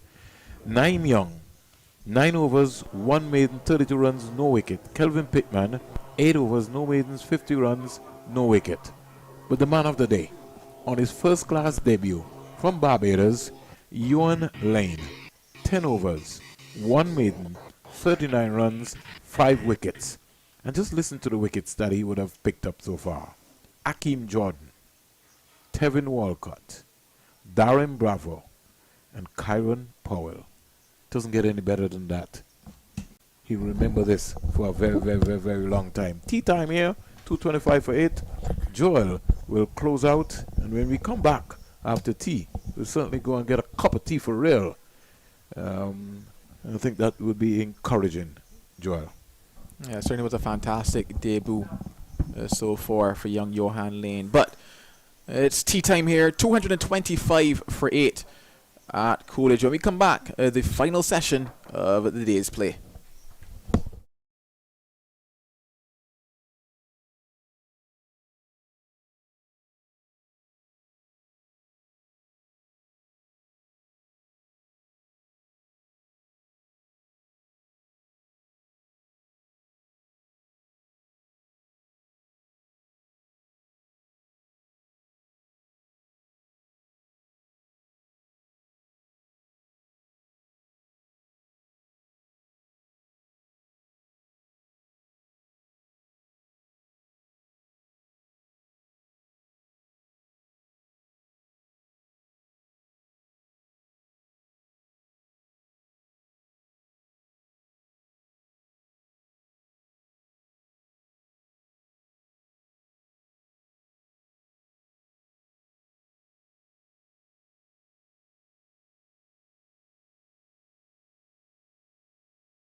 they have progressed to 225 for 8 with Josh De Silva, the captain, on 102, and Marquino Minley, the non-striker, yet to score.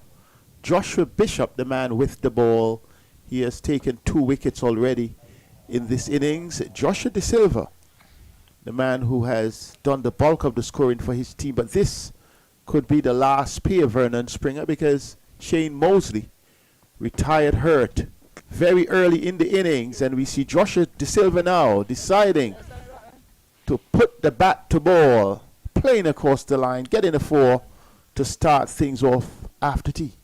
Found it very strange that they're not having a mid-wicket for Joshua De Silva, but they have a sweeper on the offside because De Silva has shown intent and he scored a number of boundaries into that mid-wicket area. The change is now made. Well, change made after the result. Still a learning curve for Captain Naeem Young, who called wrong this morning. Joshua De Silva called right. And he has batted in the right manner, the approved manner, mixing defense with aggression. Supported well by Akeem Jordan, who scored 54 after the top order were sent on their back foot by the 19-year-old fast bowler from Barbados, Johan Layne, who got his 5-4 in this innings. Top performer. And Team Headley now trying to see how many runs they can score, and we see some aggression from Joshua Bishop firing the ball back after Minley would have defended it back to him. Still has to get the man out. That's right. Over. So all that wasted energy. Well, the first over Minley's still there. First over after tea, 230 for 8. What would be a satisfying score for Team Headley? What would be a good score that the academy would feel that they would have done well on day one? But first of all, Joshua De Silva will be looking to score his highest first-class score here. His previous been 113, so he'd want to go one better than that. He's got a test century to complement that. And then you'll be able to kick on. Minley has said to him, I'll be here. So it just depends on how hungry Joshua De Silva is, because he might just move into overdrive. And he has the capability.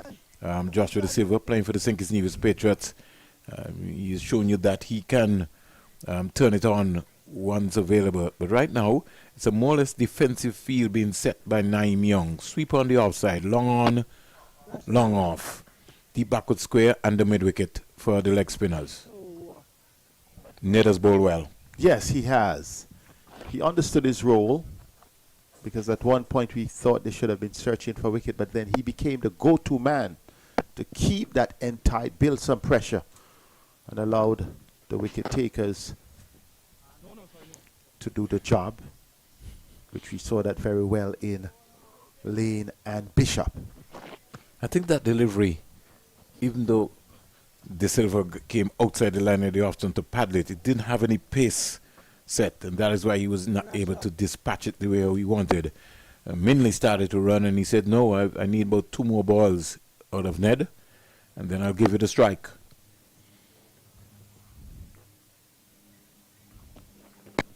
I think the main scope of things here is that Joshua De Silva is going to try and see if he can get as much strike as possible, and while getting strikes, see if he can get a boundary in every over that he faces. This is always a pressure situation to try and bat with the last player. You see, the best of players get it wrong, and get it wrong in several ways, because sometimes it ends in a run out. Sometimes it ends with you trying to clear the field and getting caught in the deep. Some players, though, take the approach that though you're tail ender, meaning the last batter, you should be able to hold your own. Yeah, just for a moment, Minley wasn't backing up. His bat was in his right hand rather than in his left hand. And De Silva sneaking a single, but I think he would have to check the pattern to see De Silva faces 4 deliveries, and then he exposes him to 2.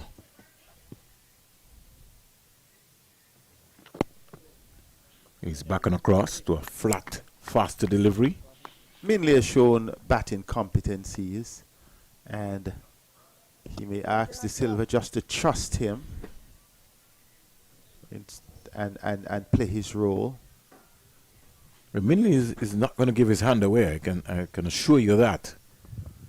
He's going to put his head down and bat. Can handle the spin. Can handle the pace. Over comes to an end. 1 run from the over. 231 for 8.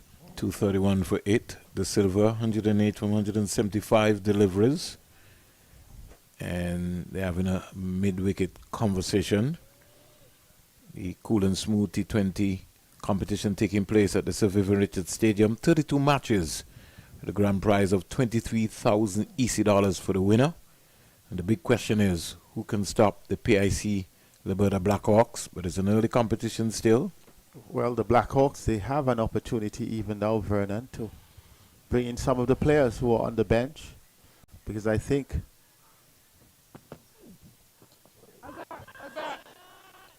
by the reckoning of things, they have all but qualified. Well, last night you saw them making the change. They played without their captain, Rakeem Cornwall. Brought in Wilden Cornwall Jr. So I think you have Pollard and Graves and company to still be able to get an opportunity. But it's a balanced squad, and I think only Liberta can beat themselves. Sometimes you could hit a surprise when you get into the playoffs. So Here's De Silva again, just looking to... I think if he's trusting Minley for 2 deliveries, he can take those singles. that's my point. And he has looked solid for those 2.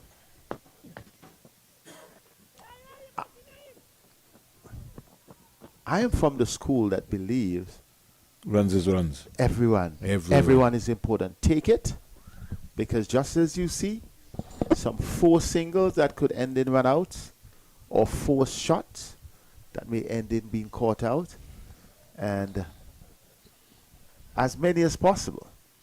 It's your first innings, 232 for 8. De Silva might also be thinking, Seth, about batting time, and would maybe want to, make sure that it doesn't appear that the West Indies Academy doesn't want to give them any credit, so he's batted deep as possible. 65 overs bowled, 90 overs in the day's play, and if they get bowled out now, then the Academy will have a momentum going into the innings.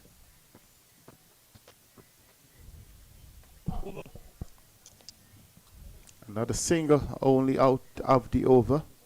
So you can bat, and you can bat 1 and you can bat deep, but you don't want to be in the tangle of indecision. Should I run or should I not run? Should I try to cover? Play the cricket and trust each other. So if you have just joined us and you have seen the score 232 for 8 from 66 overs, it will tell you that you'd see that Josh De Silva is on 109. You may wonder who else scored runs. We can safely say that Akeem Jordan scored 54. Then the next best batter in the team would have been Anderson Phillip, 16. We would also share with you that Shane Moseley had to retire hurt. De Silva comes across his stump, line of the off stump, and keeps that out from Ned's start of his 17th over, not for 30. He's going to have to mix up his variations, something he's going to have to work on. See him trying to flight set, but more or less a round action, more or less from a 45-degree angle, really, rather than on top. Well, he's trying to keep it tight. That's important for him and the West Indies. With the tightness set, he's almost like a medium-pace bowler. That's right. The West Indies Academy. And now he has an opportunity. This is a first-class game. It's not the white ball that he's accustomed to. so he can take some risk. Give it some more air, change angles. The white ball dictates that it's economy that matters. So more defensive mindset. Get another single again. And this is what we're talking about, game awareness set. Every time it comes down to the between the fourth and fifth delivery, the young West Indies eyes on that. We're still unclear whether Moseley will come in. I doubt he would risk himself. We spoke about him getting 9, then retired. He opened the batting with Powell, and after Powell departed for Dock, playing down the leg side to Layne, it had been then Moseley was the one who, with Darren Bravo, tried to pick up the momentum and then had a clash with Anderson running in. Since then he has been in the pavilion, but then Bravo, surprisingly to Vernon Springer, did not do much, scored only 5. Kavim Hodge looked good in part, scored only 10. Teveen Walcott also looked good, had 3 fours, 15 before he got 15. Justin Graves 3, and as we mentioned, Akeem Jordan and Anderson Phillips supporting their captain well, and their runs along with the 10 scored by Shem Alexis Holder would have really set the platform for this innings of 233 for 8. 17 overs by Ned. Is about some 6 maidens to complement that. Still not in the wicket column yet. Here is Joshua De Silva on driving down to Kelvin Pittman. Doesn't get any runs. This is the kind of aspect of the game that I really don't like. You got to trust your partner. And gone in the days when we see this sort of cricket, if you're going to come there and just block, you got to be able to turn ones into twos. And I'm saying if De Silva can play that ball halfway, it means that Pittman will have to get in there and you can maybe get 2 runs. But Minley has shown that he can bat, so rotation of the strike is also very important. He's hoisting this one down there. Pittman is coming off of the boundary, but he can't get there, and it's gone for 4. Yes, Pittman was coming in, and it was a moment in which he was deciding whether to take the catch or save it. Yes. And then he decided to save it. The ball dropped just in front of him, and he didn't get the bounce. The ball deviated, and it went for 4.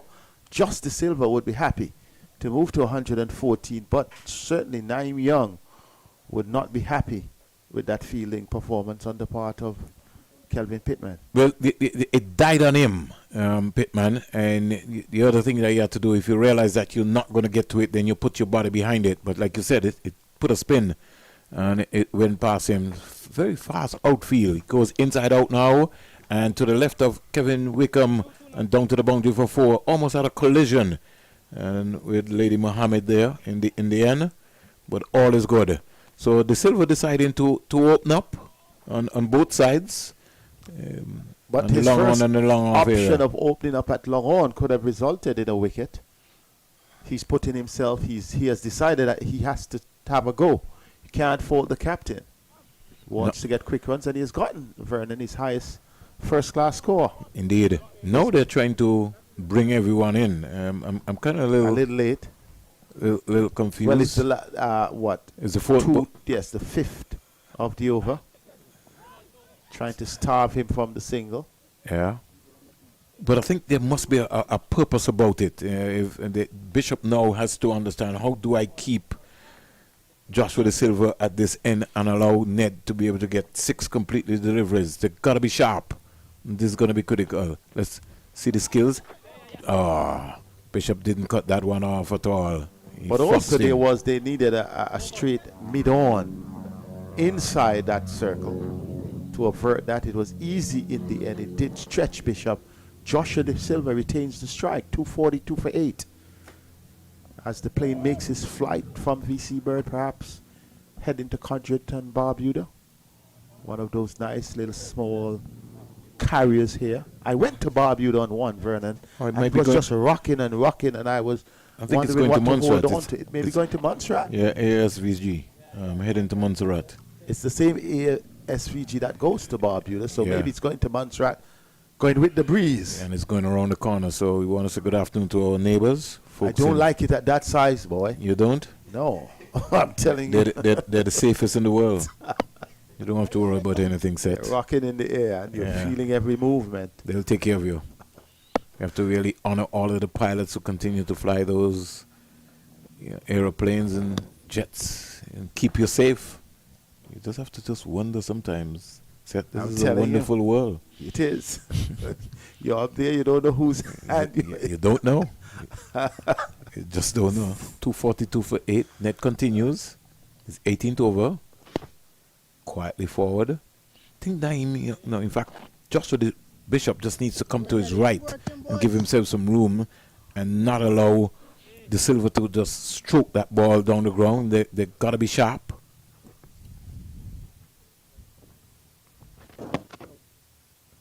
Here's my opportunity. I think I would love to see the fast bowlers come back. I think they have worked their way out with the spinners. I would like to see Layne come back from that end that Ned is bowling from. And if they want to bring Pittman or Naim Young back, that's an option. They're comfortable with the spinners at this stage.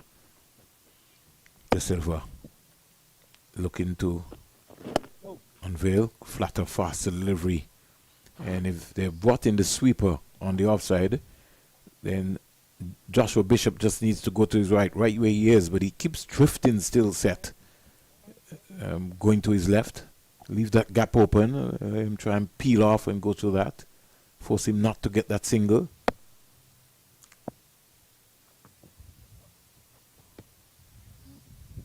Now the Silva is making Ned wait.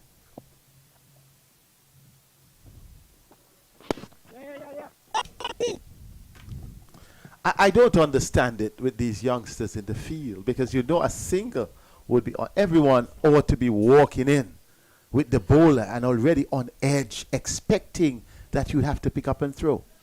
But they're still flat-footed. Because they're waiting for something to happen. Joshua De Silva is not going to give his wicket away. You have to make something happen. Now they're trying to bring another fielder over onto the side, but I think it'll be a lot more easy set. But it's too late. They're doing it on the last ball of the over. Minley would not try to force a single. So the reasoning, something that they would need to reassess. 243 for 8 after 69. Yeah. We're live from Cricket West Indies headquarters, the home of Cricket West Indies. And a number of directors. I think I was able Assam Basurat who came in. It's been a challenge for a lot of the West Indies cricket officials in getting to Antigua and Barbuda set. And They it shows travel. us, yeah. Speaking to a colleague of mine, he said from Barbados to Antigua was 700 US set. Wow. And from Barbados to New York to Antigua, 810 US. That is something else when you look at travel time. In my early days of travel, it was always cheaper from Caribbean island to Caribbean island. You could Well, actually hop down the islands. I remember at a least time cover set, 2 islands it was in a day. 150 EC dollars to come to Antigua from St. Kitts to Antigua. And at that point in time set, you'll be there thinking like Josh De Silva you still couldn't get it. wants to fly the plane, He does. so he uses the blade and sends the ball flying down the ground. So he's going to open up set. And it's been enticing by Joshua Bishop, and simply because he's trying to buy Look a at him. wicket. Balance well. Looked as though he was going inside out, but struck it straight down the ground and over the long off fielder, close to his teammates. So I think Joshua De Silva just reminding the St. Kitts Nevis Patriots that I'm still available. he still can hit it. Still can hit it. I'll give you a classic about that set. I remember when Joshua De Silva made his debut for the St. Kitts Nevis Patriots. I don't know if you remember this. He might have been in Trinidad. I think he might have been in Trinidad or in St. Kitts. And he made a half century in his first game and got dropped the next game. I remember I went up and I asked him, what do you want the young man to do? He did his job. That's right. if you get, I think But that used to St. have- Nevis Pitt just lost like about 8, 9, 10 runs. And I'm he just got them saying, close to the mark. yeah, he just made his debut. I mean, I'm saying, what happened? Why don't you? What happened to the other batsmen? Batters, exactly. You always figure that you have to, it must be wicket keeper for wicket keeper. But when other batters are not performing, and these are some of the challenges They keep their wicket spot. keeper batsmen have been having in the Caribbean, because sometimes they're better batters than frontline batters. Let's look and see what's happening here, Set. He comes down the ground again. 6 more. Another 6. In fact, that one crashed into the roof. We have to look out for a cameraman up there. Yeah, and it just took out a piece of metal. Yes. Kevin Wickham is looking up Right to just at make that sure. light. Yeah, I think the maintenance crew will have to look at that Yes. and make sure that it is okay. The light on the stand in front of us. 250 up for the Team Headley team. Joshua De De Silva Silva is on fire here, sprinting 132. on. Yes. And this is what you want to see. You're a test player, and you're above the rest, and you come out and you show your class. Down He the goes wicket down again, gone again.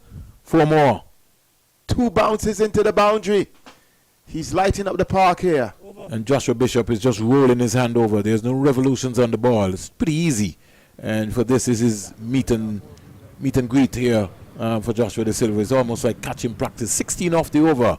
And I think the ploy by Joshua Bishop, he has to go and re-examine that again. 22 overs, 2 for 98.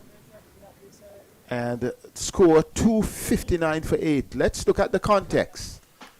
At one stage, Team Headley, they were 59 for 5. This means they have added 200 runs for the loss of only 3 wickets since then. There has to be a new ploy.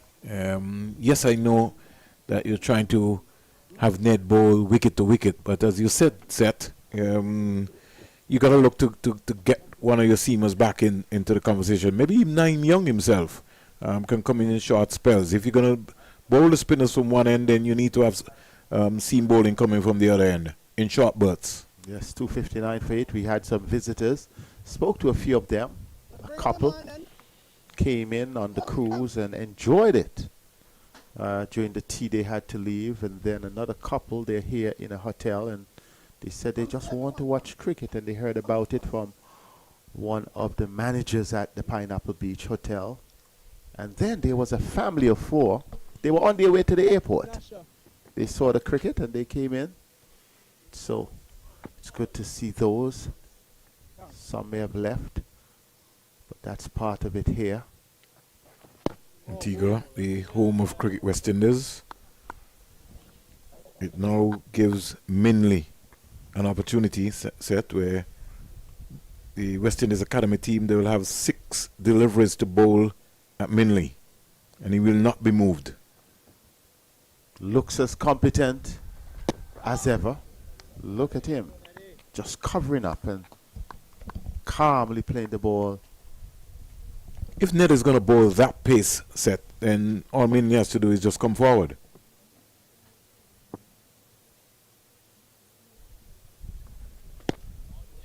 Easy as Sunday morning.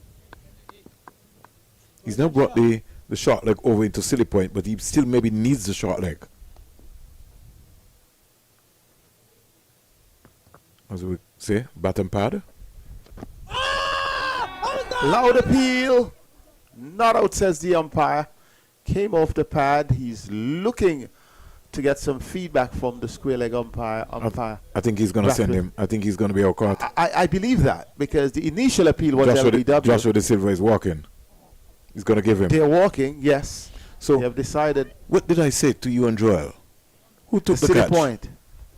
The silly point. You have been saying that since morning. Let's look at the replay set. To the left-hander who goes away from the right-hander. Look at it set. Bad Inside pad. edge. Easy catch. So when Phillip came in, that's why I was explaining to you. You put somebody right in front of. I learned that earlier clock set from the late Danny Livingston and from Heskett Benjamin. Joshua De Silva carrying his bat for 136 not out from 201 deliveries. His highest first-class score and playing in his 50th first-class game. Must be a happy man. He is leading this Headley team, and as the captain of Team Headley, he will be happy that he batted since he came in at number 6 in the innings, has batted a search for partners who could have carried the team. He came in with the team struggling on 33 for 4, retired after what? Moseley would have retired hurt as well. And he has batted, found competent partnership in Akeem Jordan, who scored 54, and then after him having a few good support knocks. And Joshua De Silva must be the man credited for this score of 259. Nevertheless, a good performance from the youngsters, being able to bowl out Team Headley within the first day of this 4-day encounter. And just to give a recap just before we take a quick break, just to let you know that Layne, 10 overs, 1 maiden, 39 runs, 5 wickets on debut. 19-year-old fast bowler from Barbados. Kelvin Pittman, 8 overs, no maidens, 50 runs, no wickets. Naim Young, the captain, 9 overs, 1 maiden, 32 runs, no wicket. Joshua Bishop, 19 overs, 1 maiden, roughed up in the end by Joshua De Silva, 89 runs, 2 wickets. Teddy Bishop, 3 overs, no maidens, 9 runs, no wickets. And McKenzie, 2 overs, no maidens, 8 runs, 1 wicket. And finally, getting an opportunity to get a wicket was Ashwin Ned, who was bowled well, 18.4 overs, 6 maidens, 32 runs. He first started from the major centre end, and then he continued his other 17.4 overs from the CIUN here at the Coolidge Cricket Ground, the home of Cricket West Indies. Just to give you a recap on the batting, we would have had Kyron Powell not, Shane Moseley retired, not out 9, Darren Bravo 5, Kevin Hodge 10, Tevin Walcott 15, Joshua De Silva not out 136, 207 balls, 16 spanking boundaries and 2 huge sixes. Then we were supported by Justin Graves, who was bowled Bishop for 3. Akeem Jordan, his highest first-class score, 54 of 64 balls, 8 boundaries. Anderson Phillip, he scored 16. Shem Holder 10, and Mark Minley, he scored naught. There were a total of 1 extra, the lone extra of the no ball by Layne. The first ball, the very first ball. I think that's the first you'll be seeing it up there. And Ronnie and Setup reminding me that I will remember that for a very long time. The partnerships for the day, the highest, 105, Akeem Jordan and Joshua De Silva for the 6th wicket. And then 1, 14, 9, 9, 16, 22, 35, 38. So we'll take a break right here. Team Headley, 259 for 9, 70.5 overs, something they can work with. Definitely something they can work with. Shane Moseley was not required to continue his innings, but a bright day for a bright star, the young Barbadian fast bowler, Layne, and a bright day for Josh De Silva, a brighter day, because he got his highest first-class score, 136 not out, plus a brighter day as well for Akeem Jordan, though he is a bowler and would look to bowl. He got his highest first-class score. So a lot of highs, and it is good weather. When we return, we will pick up action with the reply for the West Indies Academy.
We're about to get the innings of the West Indies Academy underway here at Coolidge.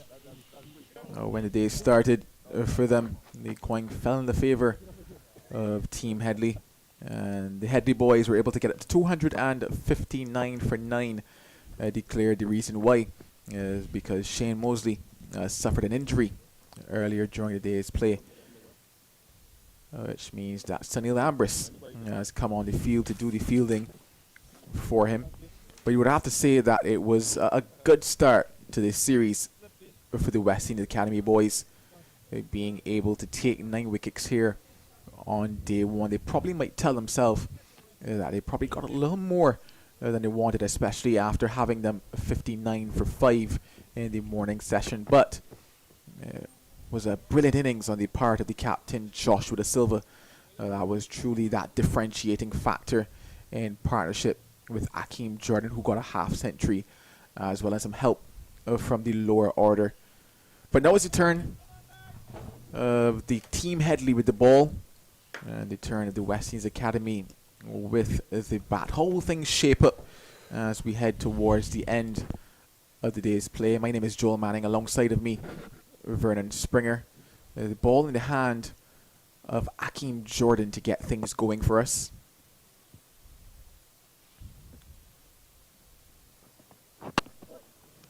First ball, bang on target. Young Keegan Simmons, a opener for today. So it's Kirk McKenzie and Keegan Simmons. Headley team starting with 2 slips in the gully. Kyron Powell at, in fact, 3 slips, a gully, and a backward point. Beautiful delivery, cover. Joshua De Silva has given way to Walcott with the gloves today. And he's gone out in the outfield. He's a mid-off. Mid-on is Anderson Phillip. Markina Minley down on the fine leg area. Akeem Jordan looking to hit his traps and bowl around the wicket at the top of the off stump.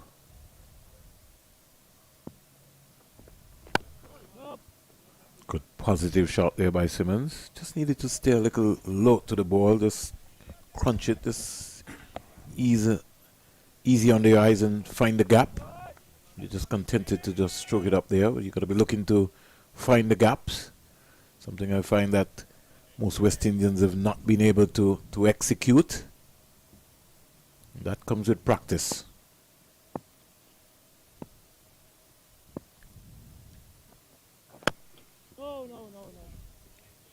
That swing and offer for Akeem Jordan. Quite expected, you would have to say, for him. You saw it as a feature of his campaign across the first class season and why he picked up 22 wickets in this year's championship.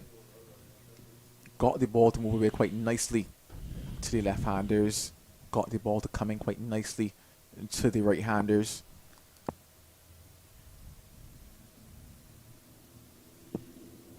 Jordan. He's out bowled and caught. That is a soft dismissal. He fell over, leaning edge, straight back to Akeem Jordan. And Keegan Simmons goes. Almost similar fashion to what happened in the Headley innings. And Powell also went for naught. But he was 1 for naught. Now he's not for naught. Yeah, not the start that they would have been hoping for, but that swing and offer for Akeem Jordan, going full and just that late movement away from Keegan Simmons. In fact, just closing the bat face too early on that one. And a simple catch being offered to Akeem Jordan. He will accept that. And with the first wicket goes down for the West Indies Academy. Keegan, he has to go without troubling the scores. It's none for 1. So Teddy Bishop, very exciting young player, comes out. And this is going to be an important period of play. Very tricky period. Very tricky period of play. Joel. Tricky to the point of determining what is going to happen. And we look on the Headley Weeks team, you see a number of test players: Ambrose, Karen Powell, Joshua De Silva, Anderson, Phillip. Hakeem Jordan is on a hat-trick. Not for 2.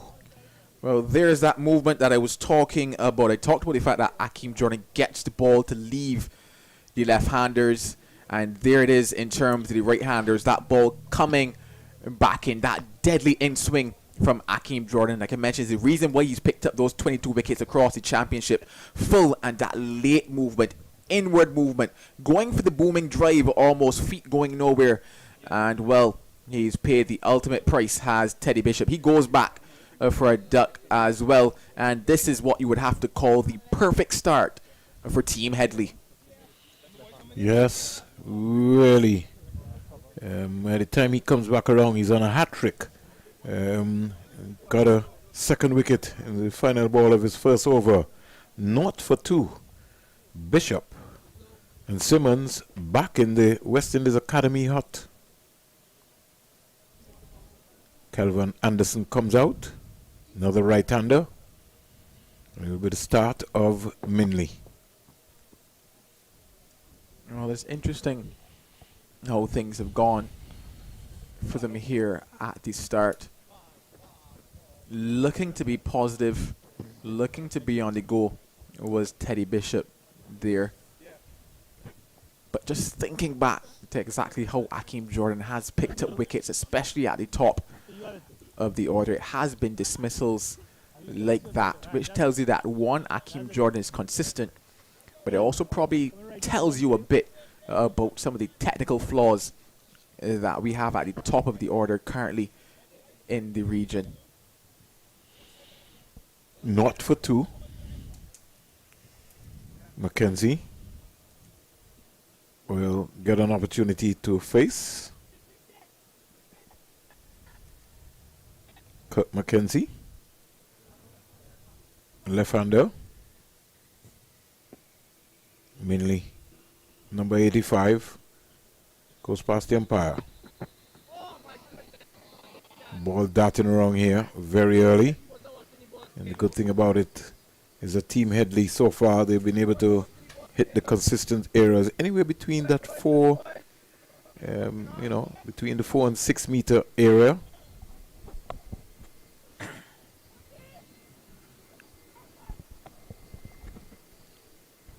This is going to be a tricky period of play for the West Indies Academy. Already lost 2 batsmen. Good leave. McKenzie getting out very, very, very early. Good stride. Knows where his off stump is. They're strengthening the slip area. It will be a very testing time for them here. The pressure is certainly on them, and well with the ball. Still like to see Minley bowl over the wicket to the left-hander. In fact, I think back to how Kirk McKenzie would have been dismissed at this very ground versus Barbados, and it was in fact Hakeem Jordan coming around the wicket and the ball just holding its line, taking the edge. And funny enough, across what would be a first-class season as well, McKenzie has found himself down in that slip cordon very often. So he'd be hoping that it's not probably even why they've strengthened that slip cordon as well. Quite a few of his dismissals have been behind there. Anderson yet to face the delivery, but McKenzie has faced a good 4 so far from Minley. Make it 5. He's on the money, Minley. He certainly backed up the job that Hakeem Jordan did in the first over. And that's exactly what you want at the start of an innings. The 2 wickets, absolutely perfect in terms of the start.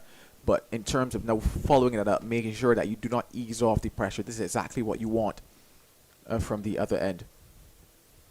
Not for 2.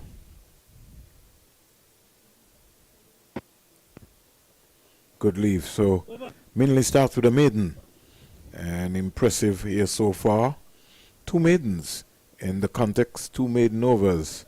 The only thing is that Minley was not able to pick up a wicket. But Hakeem Jordan, who now starts his second over, is on a hat-trick.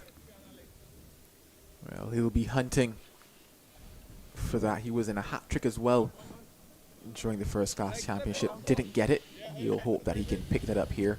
And picked up a 5-wicket haul. His first 5-wicket haul in that last West Indies championship match as well. But it's going to be interesting here for the West Indies Academy, because on both occasions it was what you would almost consider to be looking to play scoring shots. And I think that, especially when facing a bowler of the likes of Akeem Jordan, you have to just be a little more circumspect in how you go about it at the start, especially given the type of movement that he has. I've seen approaches from the likes of maybe like a Versami Permal and Sunil Ambrose, where they opted to take a step or two out to Akeem Jordan to negate that swing factor. That is something that one or two of their batters could maybe look to do in this innings to kind of put him off of those lengths, because Akeem Jordan is somebody who consistently looks to hit a length just around that full length area. 4 slips and a gully, all go down. Lovely shot by Anderson, stroked it beautifully to cover. Get a couple of runs here. And straight away, young man is off the mark. And so Akeem Jordan will have to wait another innings or another day to get a hat-trick. Yeah, he'll have to wait, but he will actually be very encouraged by that sign of Kevlon Anderson looking to stride out and play the ball through the covers, because that one was just a touch wider, you would have to say. And knowing Akeem Jordan, he's going to come just a touch straighter and a touch straighter. Back and across, stylishly staying low on the ball here, Anderson.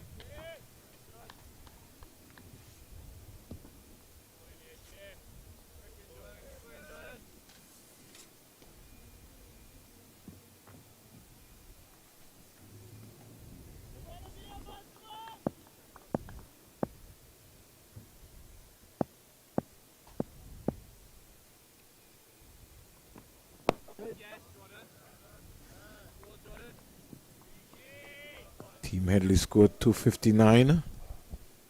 An attractive 100 from their captain Joshua De Silva, playing in his 50th first class game. 136 not out. 207 balls faced. With 16 boundaries and 2 maximums. And the man who scored his highest first class score is Akeem Jordan, who starts from the CIUN. Fantastic bowling from Akeem Jordan. That one just holding its line, passing the outside edge.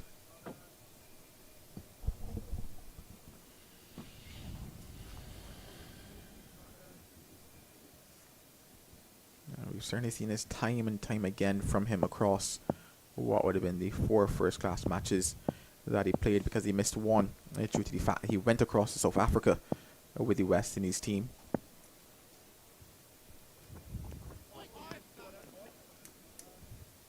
Good leave by Anderson. McKenzie not. Anderson 2. 2 for 2. This all-important contest taking place here at the Coolidge Cricket Ground, the home of Cricket West Indies.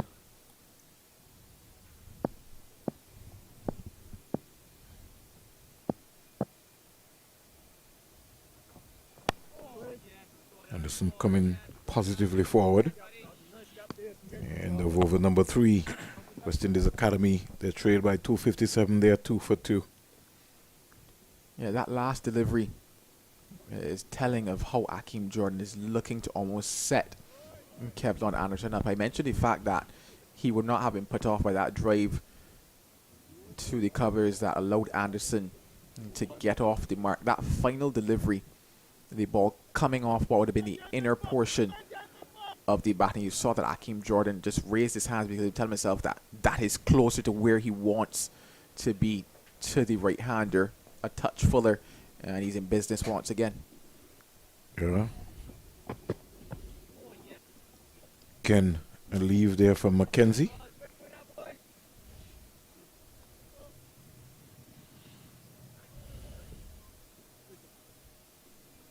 It's just that period where They will have to soak up just a bit of that pressure. Akeem Jordan bowling well, Minley backing him up. It's this case where you must just trust your defense and look to get through what will be this opening spell.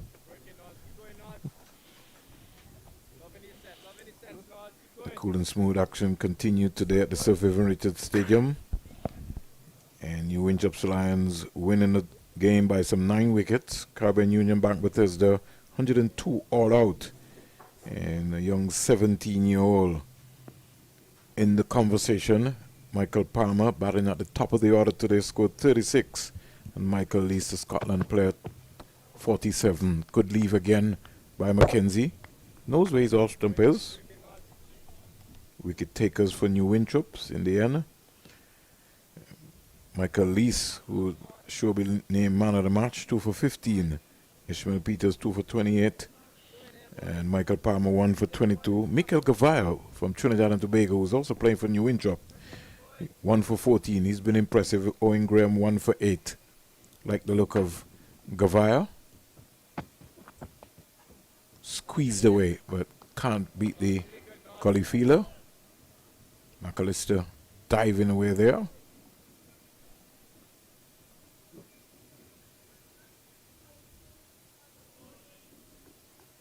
Two for 2. Quiet period of play. As the late hour out of Munster would say, rebuilding time.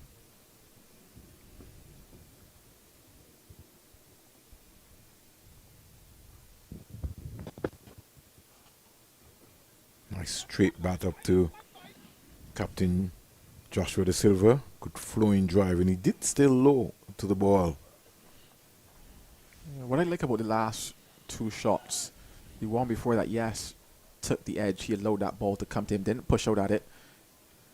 That time it was more so about the timing of the ball on to the bat. So not looking to force it here is Kurt McKenzie. That rolled along the ground. But a maiden over from Minley. 2 for 2.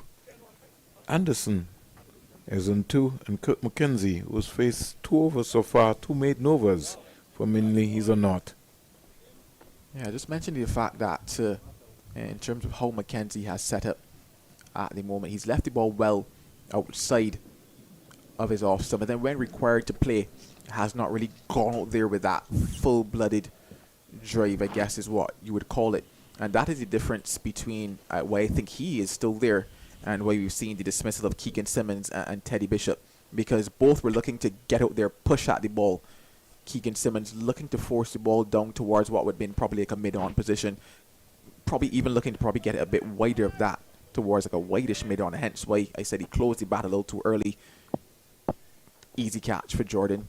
And then Teddy Bishop going for the drive, feet not going anywhere, leaving the gap between bat and pad. But on both occasions, it was both batters looking to force the ball. Not just that, but the swinging ball from Akeem Jordan. Kurt McKenzie, no, he's allowed that ball to come to him, not gone out there and tried to force it. And that, to me, is the better approach at the top of the order, at least at the top of this innings currently. Good leave by Anderson, the right-hander. So right and left combination continuing here. 3 slips, a gully. A backward point, cover. Dropped. Going hard at the ball, Akeem Jordan. It sort of surprised him in his follow-through. Got the left hand up, but it just didn't stick. I think it would have hit more or less on the bone end of his left hand. And Anderson dropped in 2. As we look back at the replay. And once again, though, just going hard at the ball, pushing at it, trying to force something to happen there was Kevin Anderson. And that is the reason why we saw that chance there again. He's given a life, and he would want to make good on that.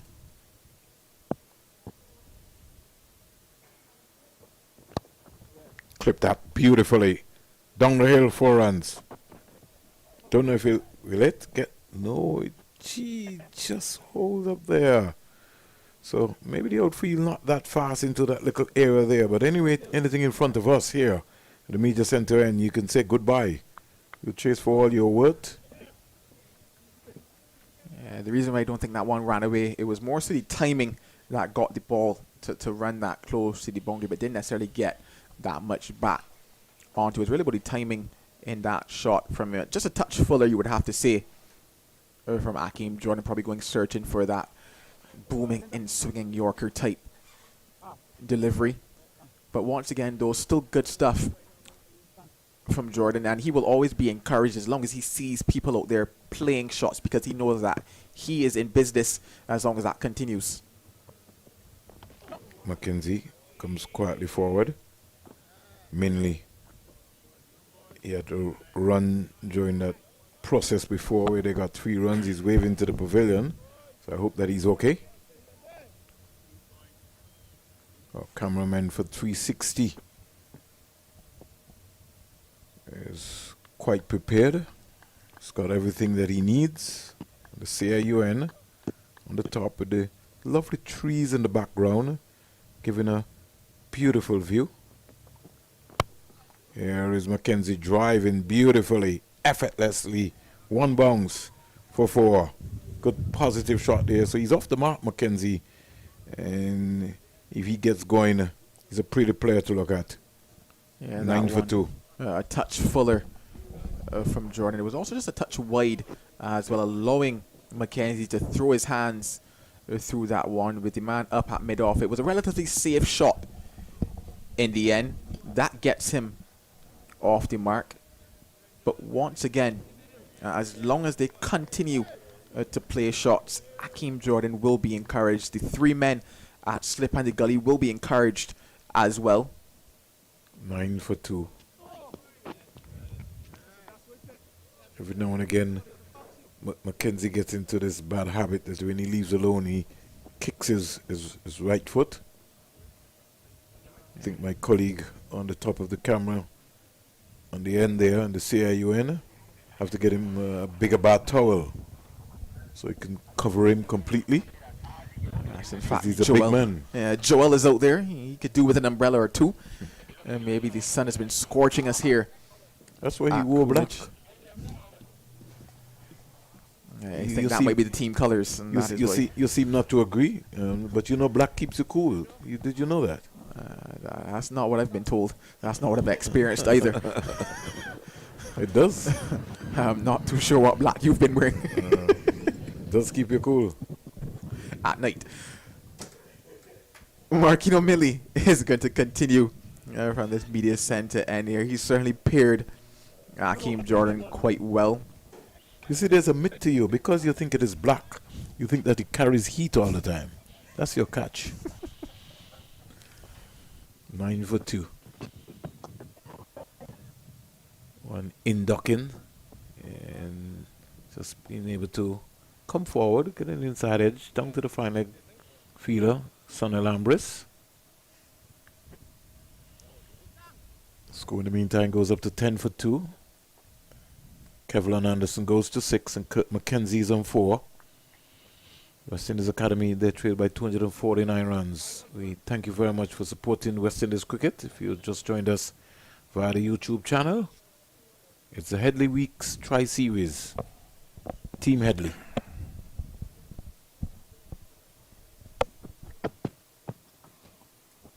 Quietly comes forward as McKenzie. And just once again allows that ball to come to him. We saw in terms of that single for Kevlin Anderson, taking the inner portion of the bat, but even there he was trying to straight out, trying to almost force the matter somewhat.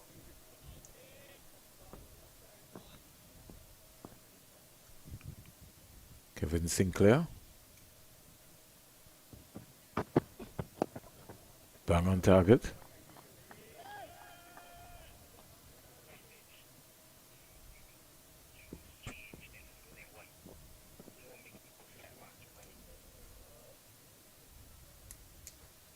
I think the task that the West Indies Academy will face here is due to the fact that these bowlers probably will be a tad more consistent than bowling that they have faced before.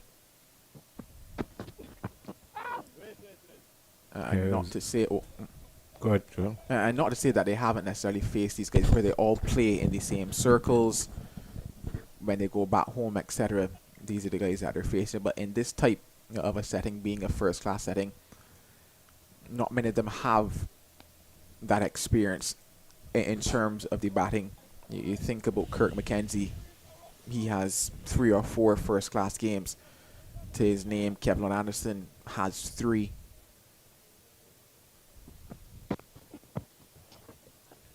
Clipped away. They can't score. And really no fault of their own, because they've just started their young careers. And so career paths and opportunities will have to be found where they get an opportunity to play more first-class cricket as compared to a cricketer from England, Australia, or maybe even South Africa, where their population is bigger, domestic-wise, and so you're allowed to play more cricket. In the West Indies Championship, we're just down now to 5 matches. By the time you look, the season is over. Spanked through cover for 4, half volley put away. And that's a lovely shot by Kirk McKenzie. Sweetly timed across this lovely outfield here at Coolidge, the home of Cricket West Indies. 14 for 2. McKenzie goes to 8. And Anderson 6. Over pitching there on that occasion, Mindley.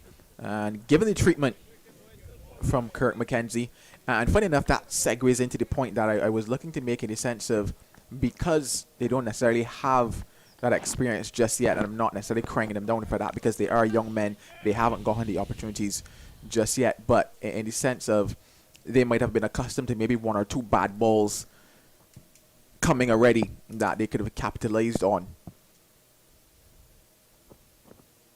Whereas you have the likes now of Jordan, who has been tight throughout what is his 3 overs into his 4th. No Marquino Mindley, other than that last delivery that he bowled, has been tight as well. So it's a case of, by this stage, they're telling themselves that they could have played maybe a few more shots, and that, to my mind, is probably where the downfall is. So the task for them here is to accept that they are bowlers who will just bowl a bit better and better consistently.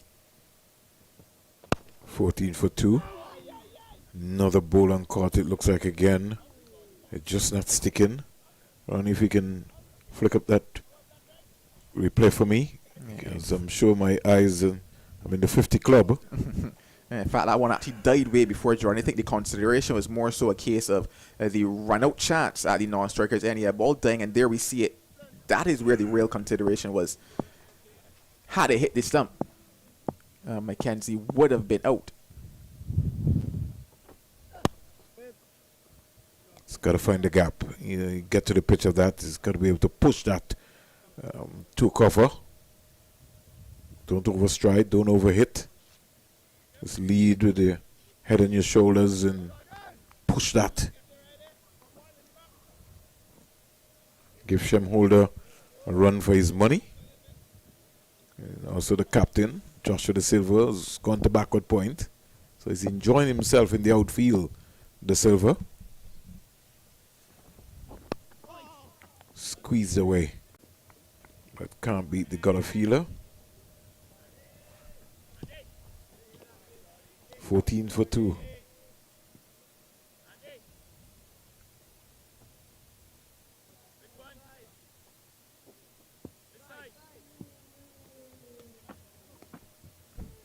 Darren Bravo having a slight conversation with Akeem Jordan.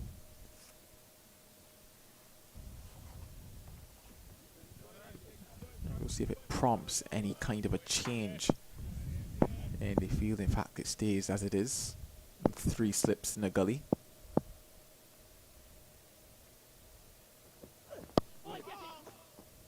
Justin Graves coming around. Faz return to kill that to the keeper Walcott. So the conversation with Bravo would be, just keep working, keep looking at the landing them at the around about the top of the off stump area in that 4-meter zone. One thing I can say for sure that he's gonna get that support, because Akeem Jordan is almost like a student of the game.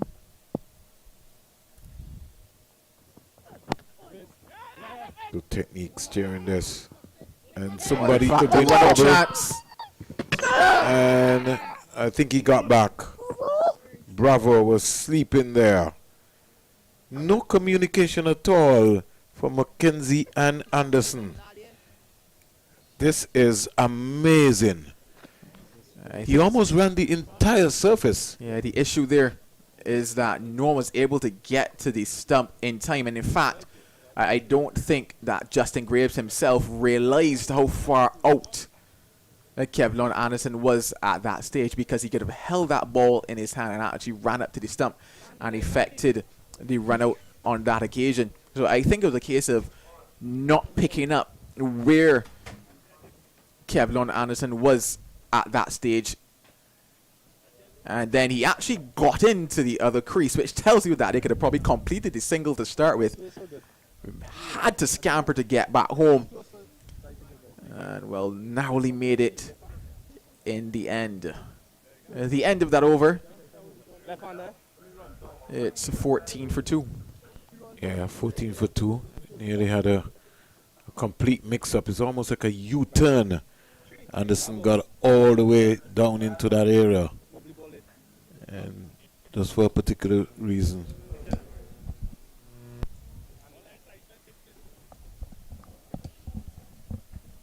$14 for 2.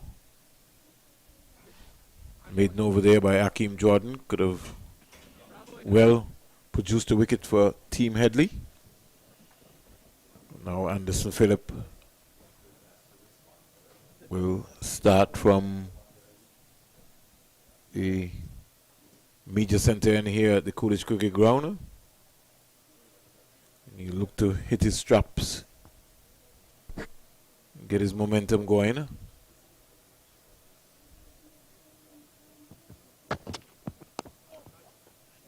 Here's McKenzie. That one hammered into the pitch, where he's looking to get aggressive, as Kirk McKenzie was on it.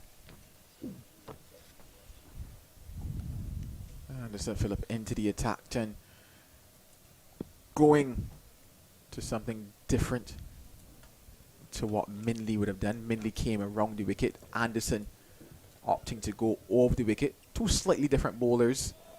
Certainly Anderson more so that in to the wicket type of a bowler. Probably gets a little less swing than McKenzie. Than Mindley.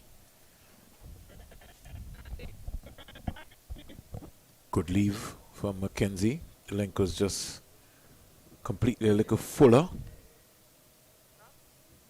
Bravo just comes across from mid-off and says, "Well done, my brother."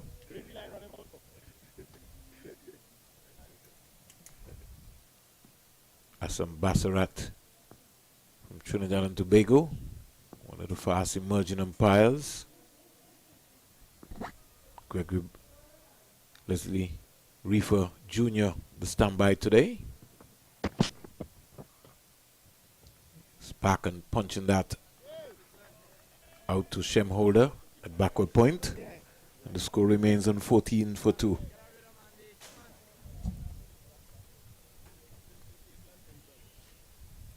So Anderson Phillip bustling one up. Maybe just trying to just get his rhythm here. Get a good run out. As Captain Joshua De Silva tosses the ball to him. All teammates. They play for the Trinidad and Tobago Red Force. So too is Bravo. That one was a wide delivery. If we were playing a T20 game here today, Mr. Bassarat would have his hands out. Well, we've seen stranger things, because we've seen wide deliveries and they're not being called, so never know. Yeah, just going across on the angle there. Anderson Phillip. Into his first over. And he would want to ensure that he ends it well. 14 for 2. Sweet, sweet. Push the cover. Coming around is Joshua De Silva, but they only need one. At the end of this delivery, you'll get to hear the voice of Seth Burton and Joel. In fact, Joel will take up the ball by ball, and Seth will drop anchor, as they would say. Do you know the set is the mayor of Liberta? I didn't know that one. So take a note of that. You can Google it.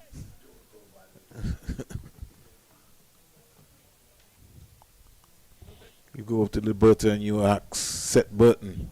Everybody knows him.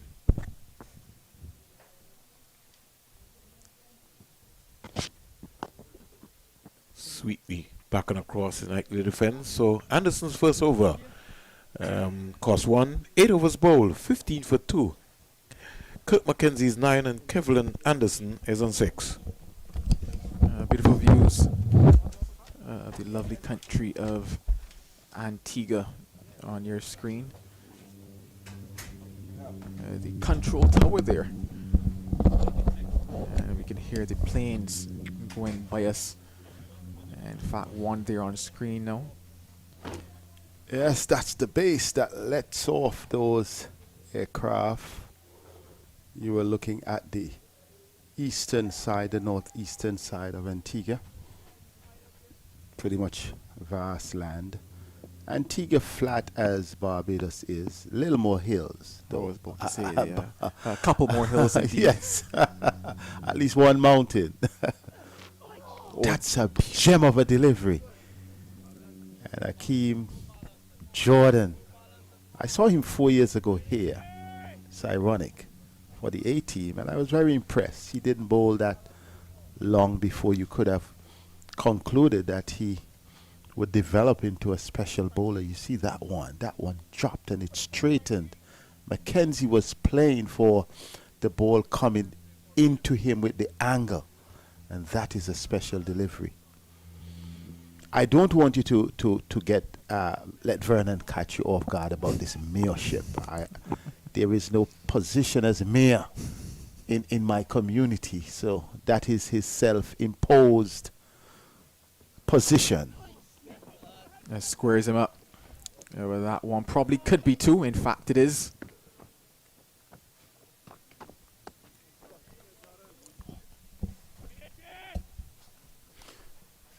Cricket is just such a strange game. When Akeem Jordan took those 2 wickets in the first over without even a run on the board, he started to wonder what would happen to these youngsters.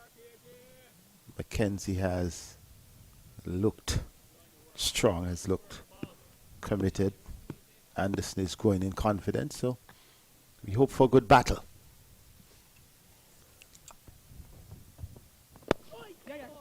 Worked quite nicely. The thing about it is that, yeah, when you saw those 2 wickets down, you might have said, because it is the academy side, you just never know. But the thing about it is that the ability is there for them as well, and that's why they've been identified as the ones to be here, the next generation of talent, the next ones to make their way into the West Indies side. So I don't think it's necessarily a case of you should have that worry, but you must have worry about the application side of it. And it's like there's the ability there, but you just want them to have the application today. Kirk McKenzie's applied himself quite nicely so far. And he's left the ball outside the off stump. As well, I mentioned the fact that quite often during that first class tournament, he was caught, whether or not caught behind or caught in the slip corner. Remember, versus the Leeward Islands, Jeremiah Louis took his edge and he was actually dropped by the keeper. 3 deliveries later, the exact same thing happened, was taken in his slips. Came here versus Barbados. Akeem Jordan from around the wicket was able to do the exact same thing. And in that short space of time, because it was a relatively short tournament, you can see that there's been adjustments made by Kirk McKenzie, because it was a case of balls outside the off stump. He was getting caught in that in between, whereby he wasn't going forward, wasn't coming back, hands going away from the body, being caught behind. Here, so far in the innings, he's let that ball come to him. He's not really looked to force too many shots, and he's looked nice at the start of it. And you really would love for him to continue that.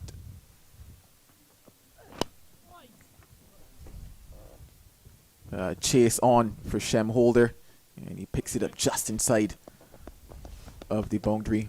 But 2 more to McKenzie to close that over. It's 21 for 2. Yes, when you speak about growth, and that growth path is important for the player, that you assess yourself. I've gotten out this way, I have a weakness here, and then over time, a short space of time, you can measure improvement. It speaks to two things. It speaks to the player's commitment, well, first awareness of the situation and commitment to make the change, and it also speaks to a coach's or whoever is observing or guiding that player to a better path. And I think it augurs well for West Indies cricket. You know, the visitors who came here, one said that he had the privilege of watching Sir Gary Sobers, something that I have never had. And another spoke about the glowing talent that we have here. And it is evident that the talent is here. And once the guidance and the gelling of the teams, chemistry come together, West Indies cricket would definitely be back on the rise. This pool of players, and you would have seen the under 15s, see some incredible talent. I mean, they did not get as many runs as you wanted, but you could just see that commitment, that extra edge, that level of maturity even at 15.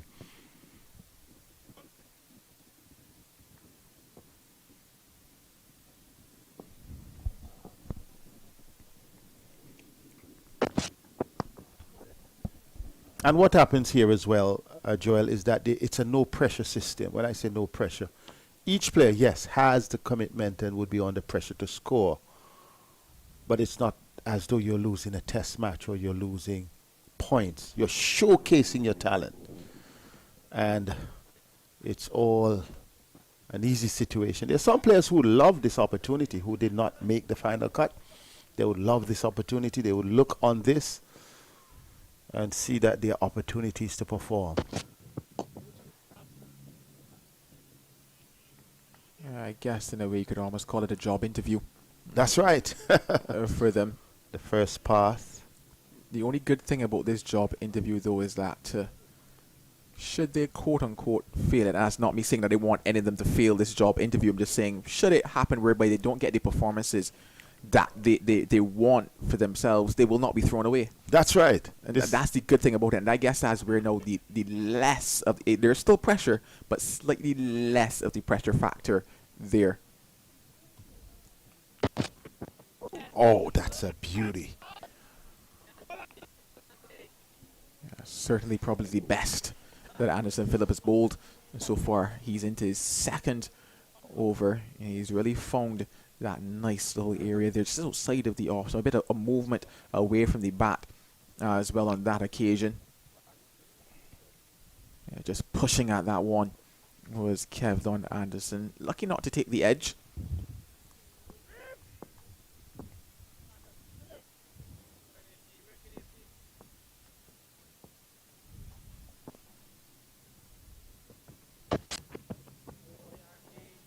Opts with the better option on that occasion, leaving it, given that it's wide and going wider. And funny enough, that was exactly what happened, the delivery before. No trouble in terms of the off stump. Wasn't necessarily looking for a scoring option. So just hanging the bat out there is trouble for him. But just getting back to the concept of the job interview for these young men is almost like a career fair for them type of a scenario, you know, where it is a case I like how you put it. Yeah, it's just exactly that, where you say, all right, guys, go there. We know that you have the qualifications to be on this field. Have fun, enjoy it, show us what you can do. And these two young batters would say our response and responsibility would be to ensure that we see our team through without losing another wicket in this, the first day of play, and then take it from there, make a statement. That's the Mole Hill in the Pickets, from which they extract mole for the base of the roads, most roads here. So you're wondering what that is. It's just to the south of the airport, the BC Bird International Airport. Once these two, Anderson and McKenzie, can take them through, I think they can have a good discussion, a good team discussion this evening along with the coaches, to carve the path forward. That must be their first assignment. Weather the storm, Anderson and Jordan and whomsoever may come after, they need to see this through to get their confidence right. Is it Graves? Yeah, in fact, yes, Justin Graves has been introduced into the attack. The bowler who has done quite well in the championship and played for the Windward Islands. And I think because of that is why we're seeing him here, because he is Barbadian born, and himself and Tevin Walcott opted for the opportunity to play with the Windwards.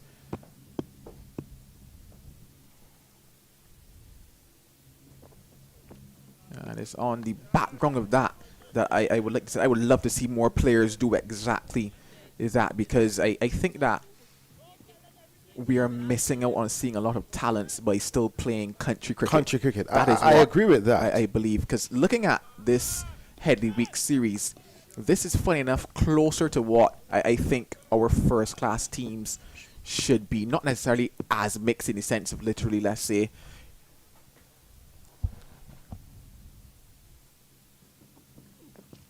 oh, an absolute gem from Graves there. He's certainly been on the money to start with his first 3 deliveries.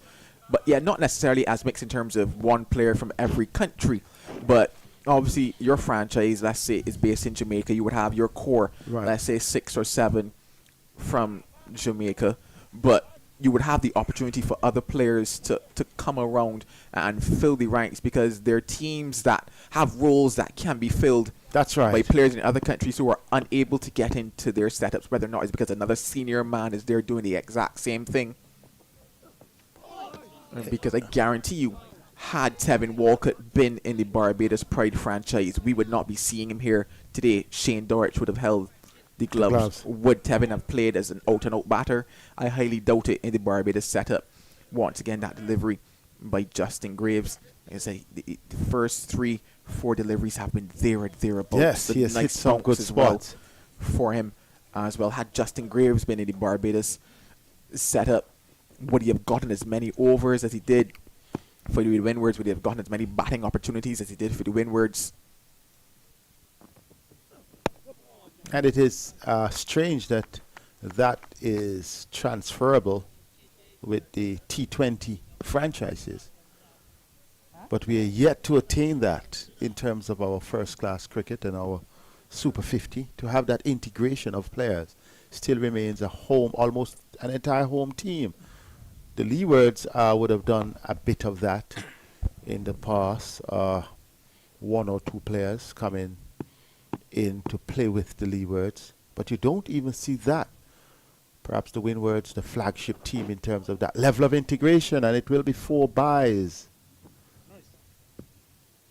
Yeah, just asking the ball to do too much on that occasion. Justin Graves, 4 byes to, I was going to say spoil that over, but I wouldn't even say that. 4 byes to end off what would have been a maiden over for him. Well, he has done the trick. He could say none came off the bat. And he has gotten appreciable both swing and bounce. Back of the length, getting the ball, excellent carry, excellent movement away from the left-hander, and it's good to see that approach. It's the first time I'm seeing him live, so it is good to see a player who has risen and who has embraced the opportunity with another franchise.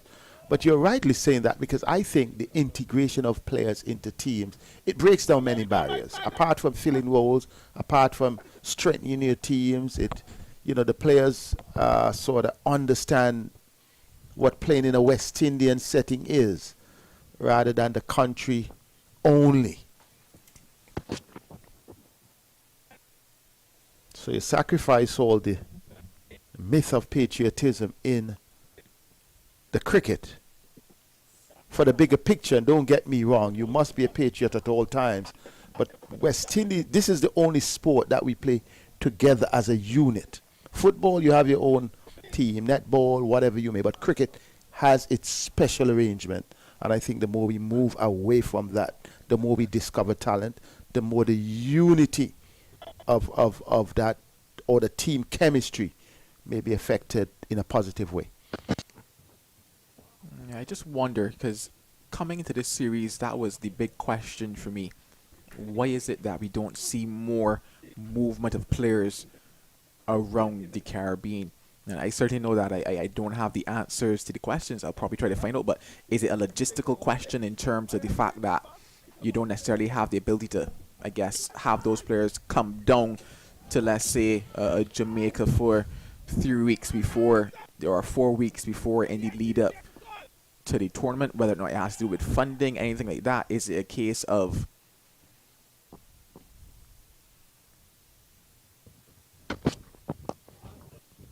I think that can be easily arranged. I know, for instance, okay, I'm using a leeward scenario. I'm not quite sure the avenue to that, but at least a few Trinidadian players would have represented the leewards in some format. Akil Hussein in the past, Carrie Peer, we have had a bit. Cooper would have all, the wicket keeper. Exactly, Django, the wicket keeper, would have represented the winner. So there is some sort of connection. When we get to the local scenario in terms of T20 cricket, we had Kushank as well, who played in the Liberta Blackhawks. Let me not say my team, because Vernon is already calling me mayor, and I'm trying to get away from that. So he would have been essential. And now, an overseas player, a youngster that I saw, Andre Bailey, bowled some deliveries and then batted at number 4 last night. Now he's sponsored. I sure have clearance to say he's sponsored by Rodman Powell. Someone takes up the tab and say, I am sponsoring that youngster because I see the value in him and the value of the tournament. So we have had that. New Winthrops, Kyle Mayers would have played for that, and now his brother comes in and plays for another team. So we've had these sort of arrangements within the Cool and Smooth T20 in which you're allowed 4 overseas players. Currently an agreement with the Scottish team. But you have regional players, and what that forms, an integration. And I'm sure when you saw Clark out there playing Zidane Clark, I'm sure it's clear that Kyle Mayers would be supporting that, because that's the tournament that he found his footing in order to move forward, and more of that is going to be helpful to West Indies cricket.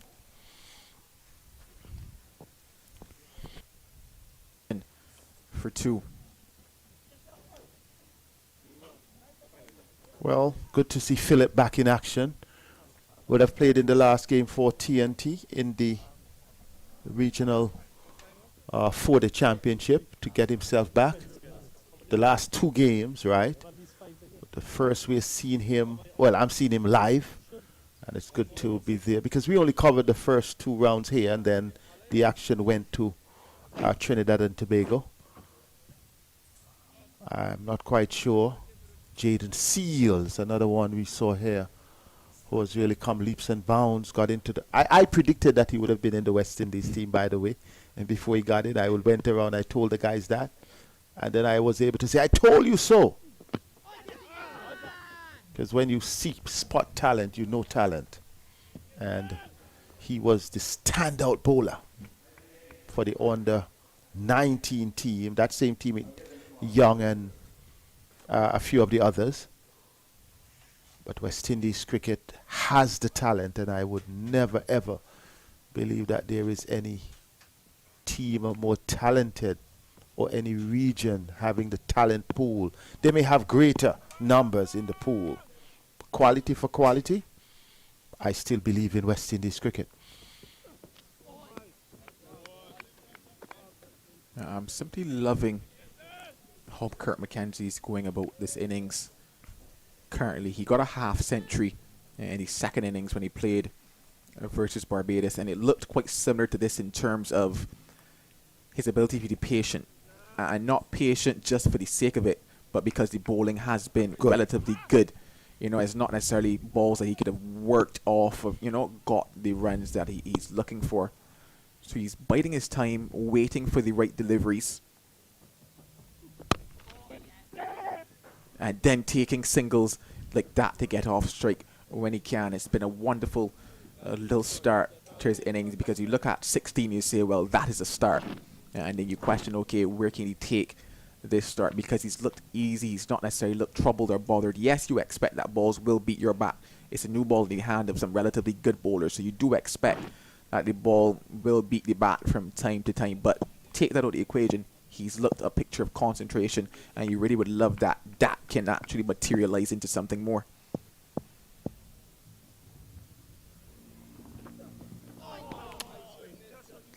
Well, Kevlin Anderson, he will be asking himself some questions as well, because he got off to a flying start in the regional championship, and then he folded. I'm not quite sure. We also had young Nando as well. Both would have gotten centuries in the first round, but somehow they would have pleated away. For him now, he needs to come, make a bold statement, stand up to the pace, stand up to the spin, bat a long innings. He has already been introduced through his under-19 credentials. He would have had a lull, but then he's back and he needs to show that he still has it. It's so important. Yeah, he certainly had a couple opportunities. The 3 first-class games so far for him, scores of 6 and 15, 36 and 22, and then 16 and 31. So funny enough, when looking at them, you can also see that he himself got starts as well.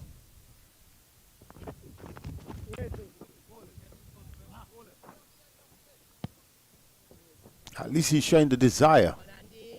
What is most important, that he has the desire. He's not going to be nonchalant. 28 for 2. No difference between the innings now. The Trinidad, the Headley Weeks team, they would have lost their first wicket without a run being scored. Then the second, what, at 25. 25. Yeah. So we're 28 for 2. They can't say we were outfoxed. So now the game is saying the same. Somebody needs to play that Joshua, the Silva innings. Yeah, certainly, but they wouldn't want it to come in the Joshua de Silva position. They would want it to come here. I know for them, a bit of a change in the approach for Anderson Phillip. He opts to come around the wicket now to Kirk McKenzie. He also takes a man out of that slip cordon, so 2 slips in the gully in waiting for him here. It's important for Phillip that he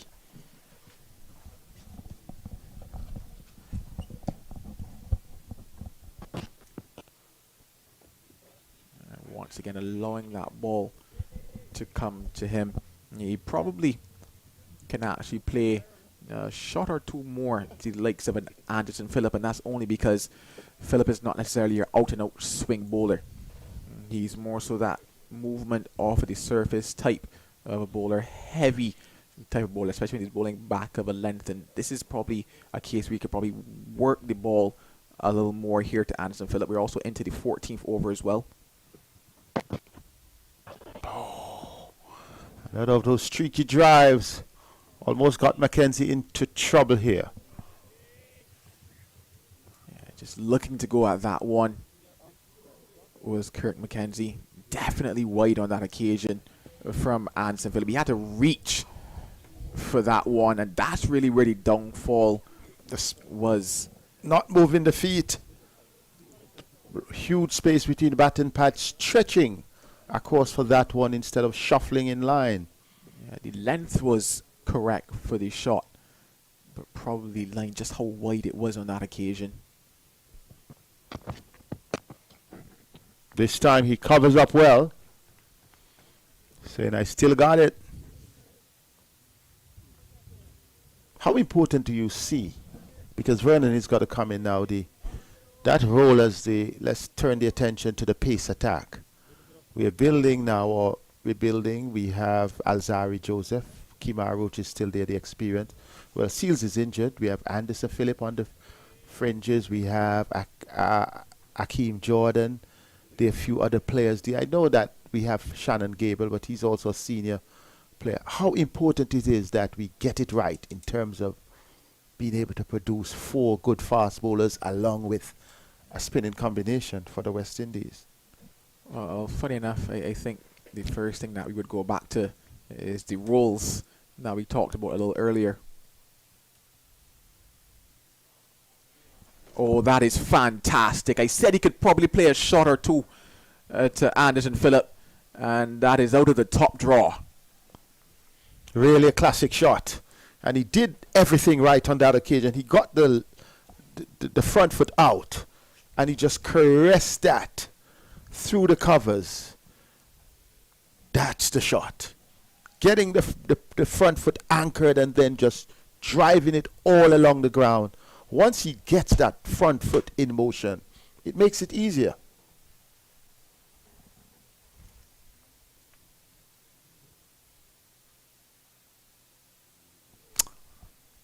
Leaving that one late was Kurt McKenzie, I guess, in a case of two minds on that occasion. But to his credit, no harm, no foul. He's still at the crease. He looks at the pitch. I'm not sure the pitch was the problem there. You mentioned in two minds. Needs to be decisive. Yeah, just leaving it the last moment. Very quickly getting back to your point. In fact, we'll finish it after this last ball from Anderson Phillip.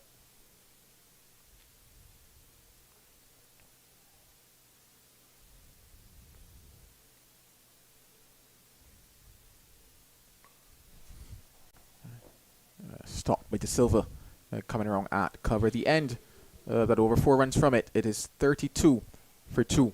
Yeah, just looking at the conversation with regards to producing, let's say, a 4-seam attack and a spinner. I think that, funny enough, the first thing that we have to once again figure out is what do we want that team to look like, as we talked about the roles in the West Indies setup. It is a case of cricket going forward for us. Are we looking at having 4 fast bowlers? Are we looking at 3 fast bowlers? Are we looking at probably producing a couple more spinners? You know, I think that first of all would be the first thing that we kind of have to assess and figure out before we say, okay, we need to produce another crop of fast bowlers, because it's a case of we produce them, but then for what? Because then it's a case of, are they being played?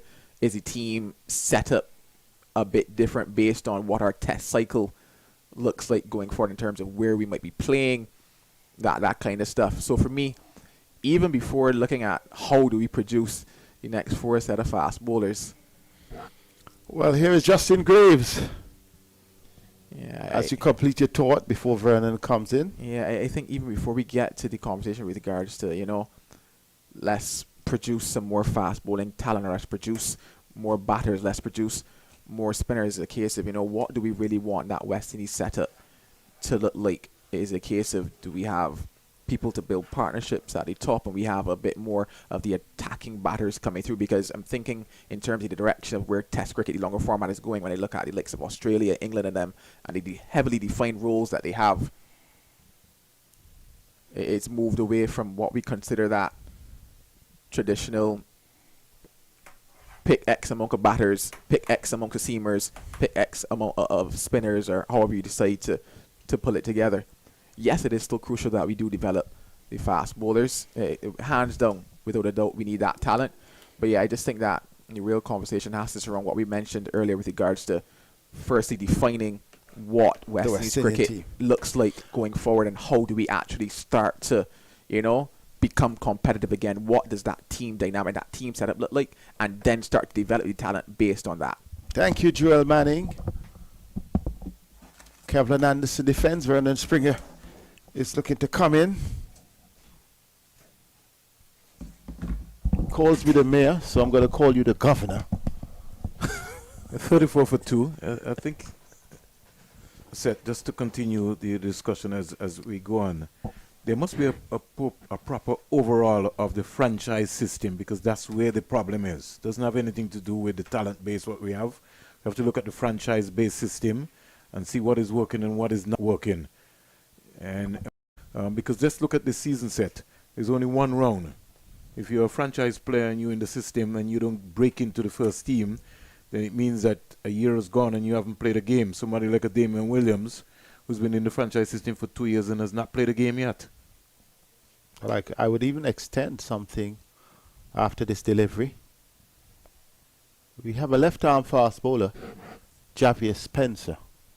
Would have made the, well, at 17, he was attached to the guy in a franchise. Didn't play. Didn't play. But only made his debut. And only made his debut this year in the last game But the only how for we the can, Leewards. but the only That's we how can, many years? 4 years later. But the only way we can rectify that set is if you have second team cricket. Let's take 2 years of COVID out of that, really. But we have to get second team cricket so that these guys can get an opportunity set where they can be able to play some cricket. Otherwise, we're going to be behind the 8 ball. When you look at the world test nations of players, West Indian cricketers play the least amount of cricket on the world stage. We're talking about first class cricket. So when you look at a player from Australia, they have bigger population, a bigger pool. That's right. They come into a system where they've already played 20, 30 sometimes first class games before they get in. In the West Indies, you get picked maybe from 5 games. That's and then right. everybody say that you're a hero. So the automatic thing that needs to happen, Seth, is across the region, what we really need is satellite academies.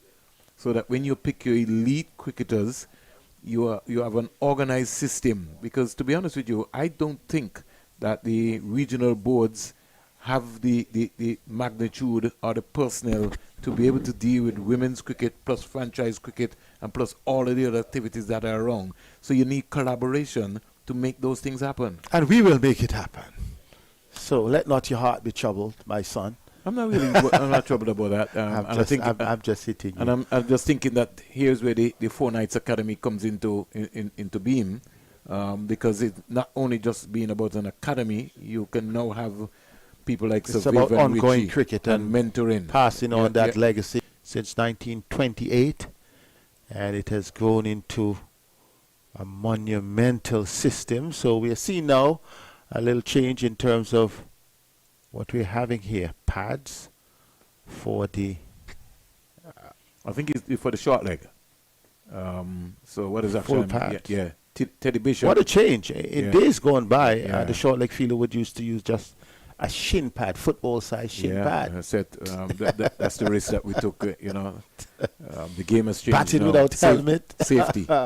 We're talking about Safety. Sometimes you do a lot of foolishness. Yeah. Well, I wouldn't In call the it time of foolishness. ignorance. But you look back at it as... You were just brave. You think so? Yeah. There are times when I look back and I say, wait, you did that? I did that? Because that was what was available to you. So you had to do what was available to you.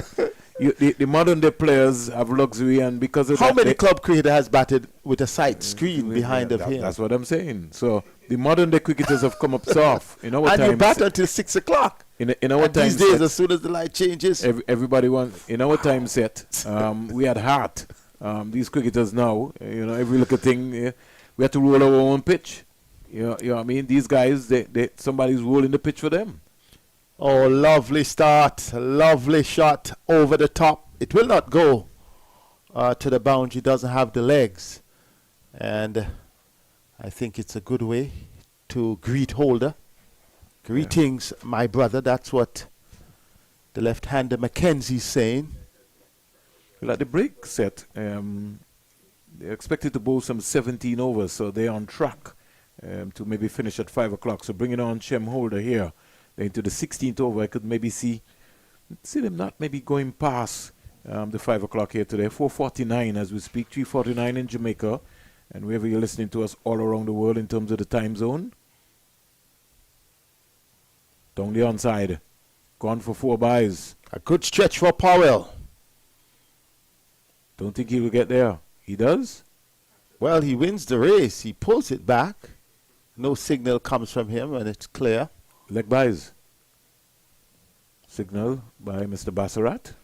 Goes to the runs. We have had a wonderful day of cricket. No rain, perfect sunshine, good performances from either side. A game of 2 tails, and good officiating as well.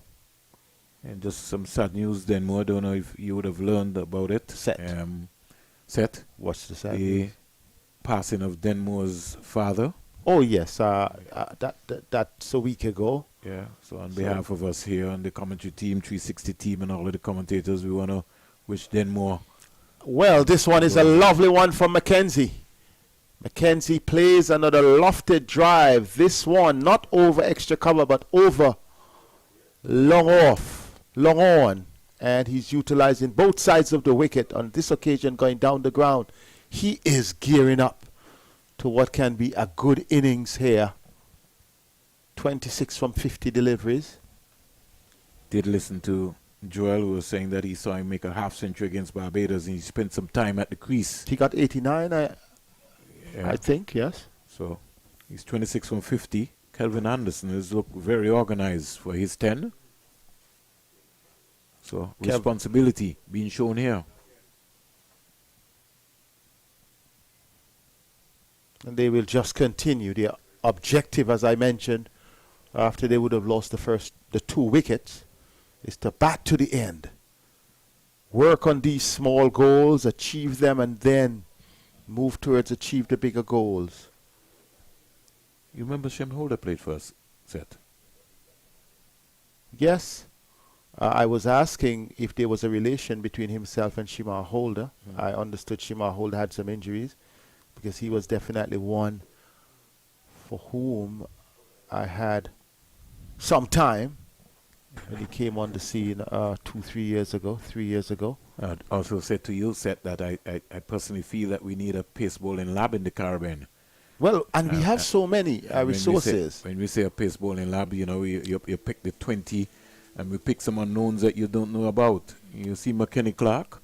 He would be somebody, Nathan Edwards, you know, all those young guys. We got Layne here, got a company, and have them in a lab where you're mentoring them, you're getting them stronger, putting them in a system. 44 for 2. 1 over remaining in the day's play, hopefully. 16 overs in the innings. We might get in 2.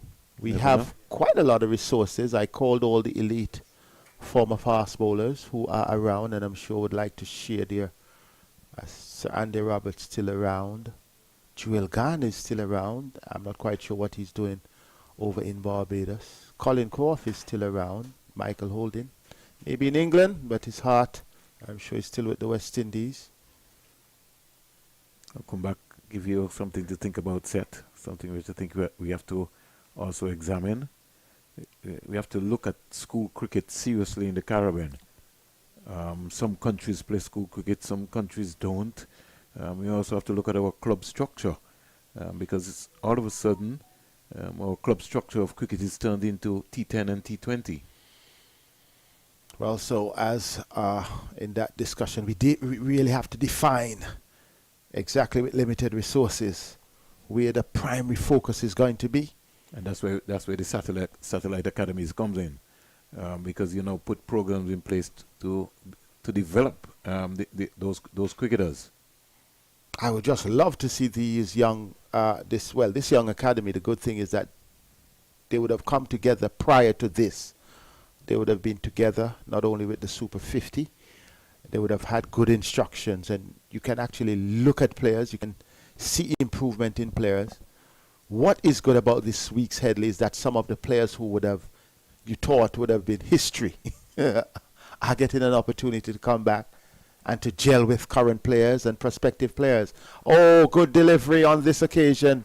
Stifled shout, I thought, from Graves. Anderson looking to work it off the pads, looking to play against. Let's look at it.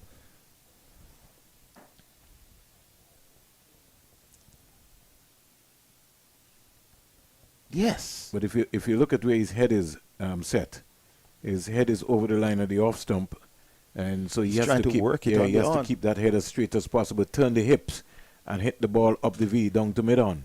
That's going to be very critical for him. Beaten by a good one.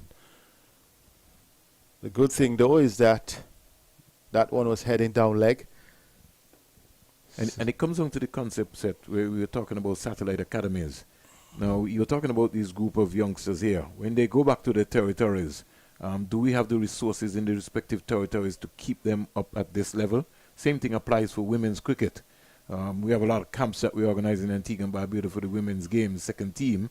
But when the ladies go back to their territories, there are no personnel to take them to the next level or to keep them at that level. Well, Anderson is settling in nicely. They have shared in a 44-run partnership. And if you have just joined us, they are 44 for 2 in reply to 259 scored by Headley, Team Headley, because they were 2 wickets down without a run on the board. Akeem Jordan threatened to blow away the West Indies academy. But he has been stopped. He and his pace quartet, they have been stopped by good batting by Anderson and McKenzie. And Anderson ends the over well. Just plays defensively, allows the ball to go through. We have completed the 16 overs remaining, but we may have, Vernon, a couple of minutes. So perhaps another over before we get to 5. Yeah, so at the start of the innings, would have been 17 overs completed in the day. So the Headley Weeks team has been on target. And like I said, I think this would maybe be the last over. And strange things have happened. We've either lost wickets before the break, after the break, or just before close of play. And so I think these two, little message has been sent out by Andrew Coley and Kenneth Benjamin to say, hey, this could be the last over. Make sure that you make this the last over and come back tomorrow. That must be the focus. Once they would have lost the 2 early wickets, and I like the approach. They weren't just closing up shot by being negative. They picked the scoring opportunities. They picked them well. And once they get in safely, trust me, we have a match on our hands. It's not going to be one-sided. I'm gonna just share a little insight with you, Seth. Now we have McKenzie on strike. This could be the last over. I would have put some pressure on McKenzie. You never know. Yeah, give him something to think about. And he goes down the ground. Hoiks it 1 bounce, 2 bounces into the long on boundary for 4, showing positive intent, McKenzie.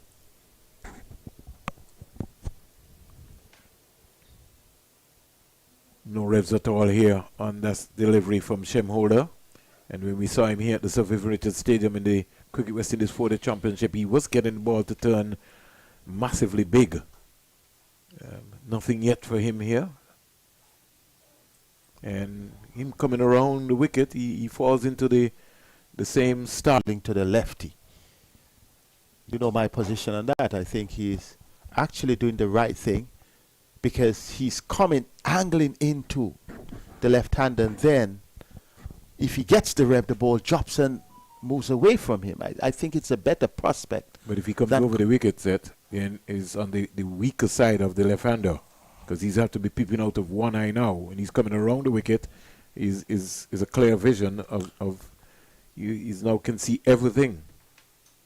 He defends well, looks to be batting with a real purpose.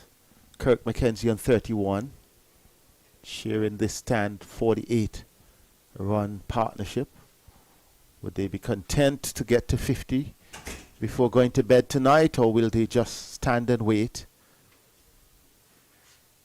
Setting up a good day of cricket. Well, it's not over yet.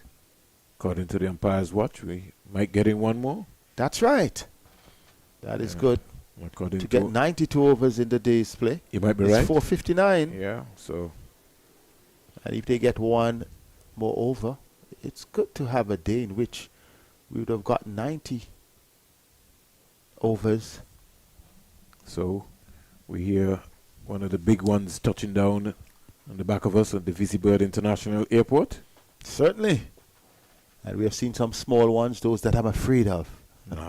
When you're in them, you only put your hand in the master's hand. Come on, Seth. Come on. Even if you're in a big one, you still would be frightened. So no, man, I love the big one. Why you want to be in a big one and in a small one, you're scared? It's the same thing. It's the same pilot. Yes, but it's the movement, Vernon. You feel like you're floating in the air. In the movement. Man, you don't have anything to hold on to. Nature has got you, man. God has got you. You don't need I'm confident on that side, that part of it. But I just can't take those temporary You don't have to worry about anything. You know, you just leave it. Yeah, but it's all good. 48 for 2. They trail by 211 runs. Justin Graves.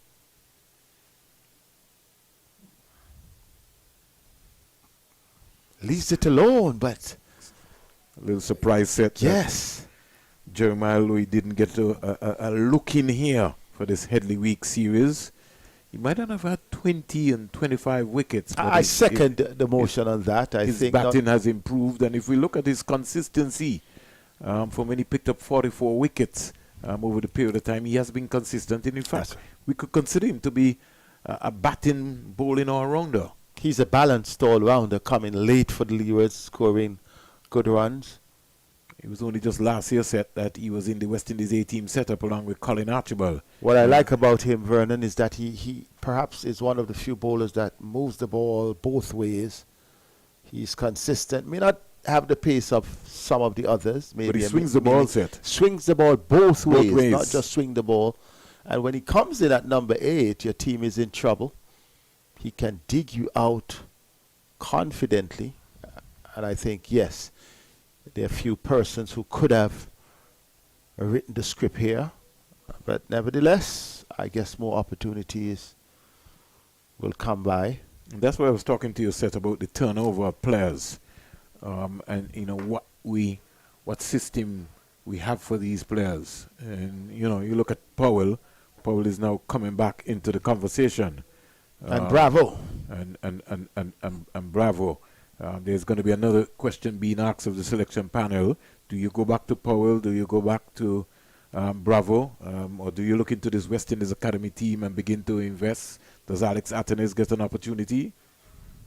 These are pertinent questions that are going to be asked. Well, and they ought to be answered. So Alec Atenes would have the opportunity of leading the Weeks team. And he has been a revelation.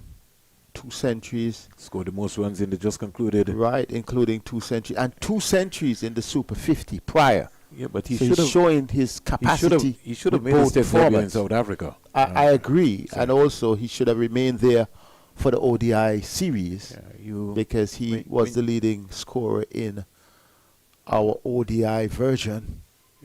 When you have talent. Well, McKenzie just defended that one and walked away. You think he's saying, I am finished for the day.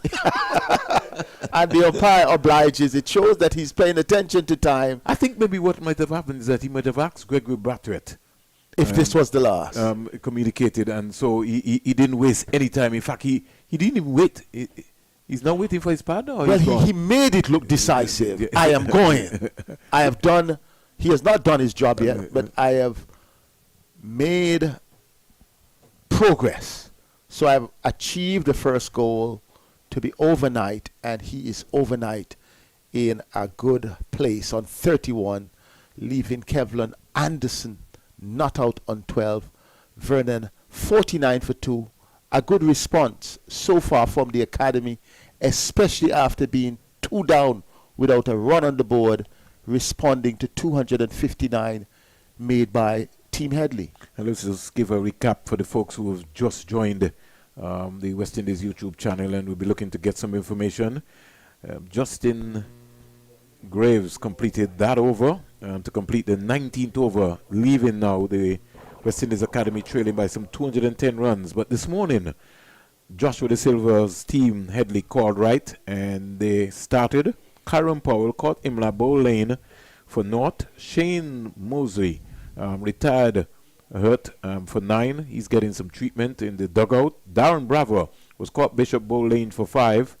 Kavim Hodge was caught Ned Bowl Layne for 10. Tevin Walcott was LBW to Layne for 15. Justin Graves was Bowl Bishop for 3. Akeem Jordan scoring his highest first-class score. He was caught McKenzie Bowl Layne for 54. 64 balls, 8 boundaries. Anderson Phillip was more or less caught Pittman Bowl McKenzie for 16. Shem Holder was caught Wickham Bowl Bishop for 10. Markina Minley was left not out on naught. But the man of the day is set.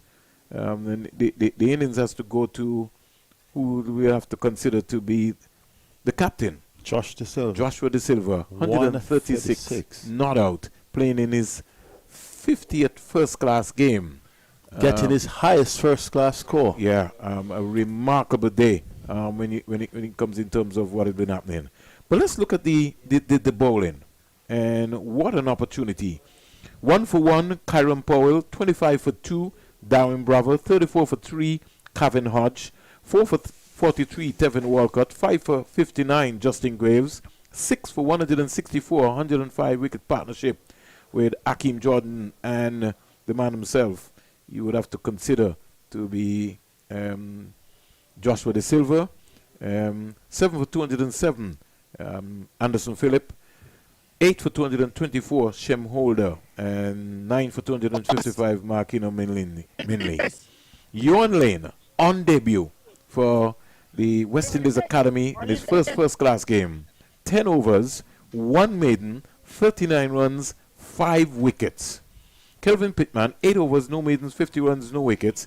Naeem Young, the captain, 9 overs, 1 maiden, 32 runs, no wicket. Joshua Bishop, 9 overs, 1 maiden, 89 runs, 2 wickets. Teddy Bishop, 3 overs, no maidens, 9 runs, no wicket. Ashwin Ned, who bowled remarkably well. 18.4 overs, 6 maidens, 32 runs, 1 wicket. And Kirk McKenzie, 3 overs, no maidens, 8 runs, 1 wicket. Now, when the West Indies Academy started, they lost wickets very quickly. Keegan Simmons was caught and bowled Jordan without scoring. Teddy Bishop was bowled with a beauty from Jordan without scoring. But these two, and Kirk McKenzie not out on 39 from 59 balls with 5 boundaries, and Kevlin Anderson 12 from 49, have weathered the ship and they've closed shop at the end of the day, 49 for 2. The wicket takers for Team Headley, Hakeem Jordan continues a good bowling form in the Caribbean. 6 overs, 2 maidens, 16 runs, 2 wickets.